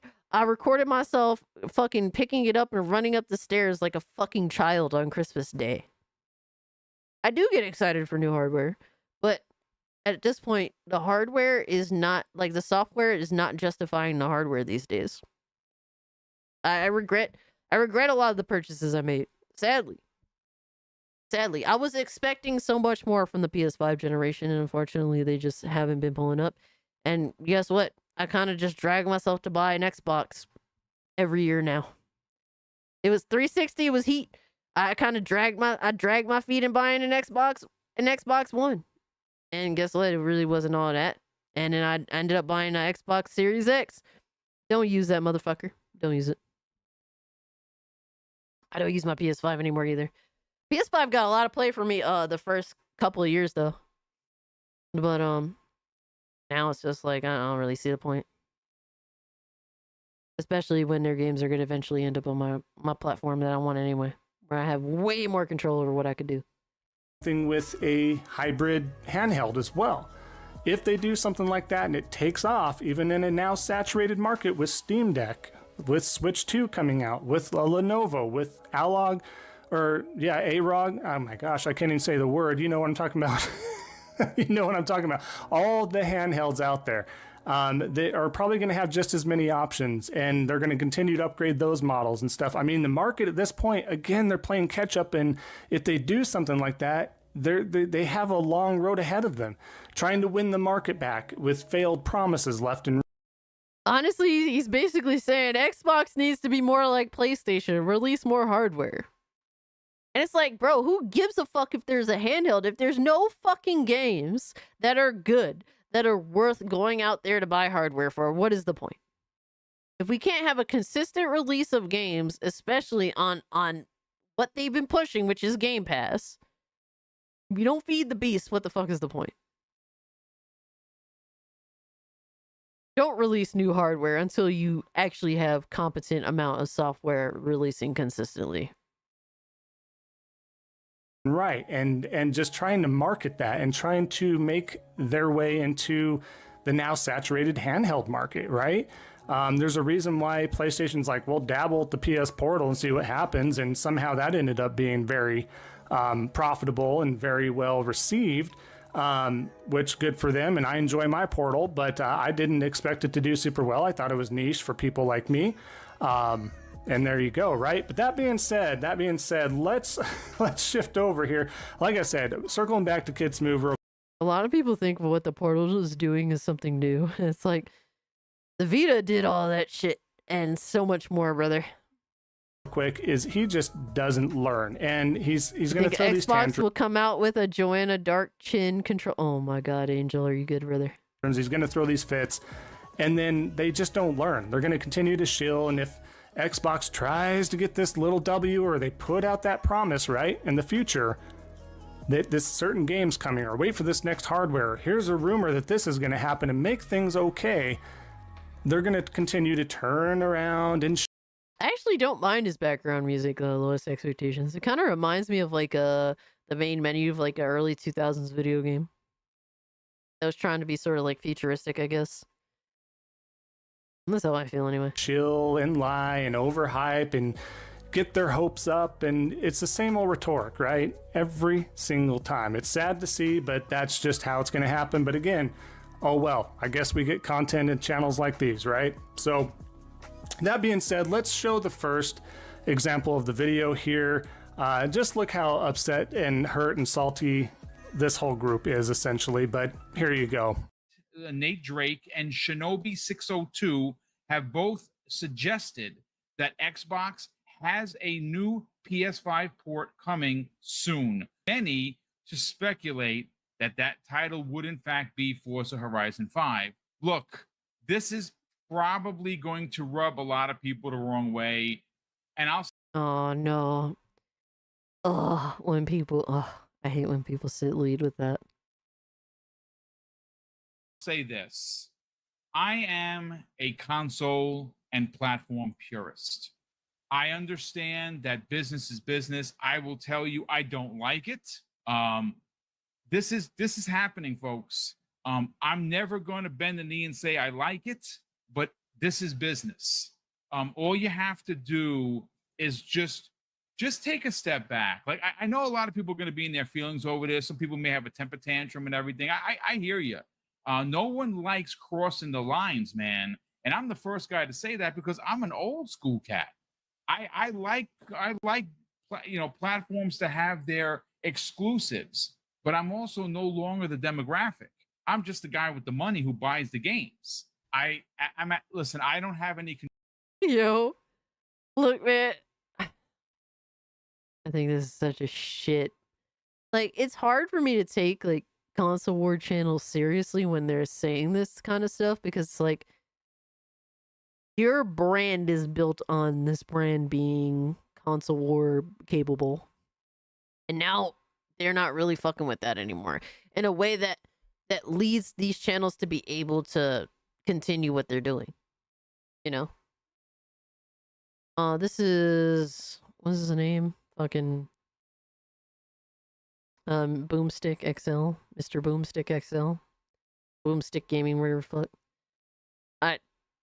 I just think that this whole shit is just like, bro, you're saying this because now it makes you, it puts into question your existence on your platform, like your entire brand that you've created for yourself, because your brand is dependent on a super mega corporation competing in the gaming space. I'm personally glad I don't have that problem. And honestly, when it comes to Xbox, their issue is that if you say that you're not the main demographic, but you're the motherfucker with the money, that's wild. Because it's like, dude, Xbox can't afford to miss up on a demographic of motherfuckers with money. You know what I mean? Like, they can't afford to miss out. None of these companies can afford to miss out. And the fact that you're saying this, but they don't make video games for you anymore, this is the state of not just Xbox, but gaming as a whole. They're aiming for a younger demographic of broke motherfuckers. And then they don't make games for us that got the money, that we've had skin in the game for a long ass time, but we understand how gaming used to be. And we know that gaming is shittier now than it used to be. So, all this shit is just wild as fuck to me. Control over this, so I've kind of just thrown up my hands. Now, I don't want to see Gears go over there. I just don't. I'm sorry. I don't want to see Halo go over there. I'm just never gonna. My question is, would you rather Halo Infinite die? Because what if that happens, and what could have saved it is porting it to PlayStation? I think no doubt Xbox should at least port their live service games to everywhere. Fuck it. Like, I think that why the fuck not? Why not? I think you should port those first before you port any other fucking games. Your single player games, all that shit. Yeah, like, I have to believe they would rather the games fucking die than actually see people playing, Halo or Gears on PlayStation. Never gonna hear me say, yeah, that's fine. It's a Halo, whatever. No. So for Xbox, right, what I see as the vision of the future is they get rid of the platform like bias of having to have it be just this specific box. It's more of we have an open service platform. Any one of our partners can use it, and our games will be everywhere. But we will have all the big games. They said this, right? They want to be the Disney of IP in gaming. They want those big games, which is why it's very likely they will go after a Take-Two.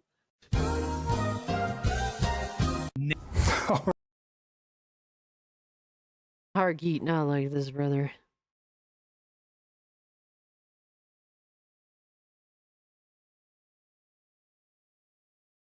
There's this like group of Xbox dudes that really, really want Xbox to be a genuine monopoly. And when you look at like the film space, the other entertainment spaces, particularly film, particularly what Disney is involved in, they no doubt are a monopoly. There's only like 4 big players in the film space. And by the way, they also tried to come together to make a streaming service that involved Warner Brothers, that involved Sony, and that involved Disney all together. To make a streaming service that is a legitimate fucking monopoly. Thankfully, it got rejected. But imagine that. Fucking crazy. But I don't think that it is fair or is justifiable for Xbox to become a genuine monopoly in order to be successful. That's fucking insane. Like, imagine owning Grand Theft Auto as well. Like, when is enough enough? If you can't market yourself properly to actually be successful in the space, in a meaningful way, mostly in the minds of the gamers, because that's something that they have not been able to do. They have not been able to look appealing amongst the minds of the gamers. They have not been able to be looked at as successful in the minds of the gamers. If you, in doing all this shit, still can't get that across, you still can't bring that together, that's your fault. You shouldn't just be like, well, we're fucking this up. Let's just buy more shit that we can't manage properly, that we can't advertise properly. Let's just go buy more of it. Like, how the fuck does that work? Yo, Zito, what's good with you, brother? We're talking about Xbox fucking up. Get the koala off my screen. Well, we're almost done here. I can't see myself going too much farther. I'm just interested to see what he has to say. As you can clearly see, gentleman number one, right? Gentleman number one, very upset about it, but he understands business is business. He's not going to bend the knee and make sure it's all right, which good for him. I mean, you got to fight. You invest in an ecosystem, you got to fight for it and be like, I don't agree with it, right? And rightfully so. Then go elsewhere. If you're unhappy with the platform that you are a part of, that you've invested in, why continue to invest in something that you are unhappy with? Agree for that point, but the other part of it is, you know, you may not want to see Gears on there, you may not want to see Halo on there. The odds are it's probably going to happen. If you're seeing Forza, if that ends up being the next game, or even if it ends up being Gears or whatever the case is, baby. whether it be Starfield, whatever, it's gonna happen. All the games that they all shit on, but they want to play. I mean, the writing again is on the wall. It's gonna happen, and I love how gentleman number two here, I'm not even going to say their names because I just don't care. I know who they are. I'm just going to say gentleman number two out there. And now it's okay. Say their name, Xbald. Did you know koalas can have chlamydia? Say their name. Say it. It's Hargeet. Say his name. Okay, they want to be Disney-like, basically, and they're just going to purchase everything, and that's okay. So that's okay with you now. It's okay that they have their first-party games on other competing platforms because they're making money. What's it matter, dude? What's it matter at that point? And no, they're not going to sit there and buy Take-Two. They're not going to sit there and buy EA and all this other garbage. So now you're putting out this other delusion and bull crap, again, to try and hype and lie to the fan base and make them think there's a chance or there's a reason or there's a window on why they're doing this stuff. Absolute insanity. But the insanity doesn't end there. We got one more video here to show you. And I think this is great. I think Xbald's take is, just as fucking annoying. Not for nothing. Oh my gosh. Yo. Not for nothing. Fuck these console grumbling YouTubers, man. Fuck them. They're so trash, man. All across the board, brother. Oh my god, dude. Dick eating these mega corporations. I can't, bro. It's so gross. Ugh. Ugh. Dude, I built my PC. How often do I talk about Intel? How often do I talk about fucking Lee? How often do I talk about fucking all the Nvidia? How often do I talk about these motherfuckers? I don't care. I built what I built. Now I care about the software. I don't care about the games. I want all the games. I have a PC because I want to have the complete library. That is the goal. That is the true exclusivity of PC gaming. Having everything. great as well. Probably my favorite of the two, to be honest. So here, take a look. And guess what? This motherfucker right here, this bald motherfucker, is hoping to have like the crackheaded version of that on PlayStation. The shit version of that. the fucking the meth version of all the games, which it'll never happen. But these are the types of dudes that tend to forget that, you know, last generation games existed. You know, anything past last generation, none of that shit exists. We got all the games just because we got Xbox's games that they didn't acknowledge until it's coming to PlayStation now. This is kind of breaking news today. Oh no, you got Fonz, bro. Nah, son. I can't have you disrespecting my man's Fonz, brother. I can't have you Popular disrespecting gaming my man's insider Fonz, bro. Shinobi has said that another Xbox exclusive will be going to PlayStation next week. You could hope that they wouldn't touch Halo, Gears, and Forza, but I think they eventually will do Oh, that. wait a minute. I'm getting a phone call. Uh-oh. Yeah, Colt. Oh my, just because Colt Eastwood's in it.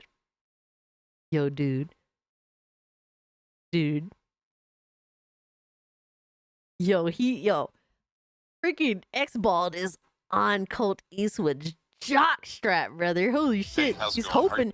hoping to hang off a ball hair. What the fuck? You on your show? I'm just kidding. I know you're on your show. Yes, and you were on the air. Hi, everyone. I don't think we know, and Oh, okay, you don't my know. best to spitball like what possibly could be. But my best guesstimation, if it's an older game, maybe it's Halo Master Chief Collection. That's a really super good educated guess. Right. So I want you guys to discuss that, and I'm going to get back to making dinner and listen to your great show. All right. Okay, later. Master Chief Collection makes a lot of sense. I think The starting Master there would Chief make a lot Collection, more let's sense go. than Halo Infinite. But it's still Halo. Yeah. In my opinion, it doesn't make more sense because Halo Infinite is a live service that long-term, Xbox can make profit off of by introducing to a whole new audience. That to me makes the most sense. Either way, it's going to be kind of weird to make that adjustment to see games going on to competing platforms. It's going to be weird for a while to see that. Yeah. I mean, it's I don't know. I'm not mad about it. All right. I mean, wow. How is he a liar? Fucking Fonz is a PC gamer now. He isn't mad about it. He doesn't give a fuck. What the hell? So this is great because obviously Fonz doesn't agree with gentleman number 2. We'll keep calling him. But yo, what is it? What is it about Hargeet that? So he'll acknowledge Fonz, but he won't acknowledge Hargeet.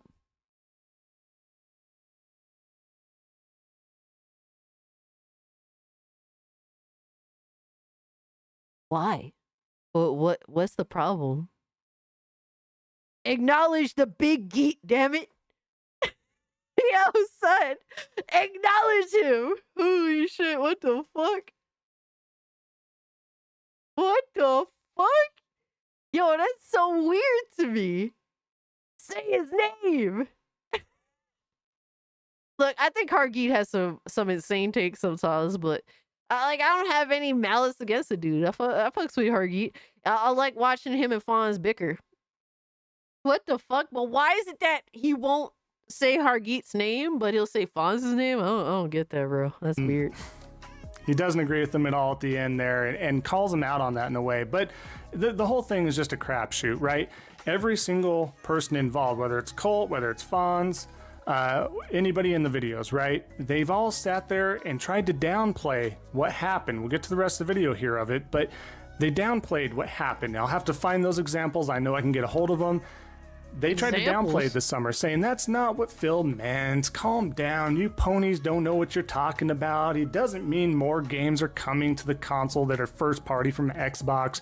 You're insane. And I got, and especially Gaz out there, of course, I got all these receipts and I can't wait to use them. And it's like, dude, you play yourself every single time. And dude, yo, he hates Gaz, bro.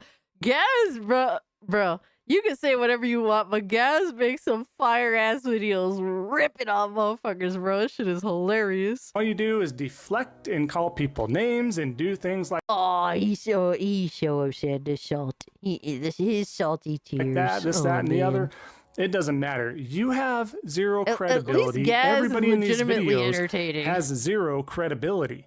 Absolutely none. You all lie, you shill, and now your bed has been made, and look at it. We're at 97 likes. Let's fucking go. We're 3 away from the goal. Let's do it, baby. Hit the like button if you can. Proof Appreciate y'all. is there. It's right there. We're Absolutely. showing it in the videos. Gaz, bro. Gaz is the type of dude, man. He's just trying to have fun with this shit, bro. You could tell. Like, that's what it's all about, man. He's genuinely entertaining. This dude, however, the words out of your mouth, these aren't doctored, these aren't AI created. Words out of your mouth. Posts that you posted and typed and sent. That's what this is all about. It's what the series is all about. But how pathetic is it? Then also Colt calls in, right? He calls in, in my opinion, it's going to be, could be Halo, could be Gears, whatever, It's just... all Colt did was call in and say maybe it's the Master Queef collection. What the fuck? Xbald is over here acting like he doesn't lie, but meanwhile he's not even saying what the fuck Colt said. We just watched the video. I don't understand, bro. He didn't mention anything about... Bro. You have no clue. You're just calling into bull crap. You have no clue. You're not an insider. I don't care who you know. I don't care who you hang around with. You're so off base. Okay. Even the Amazon part. Bro, but like, bro, all these dudes pretend to know shit that they don't know. Xbald himself. He's over here, bro. He's fucking hoping on the massive hopium, hoping Forza comes over. He's hyped as fuck for Forza, brother. On his PlayStation. Shit. Oh my god, though. What, 9,000? Cassie, do not spend this on COD Mobile. All right, fight me verbally. Thank you so much for the 10. I will spend it on Fortnite, baby. Let's go. Part leaked that this is going to Thank be you, brother. Forza 5. Now, again, if it ends up not being Forza 5, then so be it. But all signs at this point in time of recording point to Forza 5, right? And, you better hope it's only Forza 5 instead of Gears and Halo, because those are the two. Even above Starfield, above Fable, above whatever. Who cares? Who gives a fuck, bro? Oh my god. Oh my god, the video stopped. It stopped. Could be Gears, whatever, man. I'm It's done. just, I'm you done. have no clue. You're just calling into bull crap. You have no clue. You're not an insider. And I don't neither care do who you. know. You're I not don't an care who you insider. hang You're around with. nobody. You're so off He's base. repeating himself. Even the Amazon part leaked that this is going to be Forza 5. Now, again, Wow, he's wrong, bro. He's going at attempted leaks that are bullshit, so you don't know shit either. Oh my god, this video aged like milk. So, Colt Eastwood don't know shit, but neither do you, Xball, but you think to know more than him, and it's not Forza. Oh man, you look like a moron. Holy shit. That's all I gotta say about that, brother. That's all I gotta say about that. What we got next up in here? What do we got next up in here? Yes, yes, Fortnite it is, brothers. He also doesn't act like his own backyard is filled with liars, like J-Dub when he tried to claim Sony bought Palworld, even though he got shut down by Puerto Rock 77 Live in front of everyone. Yeah, like, bruh, he's not about truth, because if he did, he'd call it all out, bro. That's what it is. He ain't about none of that shit, man. He ain't about the truth. He don't give a fuck about that.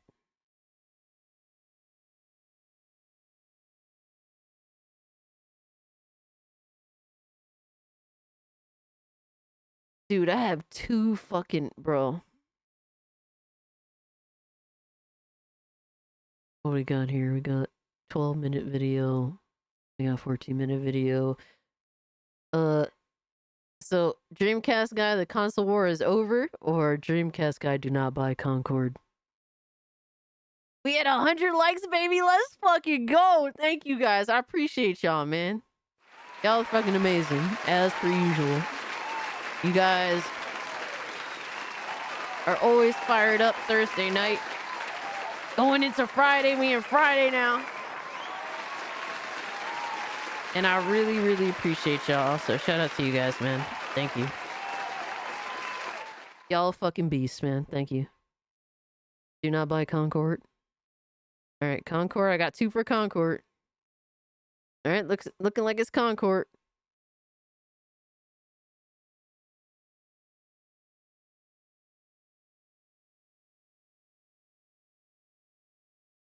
All right, so we got Dreamcast guy. Do not buy Concord PS5 review. Thank you, Pandora. What's up, gamers? Dreamcast guy here, and today we're talking about Concord, the next big PlayStation 5 exclusive, because this game is just bafflingly bad. I have now played about 40 hours of the beta and a little over 10 hours of the live game, and after having had a chance to test all... I can't imagine playing a beta for a game that I don't like for over 40 hours. 16 characters, win a lot of matches, and just That is generally so go through depressing, the man. ins and outs. I gotta say, this game is incredibly undercooked, misbalanced, and frankly, not fun. But let me explain why. I hope you're having a great day, and if you could, please, give this video a like, and...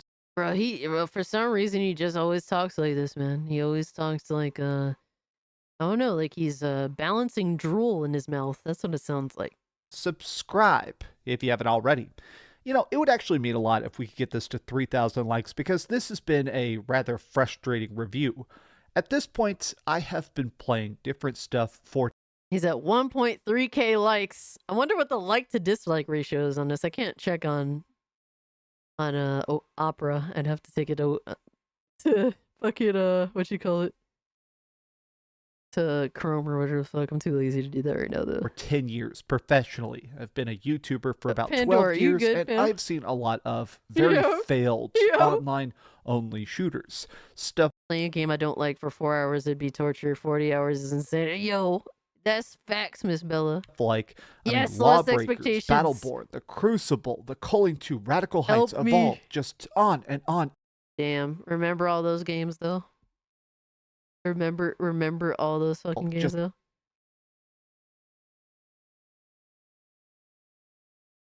Wow.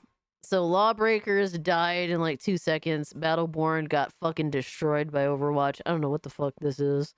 I don't know what the fuck that is. Evolve was a microtransaction fucking disaster. And Radical Heights, what the fuck even? Just on and on and on. My It's point only is that got 118 dislikes. I'm kind of surprised because we know that the fan base he caters to is the fact that PlayStation. so many of these companies are obsessed with trying to make Gave some Cyberpunk sort a 9, of yep. living universe, some sort of a game where they can sell you He's literally hovering over a subscribe button. Oh my god. I never hoped to be this down bad, guys. transactions and battle passes forever, and almost all of them.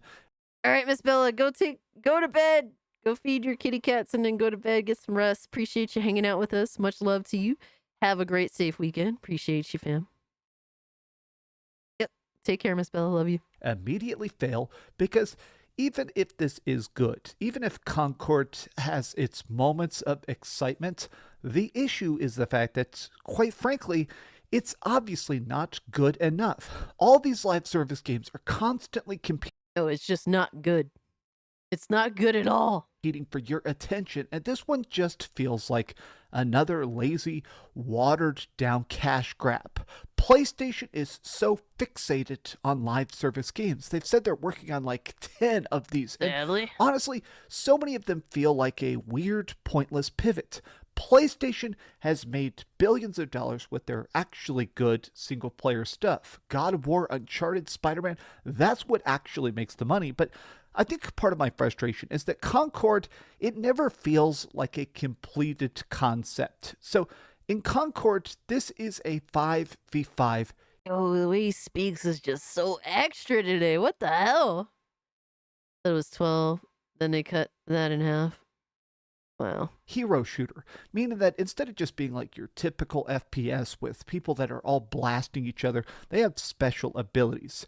So I have played all 16 characters. They're different to like quirky space heroes, but you get people like Tio. He's this soldier who can throw smoke bombs and very deadly grenades. There's somebody like Starchild, a damage soaker. He's able to turn into diamond and rush into combat and use like a shotgun and bash people about. There's all sorts of people.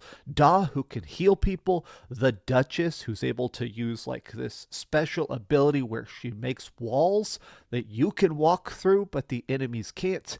What makes this game special, the primary unique component, is this crew bonus system. So while you're playing Crew in bonus. the middle of a match, whenever you die, you can switch between heroes. You can't have two of anything, so it means like if one person's playing as Tio or one person's playing as the lady who can make firewalls, who's one of my personal favorites. Her name is pronounced like Hager. I don't know how to pronounce it, but the thing is that because you're constantly able to switch, there's this attack and reaction to it. So if the enemy is using a bunch of overly defensive abilities, if they've got 2 tanks and a bunch of heroes and they're just trying to hide in a corner, you can switch to people like the sniper and throw down some landmines or try and just get some delicate hits by throwing a bunch of bombs and stuff behind them. So because of this, you're constantly switching, and whenever you're picking a hero on the screen, you'll see that I'm bored, guys. I'm fucking bored. I'm gonna pass out. What the fuck, bro? buddies in conjunction to win matches. This 1v1 game, bro, fights is I'm looking at it on my side screen and shit, and it's like, dude, the game looks boring. Looks boring as fuck. typically not incredibly important in a lot of these hero It shooters looks slow, because it too. is about the unit. It is If the game was like gritty looking and kind of slow, sort of like how gosh, it's getting that late, so I'm fucking, my brain is bursting. But how Killzone is, if it has that gritty sort of feel to it, and it's kind of slow and clunky, I'm cool with that because of the vibe. But dude, this is like this trying to be this bright, vibrant sort of game and shit, and it's slow as fuck. It's so weird. Is about working together as a cohesive unit. But now, because the time to kill is so incredibly quick, it really is just basically a shooter with special weird abilities. Now, the two parts of this that are kind of cool and kind of terrible is the fact that the major difference of Concord against other hero shooters is that your stuff stays. So a lot of these characters have special abilities that they can drop on the ground, placing stuff like landmines or shields or special barriers and stuff like that. Speaking with a particular character in a match, you'll get some sort of super skill, a bigger ability that charges up, that makes it where Okay, so basically he's explaining typical hero shooter bullshit. abilities makes it so that every character, in my opinion, feels a bunch more useless. Okay, so the characters suck ass. You get to respawn in these matches. The ranked mode, which doesn't work right now for me, that's where there's permadeath. I played a lot of this in the beta, but it makes it where it's like Counter-Strike, where whenever you die, you can't respawn. You actually have to wait until the next round. So that's where it does feel like the meta Okay, is so search and destroy. currently based around like, okay, now I need to communicate. I need to actually coordinate which classes, which characters, which buffs, which bonuses are actually crucial. Thank you. But the weird thing is that even with that new thing unlocked, in this, you pay $40 for the game itself. You can buy it on PC or you can buy it on PS5. And then once you buy it, you have access to everything. Like leveling up does not give you new characters or new skills or anything like that. It's a shame that this would be a great structure if it was for an actual good video game. But the reason why the game is being structured this way, like, hey, pay this $40 and then you don't have to buy any more shit, is because, well, they know it's going to fail. That's the sad reality of it. In order to try and curve to increase that sales, that's, that's what they're doing. And it's like, I mean, if if good games would actually take this, this way, a $40 game, it's a multiplayer game, people are gonna play it for a while. It's over Yo, 9,000! What, 9,000? Did you see that Alyssa Merchant is threatening to sue people? Oh, yes. Yes, I did. I actually follow her on my new Twitter account. But thank you so much for the 5. Yeah, that's actually a more entertaining discussion than this fucking review of Concord, not for nothing. I'm kind of scared. I'm quickly scrolling because we know that Alyssa Mercante is fucking weird. Hold on. Let me actually take this off screen for a second because I don't trust this stupid bitch. Let's go to her threats, her fake threats.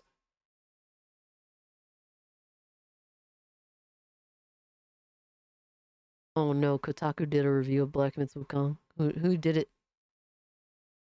Published yesterday by Justin Clark. Who the fuck are you, brother? Anyway. I don't trust this bitch. Oh my god, this bitch talks a lot on Twitter. All she does is talk on Twitter, bro. And then she wants to pretend that she has a life. She's so obsessed with the discussion. On Twitter and the people that hate her. Alright, so yeah, fuck all this Concord bullshit. This game is fucking trash. What a boring pile of shit. We got Alyssa Mercante. She says, it's been nearly 6 months since my SBI report, a fucking bullshit report that doesn't actually acknowledge the truth of the matter when it comes to SBI and their treatment of Cabrutus. Yeah, she completely omitted what caused the whole situation in the first place. And she said, my SBI report and the start of the Gamergate harassment campaign. You mean the Gamergate 2 movement, in which they call you out for lying. And then you fight against it because you've been exposed for your lies. And then motherfuckers make fun of you for lying and continue to expose you for being a lying sack of shit. Yeah, pretty much. She says, during this time, I've been gathering info and seeking advice from lawyers and can finally confirm that I'm moving forward with legal action against several parties for doxing, harassment, and defamation. I'm funding this myself, but we'll probably have to create a GoFundMe to help with expenses. So basically, she's not funding it herself. What the hell? How do you go from I'm funding it myself to I'm actually going to need financial help for this, guys?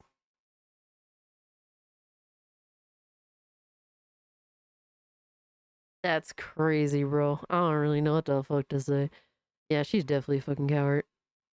Now, with the whole doxing and harassment, obviously, that's, yeah, right? It does sound like a new grift to me. But, doxing and harassment, obviously, we do not support any of that shit. There's reason to believe that she put herself in that position, potentially, I'm not here to say everything because I haven't seen everything, but she definitely put herself in a pretty fucked situation for all this. It's over 9,000! What, 9,000? She's not suing anyone. She's playing it up. And Casualties of Gaming, thank you so much for the 2.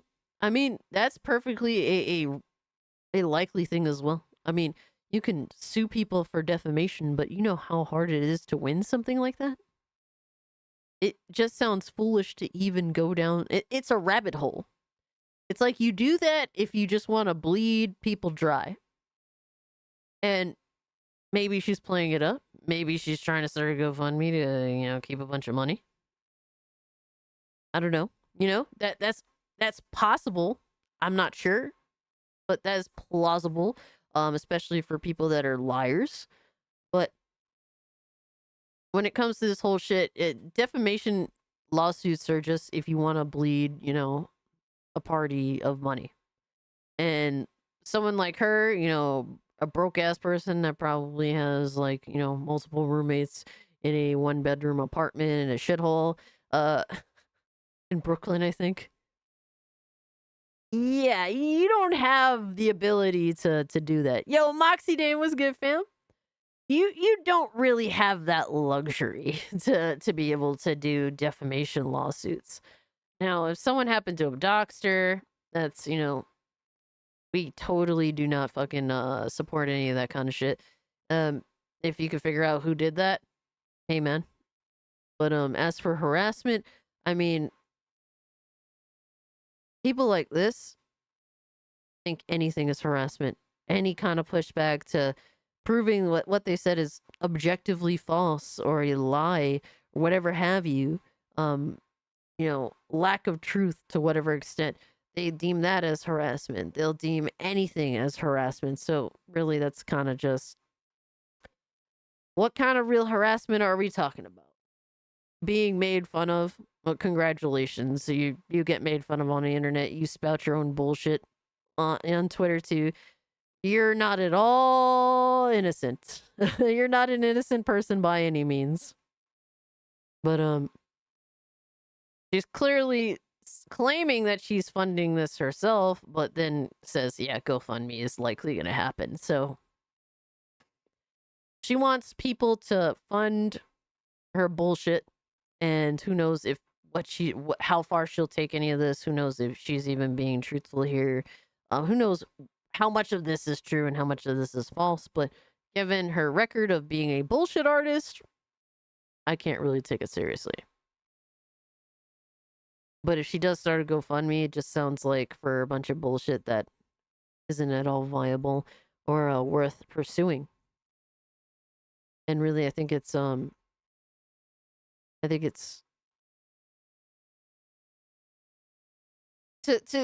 ask people for money to start a defamation lawsuit is fucked up. Like, to me, that's such a terrible, disingenuous perspective. Like, how do you feel comfortable asking people for their money for a defamation lawsuit is beyond me.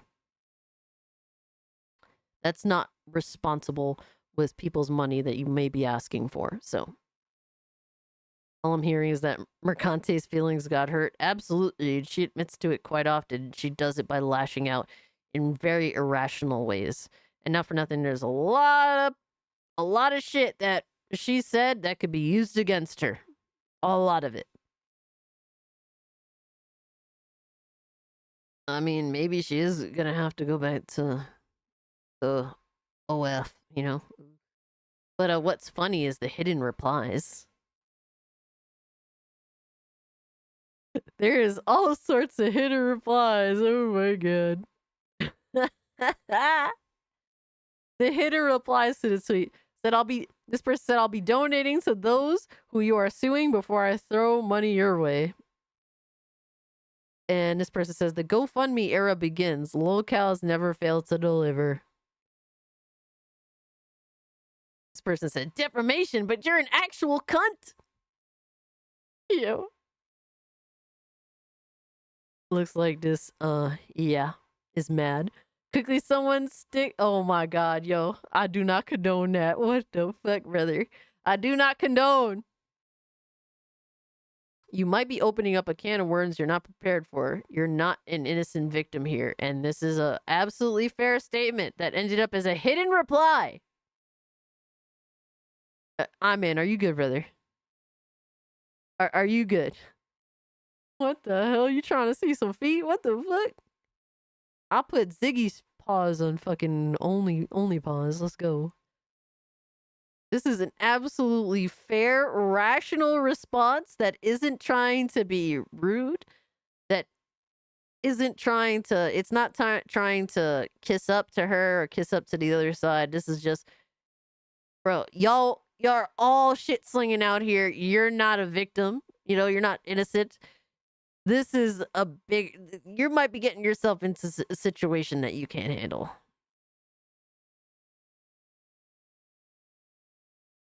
This person said, you're so broke. Just a beggar asking strangers for money to sue other people. This is miserable. Exactly, bro. If you have to fucking ask people for money for a defamation lawsuit, bro, you just need to shut the fuck up and just go about your life. Like, this is so lame. Like, this is so fucking lame. Damn, what happened? That failed job at Kotaku doesn't pay you enough. You can always go back to showing your. Oh my god, yo. Yo, son. Yo, brother. This person said you're a literal clown. You yourself dox and harass people. And there's receipts for it. And absolutely, there's plenty of receipts. This person said, literally you. You can't take others' opinions. Why should we take your shit opinions? And absolutely, bro. People like her, they want to throw hands and then they get upset when people throw hands back.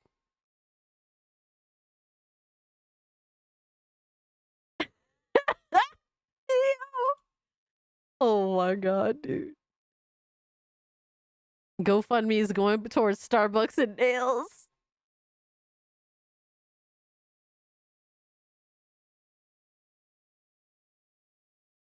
Oh my god, bro.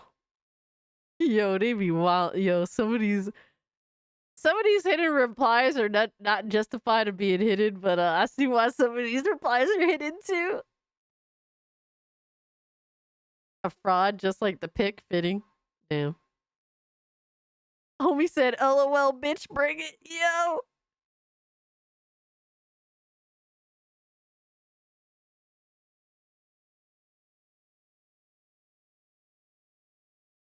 This person says, do you even realize if you sue anyone for these, they will find allies to whom you did exactly that to countersue you or dismiss your case entirely.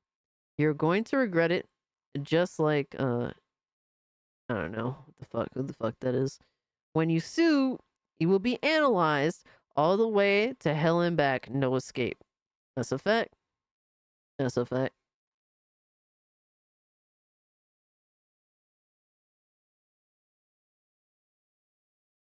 Oh my god. No. You'll get nothing and like it. Damn.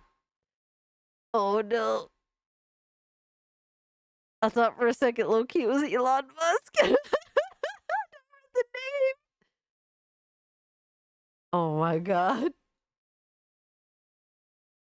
She hid the mad picture as a reply? No.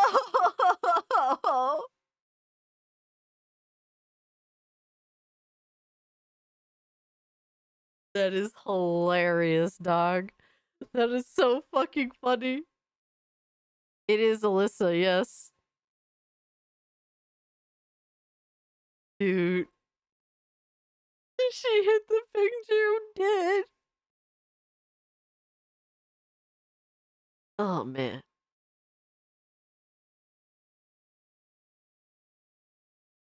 Damn. Funding it yourself?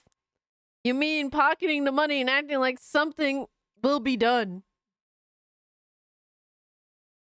This person, Alyssa, is getting very comfortable with asking people for money. I'm just saying, like a little too comfortable. That is not good at all. All right, so I'm done with Dreamcast guys' review of Concord. That shit stink.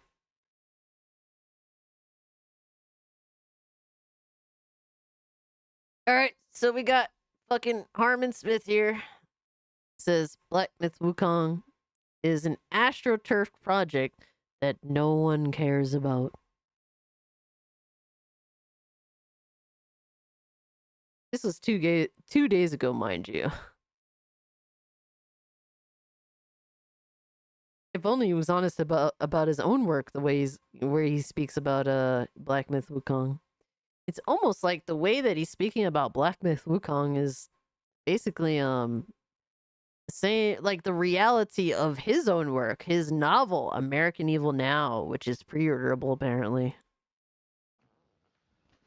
Black Myth Wukong is an extremely AstroTurf title that nobody cares about, nobody's playing, nobody is buying. It is essentially the new... Dude, it's weird going from Alyssa Mercante to her kid brother Harmon Smith.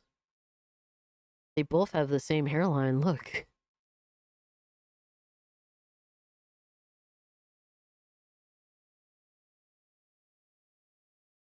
They both have the same hairline. I'm not joking, dog. Dude, same hairline. Look at that shit. Am I lying though? Where's the lie?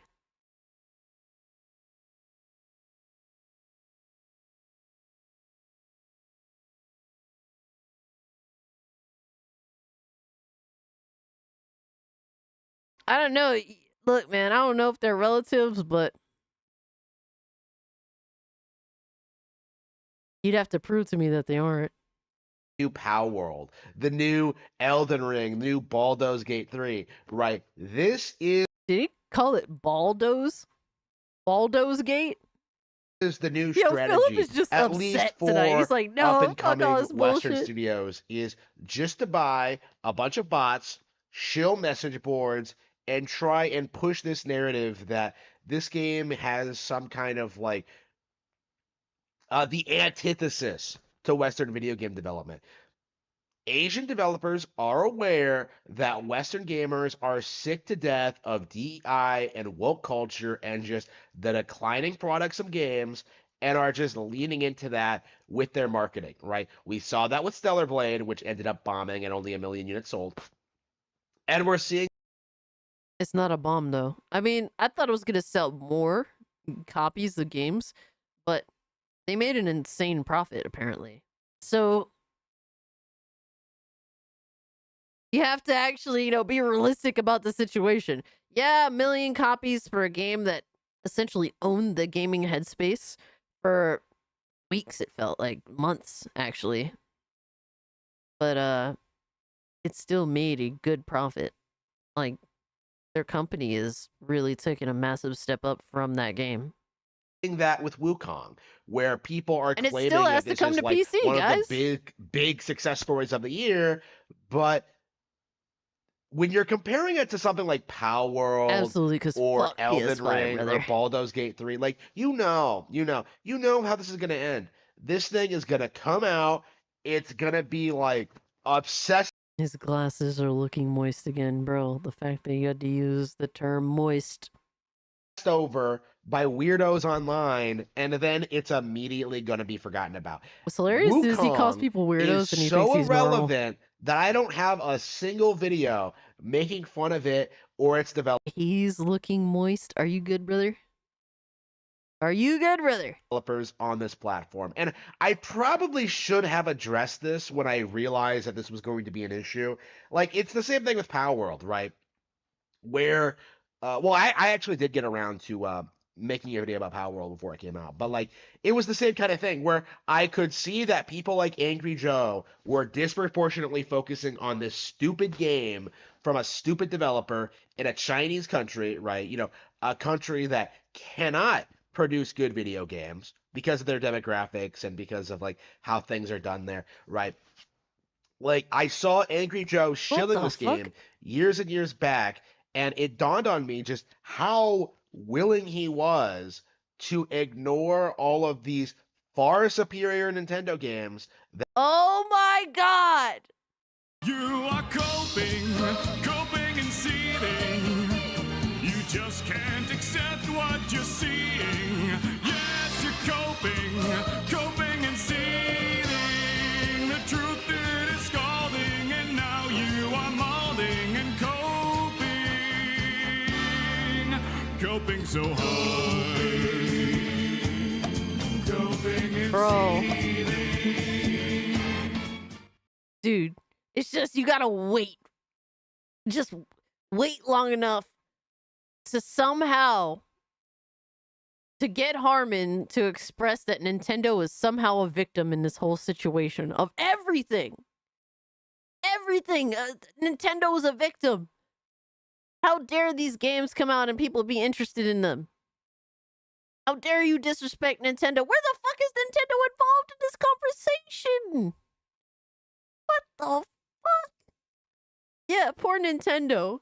What the hell is this shit, bro? That were coming out around the same time in order to prop up this thing that wouldn't be out for another 3 or 4 years, right? It was very similar to Cyberpunk 2077 in that way, where It's over Oh, 9,000! What, 9,000? Love you, trash bag. Likewise, trash bag. Holy shit. Big closet glad bag. Appreciate the two, brother. Hope you're doing well. The length of time it would take for this game to come out, it doesn't make sense to get excited about it. It doesn't make sense to cover it. It doesn't make sense to care, especially when you have way more, way better games that already exist coming out on Nintendo platforms. And that is kind of the issue. What games? What fucking games? What, dude, what is there to talk about when it comes to Nintendo right now? During this time right now. All right, the holiday, normally Nintendo always has a stacked holiday. But right the fuck now, this summer, what the fuck? What is there to talk about with Nintendo? Mario Kart 9 has been coming out soon for the past fucking 10, 15 years now, brother. Princess Peach show. Oh my god, They really? have with like the anti-woke thing in general, because when you have something like Tears of the Kingdom, which has no woke elements at all, in fact, stripped away the elements that woke audiences latched onto in the first game. Like when you have Tears of the Kingdom, which is so traditional. Yeah, Greg, I definitely get the feeling that he does have this irrational hatred of China. Over 9,000! Yo, wrap up! Harmon just goons on his glasses, of course thinking Oh, face. no. At least you didn't say moist. Thank you so much for the two, bro. And you could tell Harmon does have this very irrational hatred of China. And don't get me wrong, like, when it comes to, how I see China, I have issues with their country. I have issues with their, human rights issues, like serious human rights issues. They actually have legitimate concentration camps in China. They do a lot of fucked up shit. The way that they work people to death is concerning. Like, don't get me wrong. There's a lot of shit that I have concern with in China. When it comes with video games, dude, look, I guess maybe I guess I could be considered a little bit naive or like how do you say? Like, for me, I care about the artistry.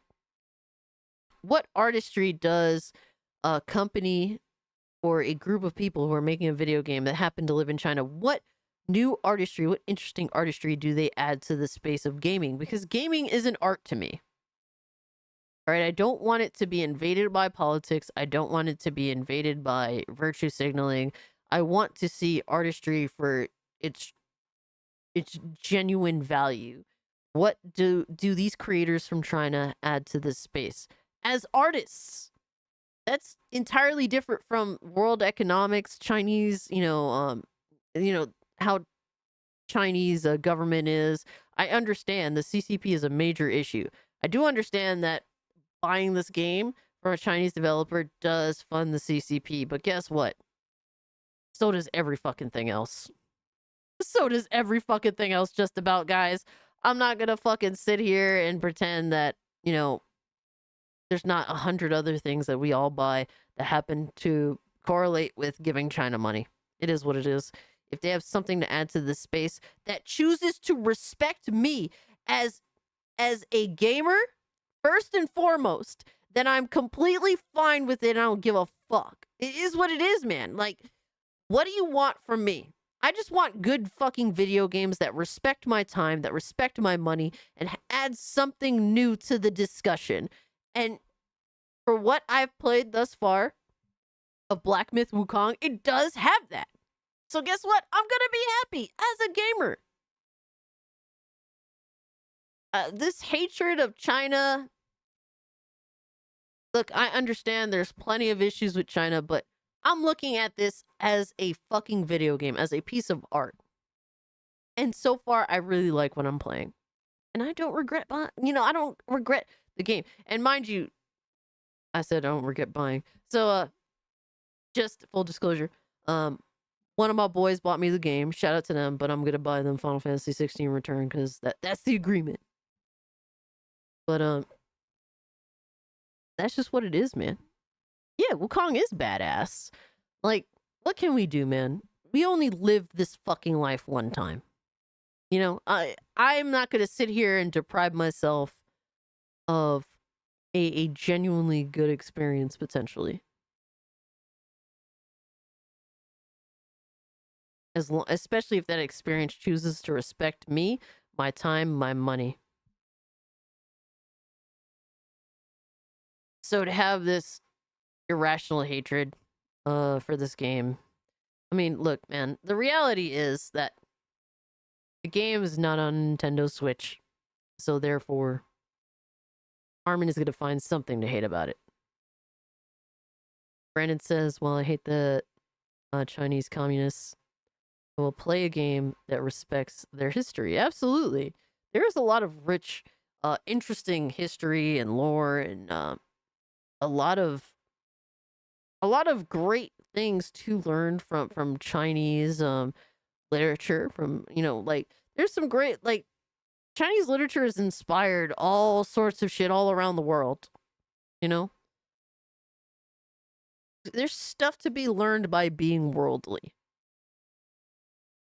So, and while I'm not the most worldly person, I do at least recognize that as a reality. Traditional, such a great innovator, like so incredibly fun to play, you know, over 100 hours of gameplay, right? Tears of the Kingdom is one of the best games ever made, objectively. And bro, and the crazy thing is, it's like people that are playing Blacksmith Wukong are not necessarily denying that.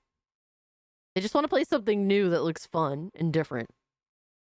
I don't understand what, bro. This dude is And so yet, irrational. these same people that are worshiping something mediocre like Black Myth Wukong are bending over backwards, doing everything they possibly can to not acknowledge that Tears of the Kingdom even exists. That Bro, it's not even involved in the conversation.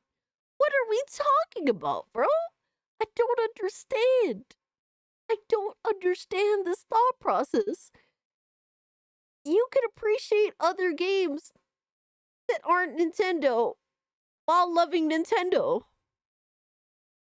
And you can play other games while appreciating Nintendo. Like, what the fuck? What are we doing? Everything is Nintendo is a victim. While dick eating Nintendo all day every day. I'm like, bro, how can you dick eat a victim all day every day? That's crazy. Nintendo as a whole even exists, right? You know, how often do we see the same group of people like worshiping Black Myth Wukong just ignore Super Mario Bros. Wonder, ignore Super Mario Bros. Games? No, not only just ignore them, but actively sabotage them and try to create this narrative that nobody was talking about these games. Who is saying that, dude? Who the fuck is saying this shit? What?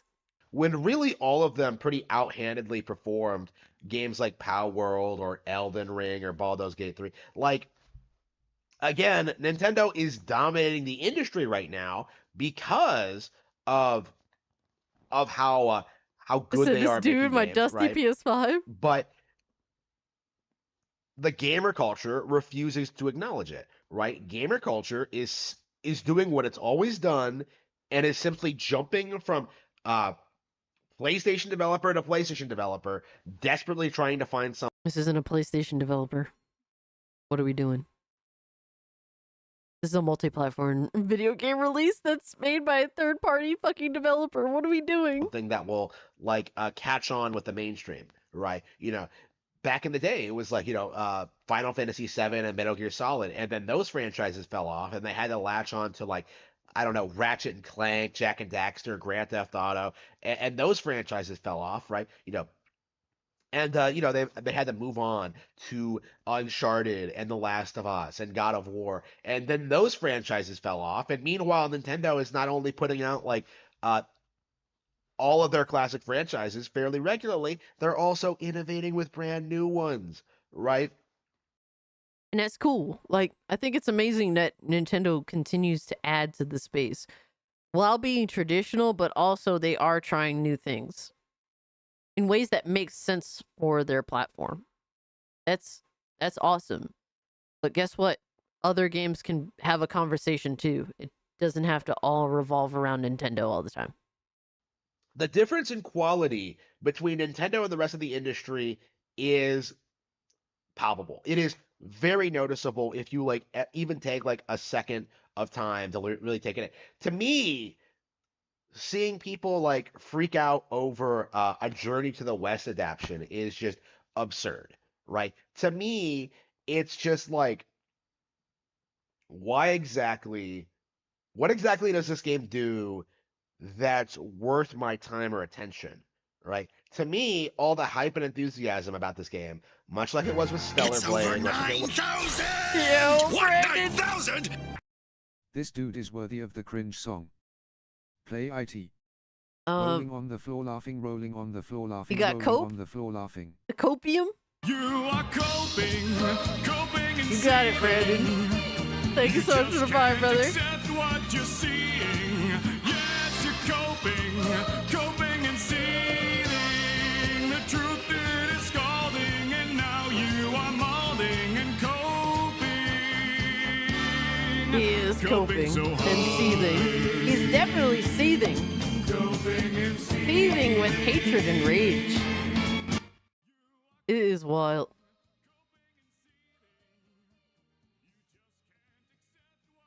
Well, my stream deck broke again.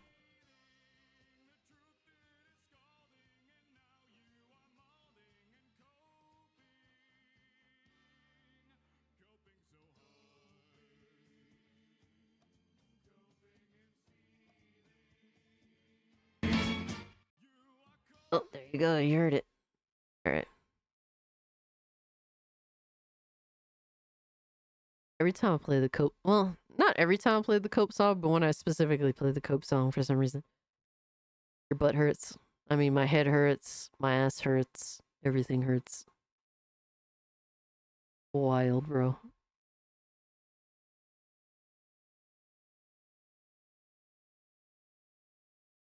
Damn. Yeah, I understand, Brandon. I mean, like, look, man, I think Nintendo's great for what they are, but like, dude, it's not everything Nintendo all the time. Like, there's other games out there that are interesting and do have something to say, whether you choose to be open to it or not and appreciate other artistry. I mean, you know, you don't want to, I mean, you don't have to, but at the same time, you can't pretend that everything else is shit because it's not true. Was it with Cyberpunk 2077, much like it was with The Last of Us, or Uncharted 2, or Halo, or Portal, or Bioshock. It's all fake, right? Yo, that's dude, how fucking deranged can you be? How, bro? Put him in the fucking bedroom. Get him out of here. Come on. Bro, how Everything that guy just said is bullshit. How can you be? Thank you. How can you be that fucking deranged to say some of the most iconic franchises ever made? It's just fake hype. He's literally saying it's all fake hype. My brain hurts. Oh, fuck!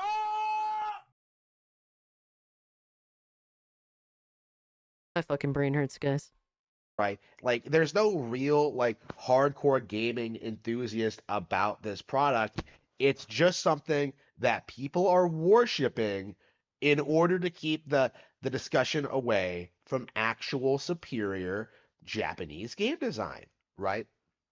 Again, this is the core issue. This has always been the issue, is that people aren't willing to admit where the real games are. People aren't willing to admit what the best hardware is. People aren't willing to acknowledge Nintendo as the dominant. Nobody's even having a real hardware discussion around Black Myth Wukong, other than it's been delayed for Xbox. What are we doing here, bro? Force in gaming. And that is why so many people have been taken aback over the decline of content in games anymore, right? Like, they realize the games are bad, they realize they're getting worse, but they can't, like, make themselves face the music and, like, admit to why. Yo, this dude is gonna get so out of pocket when the Switch 2 finally, you know, gets announced. Like, just, dude, this is like Nintendo at their most, like, boring right now, because like this generation is about to be over for them. But dude, like he's super deranged right now. Just like imagine when the Switch 2 gets announced. Oh my god. Right. To them, it's a political thing. To them, they have like managed to delude themselves into thinking this is like DEI woke culture just infiltrating the every video game studio in existence. But like the reality is Nintendo is simply better than the competition. I mean, I think that two things can be true at once. Yes, there is like this culture of like wokeness that basically, you know, activists trying to infiltrate games and change shit and make things worse. And you have a bunch of DEI hires. That's a big issue in the West, sadly. But then, yeah, there is also Nintendo is really great at what they do, and they stick to their guns, and they continue to they continue to go with what works, and they've been really successful on that front. So two things are certainly true at once. Right. This is what people aren't willing to acknowledge, is that it has nothing to do with politics. It has nothing to do with like Nobody's even having this discussion though. Like you're just so desperate for Nintendo to own the discussion space that you're just like, like every time you have to bring Nintendo up in every single thing. When it comes to Blacklist Wukong, there's no reason for Nintendo to even be brought up in the conversation. That's just what it is. Woke culture, right? It has nothing to do with like Sonia, what's up, man? Gaming Hope you're doing journalists well. Good to see or you. Who's running these companies. Like, all right, fuck the this dude. reality is This dude is retarded. Yeah, this dude is super retarded. We got let me see. We got one more. We got dude, we have some new salt. We have some new interesting salt. And this is all on Devastator, so shout out to Devastator for bringing us some new salt, because apparently this is from Perfection, the Natural Selection. They say Gamescom reveals Gohan's new Burst Rush, and it shocks the Sparking Zero hater. We have Dragon Ball Z Sparking Zero haters. Well, low key, I'm a big Are you saying you actually saw Styx Hexenhammer in person? Because low key, that's my dude. He's actually a big inspiration for the channel. Oh yes. Yep, that's the dude. Shout out to him. He is a very interesting person. So yeah, we have Dragon Ball Sparking Zero Salt, guys. It's happening. I don't fucking know why. I don't know what reason there is to hate Dragon Ball Sparking Zero, especially since the fucking game didn't even come out yet. Even me as someone that's not even a super fan, I'm excited for the game because it doesn't exclude me. There's really no reason to be upset with Sparking Zero right now. Yes, he is a real person. But I'm interested to see this hate for this game. What the fuck are we talking about here? No, where are you at, Sparking Zero Glazers? Come out to play! Yo, what the hell? What, are we good? It's over 9,000! Yo, Brandon, thanks for the team, brother. We need the cringe song for the haters. Oh no. I got troubled. He does sound like, yes, he does sound like a schizo. We out here using great films to push bullshit. Come on, man, not the Warriors, man. Not the Warriors. We really doing this shit, brother.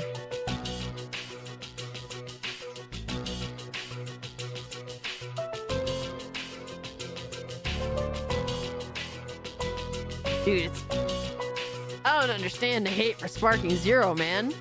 Like, that's wild. It looks amazing. It looks like what us, like... It looks like what they told us it was gonna be. It looks like what they told us. Like, what are we doing?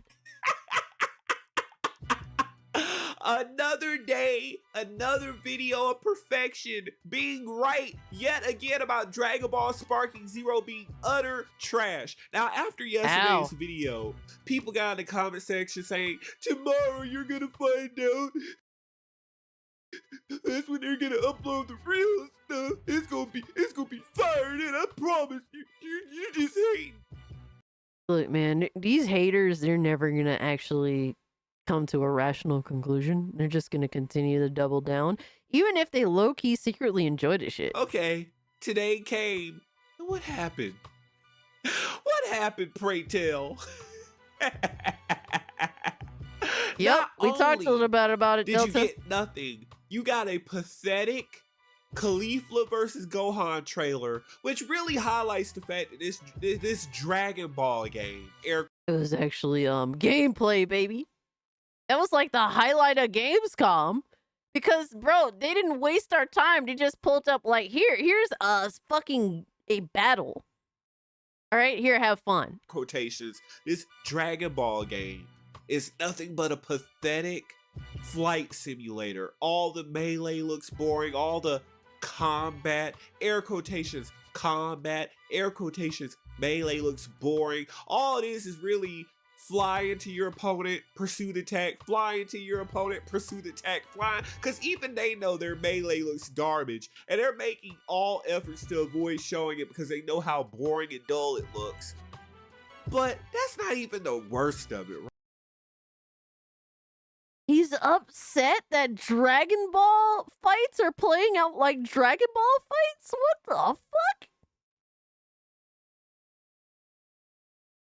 What? Bro, I don't understand. Do you want it to be like Naruto or some shit? Do you want it to be like One Piece or something? Like what do you want? Right? I think the real worst of it, the cherry on top, Scamfection? I've never heard this dude before. On top to all of this is that they had the audacity to call this Burst Rush.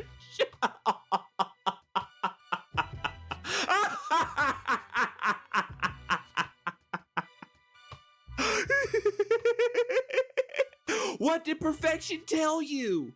What are we doing? Did I tell you? I told you. He's the low tier god of the Dragon Ball community. Yo, that puts everything into perspective. Holy shit. Videos ago. What, in the Frieza video, I told you they were censoring everything down. And that's what this is. You cannot... What are we talking about censoring? What? Censoring what? What the fuck is there to be censored? Watch someone in the comments they chose the animated like that because they wanted to do their whole thing. Oh, well, yeah, that's how they're going to try to rationalize this, right? But anyone with two eyes and two nickels to rub together for brains can realize that they censored this.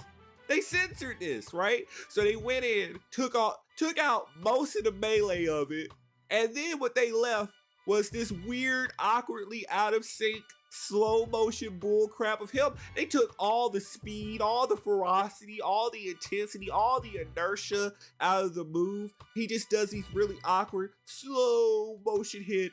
Oh, I'm gonna do another slow motion hit. Bro, they're trying to express the power behind these moves. Like, all right, Brandon, thanks so much for hanging out with us, bro. Have a good one.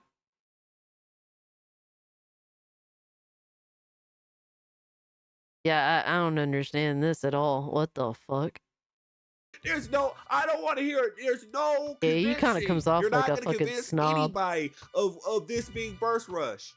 They did this on purpose. So you might as well, this game is crap because all the rush techniques, they went in did all this slow motion censorship garbage, took all the ferocity out. So no wonder they don't want Z Broly in this, because it would be too obvious. It would be too obvious with him. So with this over here, you got Gohan. They took all the elbow to the head, and then with the quick pans, like it'd be every other version. Raging Blast 2, BT3. I was talking about BT3 version where Gohan would just kick you in the air, do all these hits, and elbow you into the ground, and then the camera would turn around. Oh, he's right behind you. Kamehameha right to your Is face. that still right? Dragon Ball? Nah, Yeah, he they definitely took feels all some type of that way. out for this garbage. But basically another generic Kamehameha with a bunch of ugly looking, slowed down, censored, baby bitchified melee, if you can even call it that. And then on top of it, they did this weird. Calling it censored melee sounds insane to me. That sounds crazy.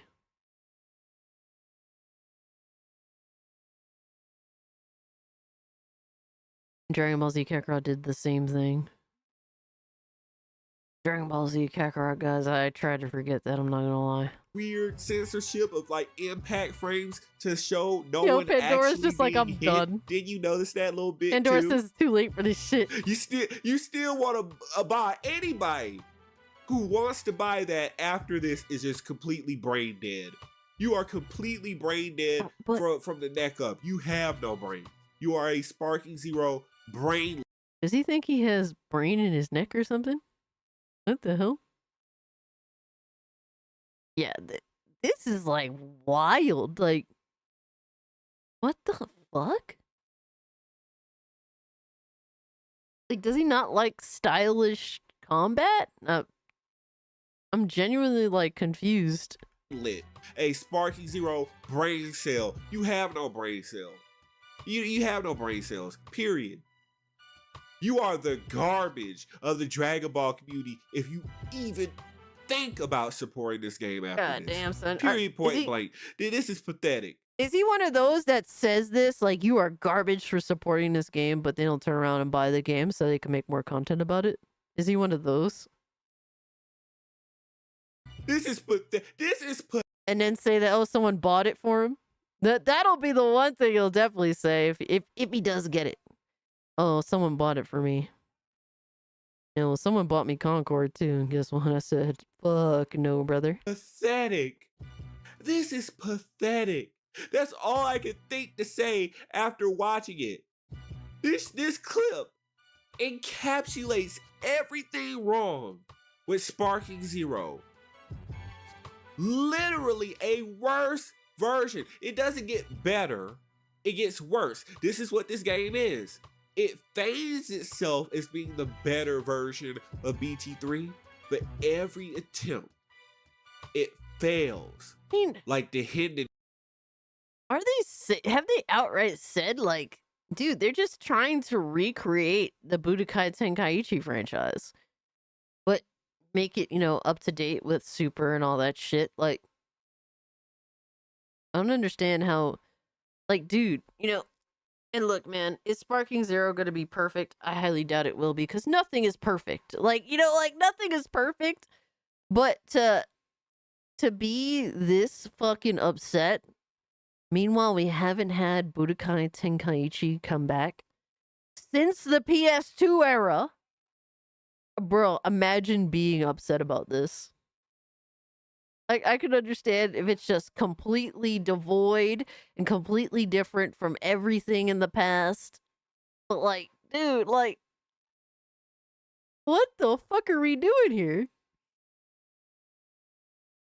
I mean, I don't know if the game is going to be S tier or not. It looks really cool. It looks like it's going to be a lot of fun.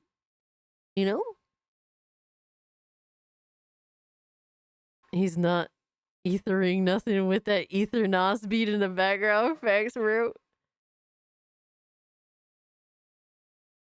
Yeah, I don't know, man. That's wild. Like, imagine being this upset about a video game franchise, a specific video game of a franchise, a gameplay type that hasn't existed for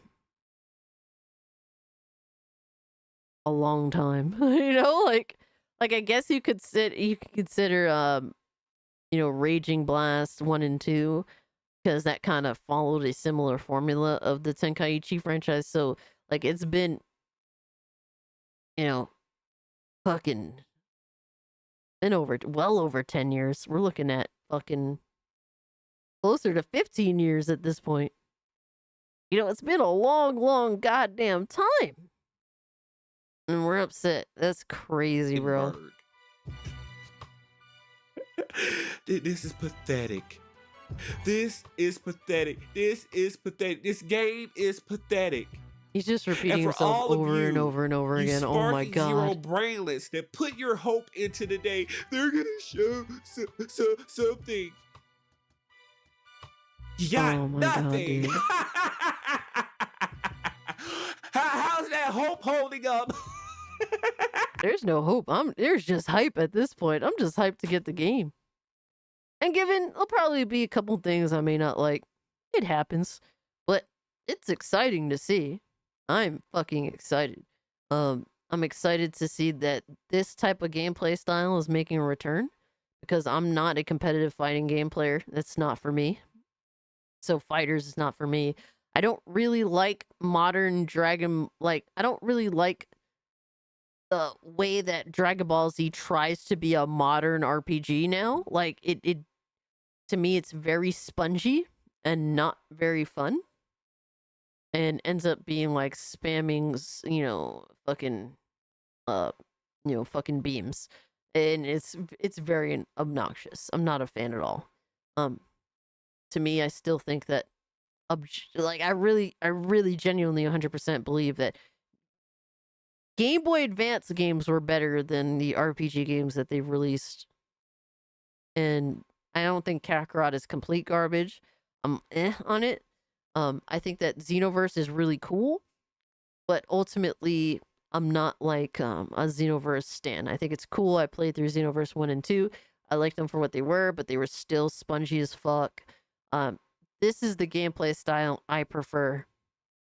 This in the Budokai franchise. Budokai Tenkaichi and Budokai are my preferred gameplay styles.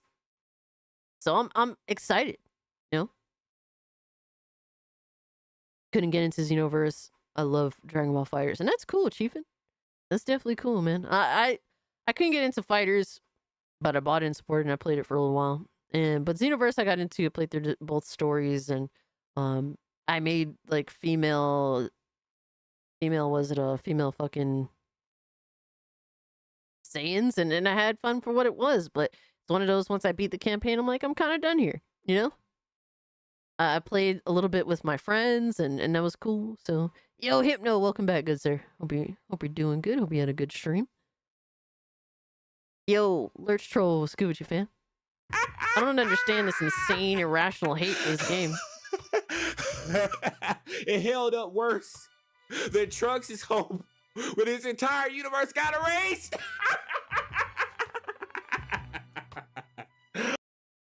This is the most Homo sapien laugh I've heard in a long time, brother. Holy shit. It sounds like he's trying to sound like the Jared Leto Joker. That's what he's trying to sound like, it seems like. We're at 114 likes. Let's fucking go. We're going strong at fucking almost 2 a.m., bros. We about to wrap it up, though. Just here, like I'm seeing. This game is good for is laughing. He's just repeating we himself. Get to laugh at everyone who still supports this garbage ass game, and we get to laugh at all the. But I don't see how it's garbage. I really don't. Content in this game. What content? I have to wait and see the content. Dragon Ball what the fuck? Sparking. How low can we go? Censoring. You dropped the shorts reaction, so I got you, not brother. even want Android 13 or Android 15 in this game, because if I remember correctly, they had some of the best ultimates in the game. And I'm just imagining right now, based upon what they've done already, how they would butcher this, how they would butcher those characters. Good. I'm glad. It's 4 p.m. Friday there. They won't Damn, stain fight me those verbally. characters Holy by shit. putting them in this pathetic game. I'm glad. Keep your mitts off Android 13. Going in. Keep your Good mitts question, Greg. off Good Android question. 15. Keep your dirty, disgusting, disease-ridden, failure-cursed hands away from Z Broly. No, don't put him in this garbage. This game is a pathetic excuse to waste a disc. Whoever decides. Yo, I feel like this motherfucker is gonna buy the game. I could be wrong, but because I don't know him, this is the first video I ever watched him. I feel like he's gonna buy the game, say someone bought it for him, ended up buying the DLC as well, and making all sorts of content on this game. Hypno, this dude's name is Perfection, the Natural Selection. And the video title is Gamescom reveals Gohan's new burst rush, and it chunks the Sparking Zero hater. So he's self-admittedly calling himself a Sparking Zero hater. He seems very much just to be a troll. I'm getting very how do you say, like, I'm getting some heavy Michael Does Life vibes. Well, the general consensus is everyone's hyped for Sparking Zero, especially since this gameplay style has been dormant for so long, so let me have the opposite opinion. That's what it sounds like to me. Decided to take a Blu-ray disc and put this garbage on it. Damn you. He's a little Damn you cow. straight in hell, because unless this was an intentional joke and you got the audacity to print millions when only a couple dozen idiots are going to be playing this crap. You are coping. He thinks that this isn't gonna sell. You just can't accept what you're seeing. He actually thinks that this isn't gonna do well. The truth it is scalding, and now you are molding and coping. This is going to be one of the hottest games, dude. Coping and Yo, fucking Bandai is gonna be swimming in bread. They're gonna be swimming in bread. It is what it is, bro. Whether you think the game is amazing or not, they're definitely, bro, this is going to sell insanely well. The fact that he happens to think this is only gonna sell in the thousands and not in the millions is wild ass behavior. Absolutely wild ass behavior. And once again, my stream deck is broke because of Cope and Seethe. We see copium.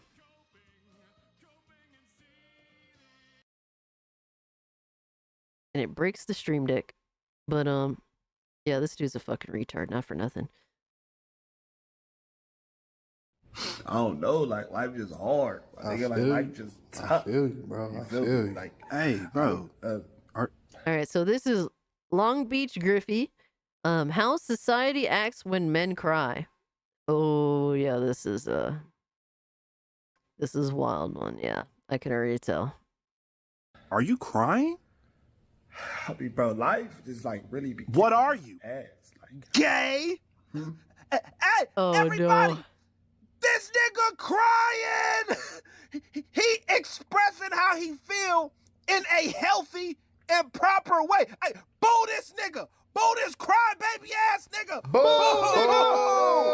Boo! You're weak. Be a man. Pussy. This nigga got emotions. Hey, what size is your panties, my guy? Oh my god, yo, they really be doing men dirty like this, man. That's why men don't talk about shit, bro. And don't talk about this shit to your girl. Don't do that. That's the first thing bro, that will come back to haunt you in the worst way possible. If you're honest about your emotions with your girl, at a moment's notice that y'all have, a disagreement, it's over for you. She going to the receipts. She going to the mattresses. It's fucking over. Like, bro, you're fucking donezo. The moment you get into argument, yo, you better just, if you talk about your emotions with your girlfriend, brother, you better agree with everything she says. At that point, you just became her bitch. And it's a shame it's like that. It just is what it is, I really do recommend, that to have discussions with proper people, and people that you trust, and to open up and be honest about shit. Cause dudes be holding a lot, man. They a lot of men, they have a lot of responsibility. There's a lot expected of them, even though they're treated like shit. And there's a lot of dudes that are dealing with mental health issues because they're not allowed to speak. And if you really are dealing with shit, man, go seek the proper means to help you. Don't be afraid to seek help. The only real losers are the one that don't seek help. Because you're missing out on life. You're missing out on a better mental state. You're missing out on a lot of shit, man. And if you're a dude, you got a lot on the table. And I'm not saying that to shirk your responsibilities. That's the last thing you need to do. You still need to be a man. Not talking about your situation, talking about your emotions. That's not something that doesn't make you a man. Shirking your responsibilities when you are needed the most, that's what doesn't make you a man. Therapy's a scam. Give me money.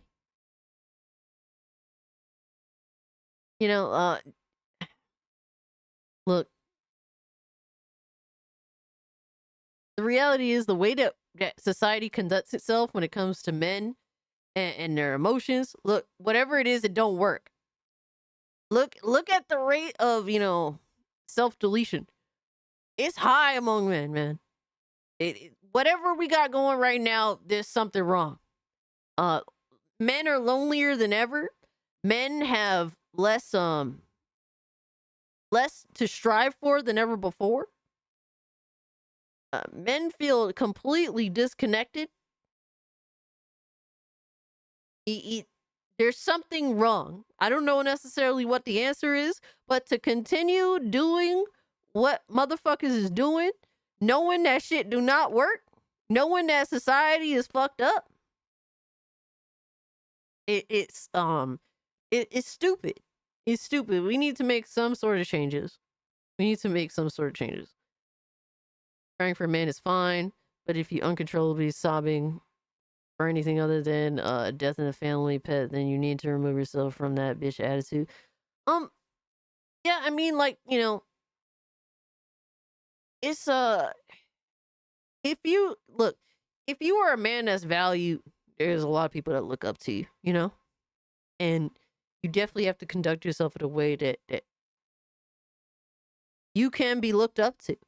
You have to earn that. If you want people to look up to you, you gotta conduct yourself in a way that is deserving of having that respect. But there's definitely dudes I know that see therapy and they're actually better for it. I have female friends, male friends. There's sometimes you need that, and knowing that you need that and doing what's best for you, and in doing so, you're doing what's best for people in your life too. So all that shit, a lot of people don't believe in therapy, but it's not. Holding in your emotions is not good either. And I'm saying, look, maybe therapy doesn't work for you, but don't be afraid to try different things. Don't be afraid to try different things. Because going through the same cycle with no difference, no change that's not good either. Like I said, I don't know what the answer is, but yeah, dudes out here, y'all, I feel for y'all. Y'all got a lot on your shoulders. You carry a lot of burdens. People make believe that you have a say in shit, or that you can, that they care about you, but they don't give a fuck about you. That's what it is, bro. That's what it is, man. It's sad to say, but it's true. Our society is fucked up now. We're really fucked up as a society. We have no idea how to talk anymore. Emotions being expressed, bro. I was saying, dude, look at music now. I listen to a lot of music that is very like emotionally driven. You know, like talk about like I love a lot of old school R&B music, like a lot of Motown. What do they talk about? You know, like love, heartbreak, like shit like that used to be normal discussion, at least in a music format. They don't talk about that shit no more in modern day music. Like that isn't really a thing. So there's definitely a change in how shit goes down now. That's for sure. Like there's definitely less discussion of this kind of shit where some of it definitely used to be normal. So there's definitely less discussion of emotions. There's less expression of emotions, and there's ways to do that that isn't weakness. There's ways to do that that's honest. But definitely there's some bitch ass ways to do it too. Like, you know, like gotta be careful how you do that shit.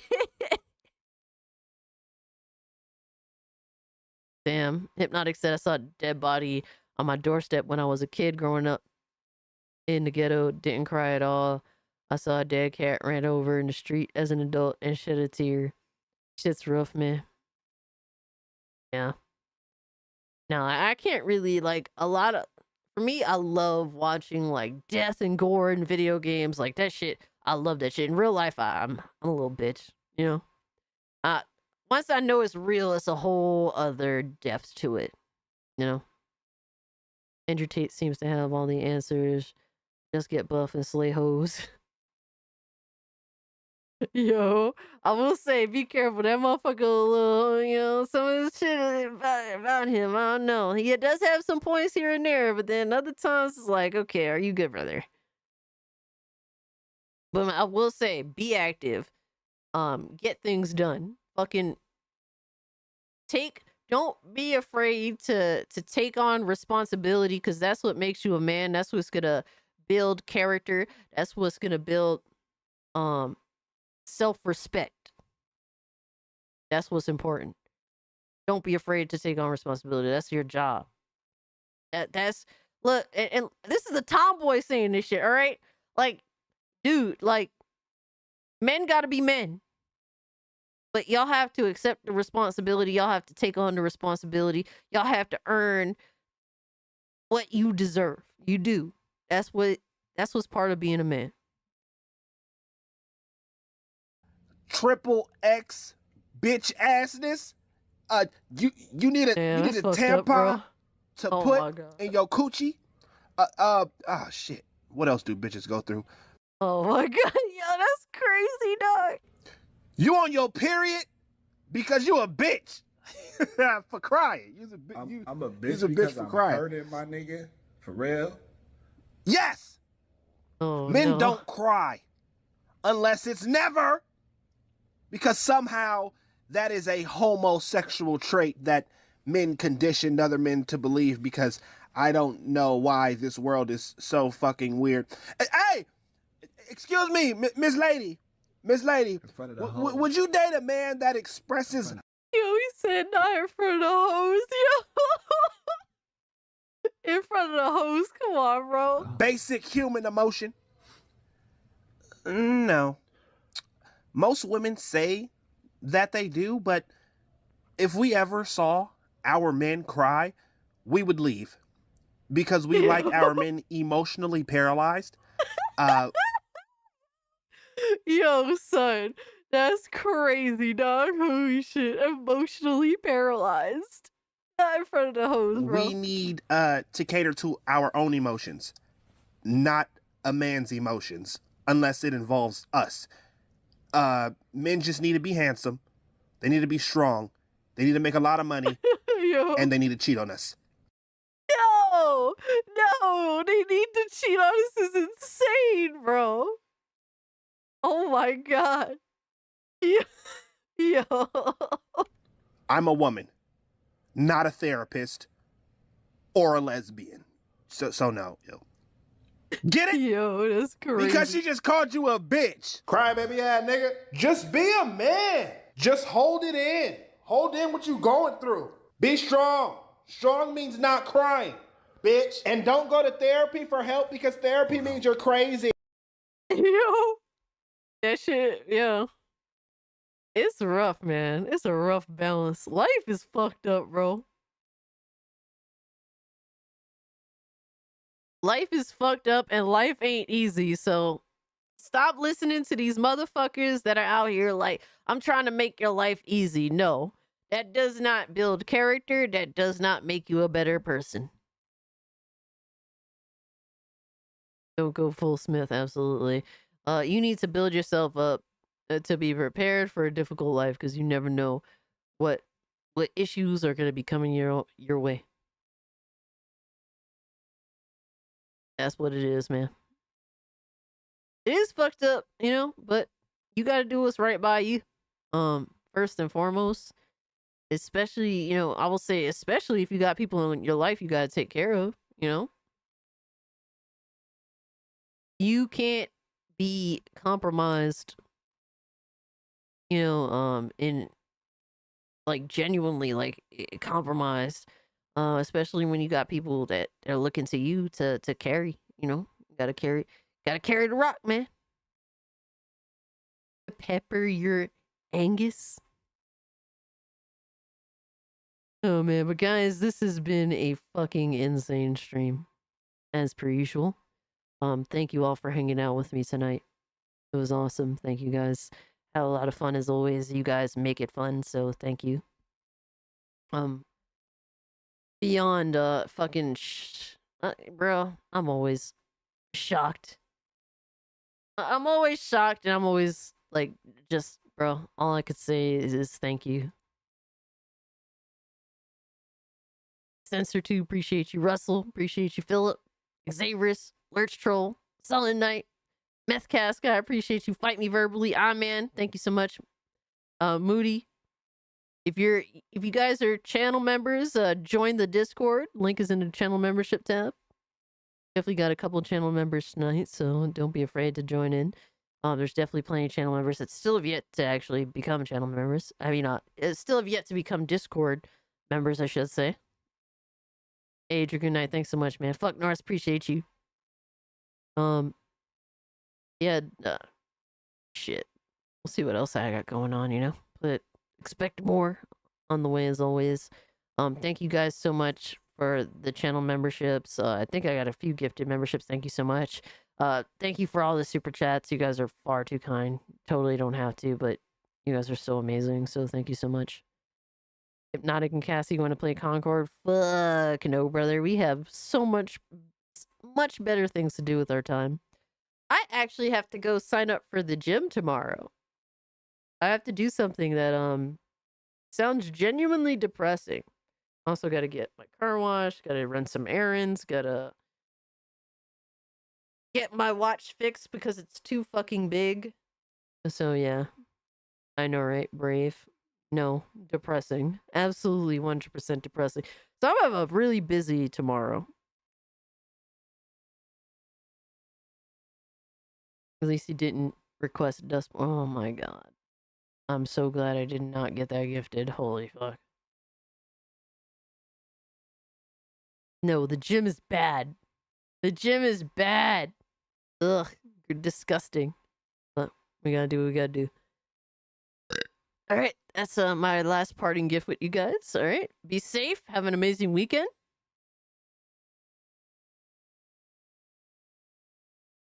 Alright. Oh my god. Man, fuck the gym, man. Fuck the gym, man. This shit is trash. Anyways, guys. Love y'all. With all that being said, I'm out. Peace.